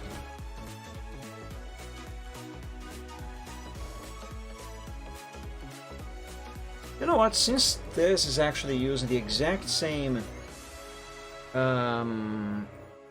canvas size as Holiday Wishes, I think I'm just going to import the watermark from Holiday Wishes into this here.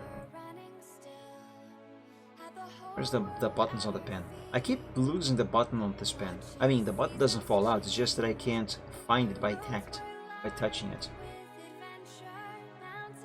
Duplicate from this final to the other final.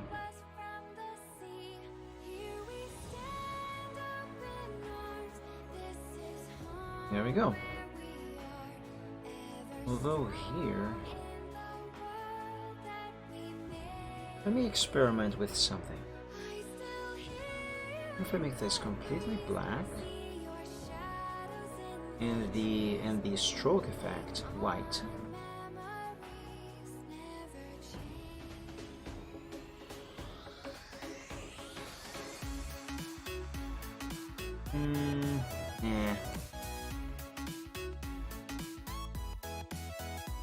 I'll just change the opacity because this is not visible enough. Not on this picture.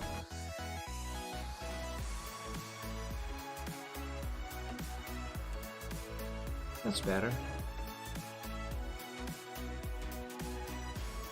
And save. Alright, I think I can say this picture is finished. Now, question is, what should I name this artwork? The placeholder name is Snowy Scene, but that doesn't really work.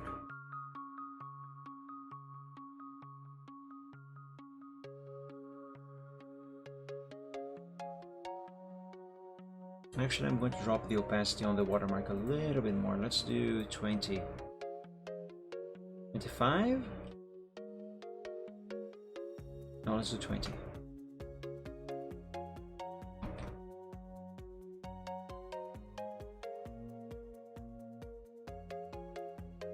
It's a tad generic, probably not very creative, but I'm thinking Winter Night. Yeah, sure, let's call this Winter Night.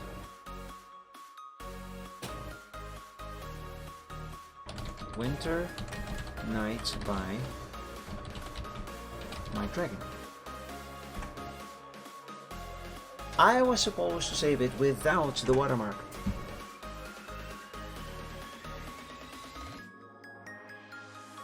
I mean, I have to save two versions, one with the watermark and one without the watermark. This first one that I saved here was supposed to be the one without the watermark.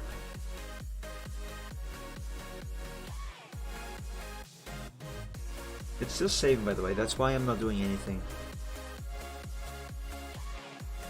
Oh yes, it takes a while to save as a PNG file. In the meantime, let me close a couple things here.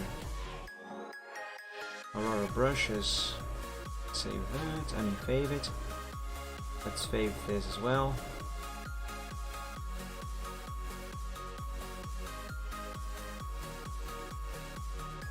My God, you are still saving. Oh yes, when I upload this picture here, I should credit Kyrie292 for this tutorial. The tutorial I used to draw my Aurora. That nice Aurora. I'm pretty sure the next time I make another one of these, it's gonna look much better. Well, that's still saving. There we go. Save as PNG.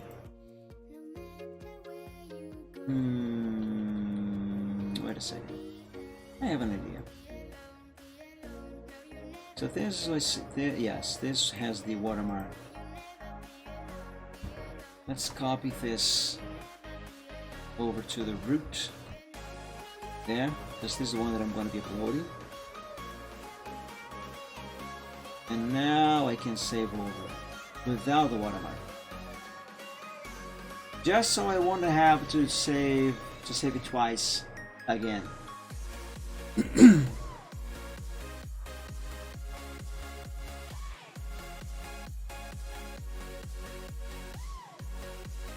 Any day now, Photoshop.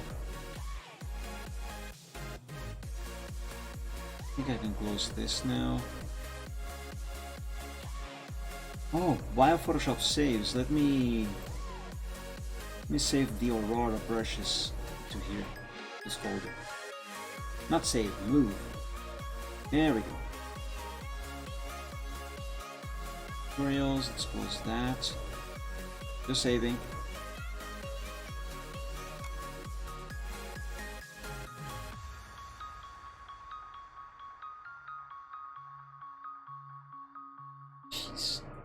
I almost taken a quick another quick bathroom break while this saves because it's taken a while.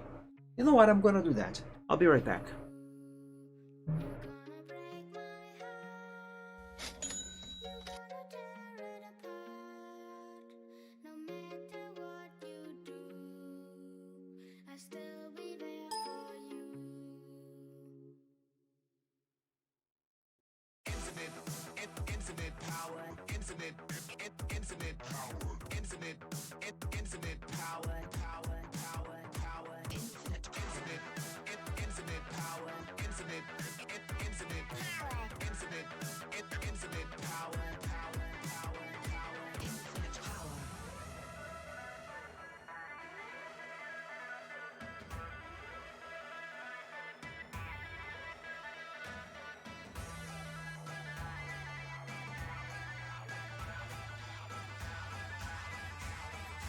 Infinite power.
Infinite power.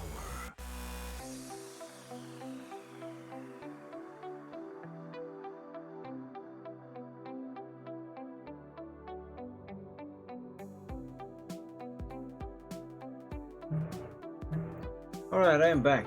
Hey, Photoshop is done saving, finally. That only took forever. Okay. Let's close Photoshop. What? Oh right, it's this here. Okay, save. Now I'm saving the PSD file, not as a PNG. There you go. Let's close Photoshop without saving anything that might still be open. I have to close Photoshop because now I am going to rename the project folder. So what was the name that I decided on? Winter Night? Infinite power. Wait. Yes, it is Winter Night. So Winter Night.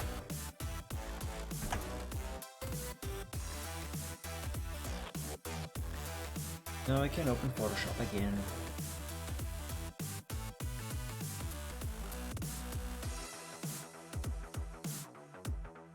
There we go.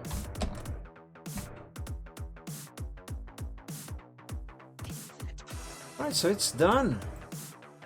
You know what? I'm not 100% happy with the shadows down here. Excuse me.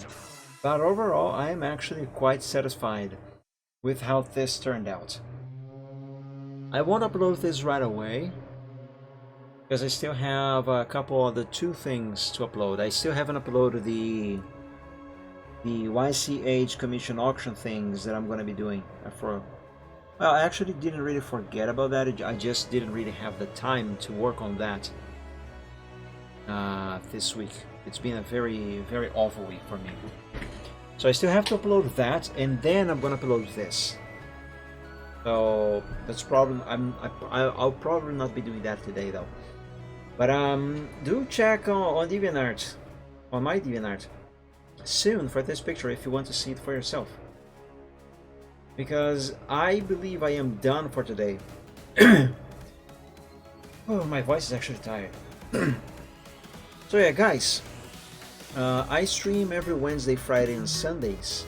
I play American Truck Simulator and Euro Truck Simulator every Wednesday at 6 p.m. Eastern Time. Sometimes I might play some other trucking game on Wednesdays, but point is, I mean, ATS and ETS2 are the main ones.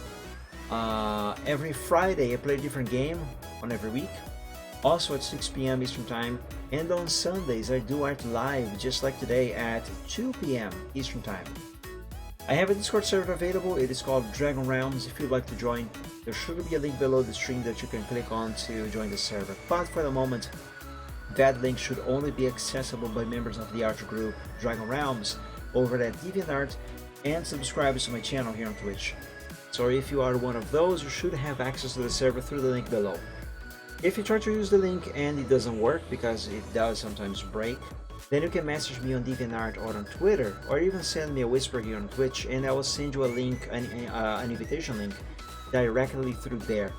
My name on DeviantArt is here on the top of the screen. It is Mike-Dragon, so that would be www.deviantart.com/Mike-Dragon, and on Twitter it is @_MikeDragon.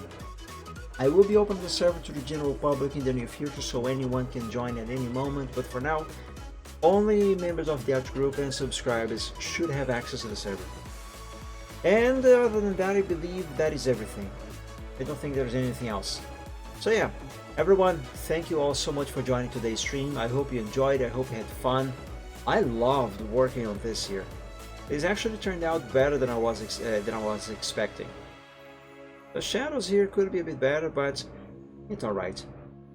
So yeah, everyone, I hope you enjoyed this just as much as I did. And again, thank you so much for joining. Have a great week. Make this next week be a better one than the one we just had. And until we meet again on the next stream, God bless you all. Stay safe and healthy. Enjoy the rest of your evening. When you go to bed, sleep well. And as always, dream of dragons. So everyone, see you soon. Bye bye.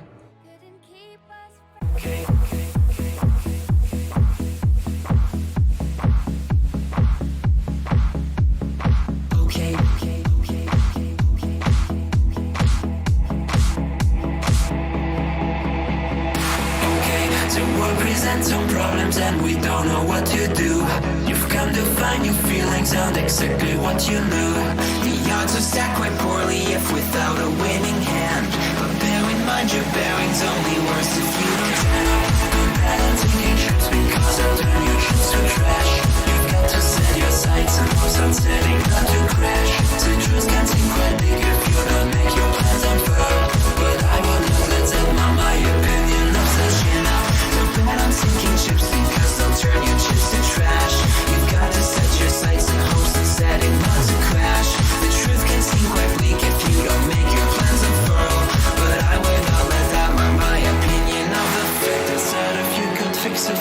ends of the current paradigm. We would have a hero who's both been elusive and on time. Just on time.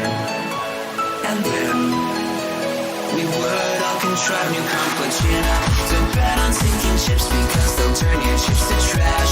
You've got to set your sights and hopes and setting not to crash. The truth can seem quite bleak if you don't make your plans unfurl, but I would not let that mar my opinion of the year. Bet on sinking ships because they'll turn your chips to trash. You've got to set your sights and hopes on setting not to crash.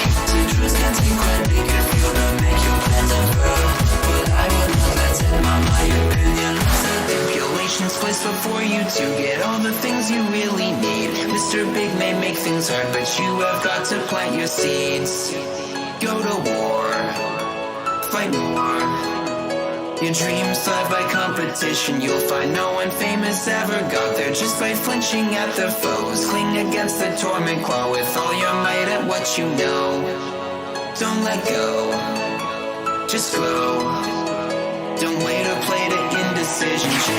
Don't bet on taking shifts because you've got to be more grand. You've got to think ahead and carry out the things you planned. Citrus can be your fears when you can see where puzzles lay.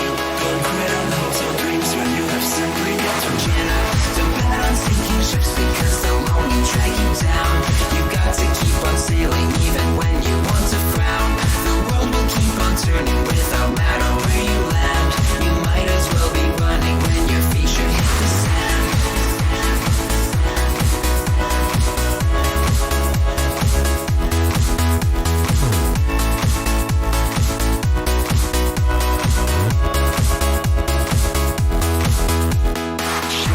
Don't bet on thinking just because you got to be more grand. Chin up, don't bet on sinking ships because they'll only drag you down. Chin up, don't bet on sinking ships because they'll turn your trips to trash.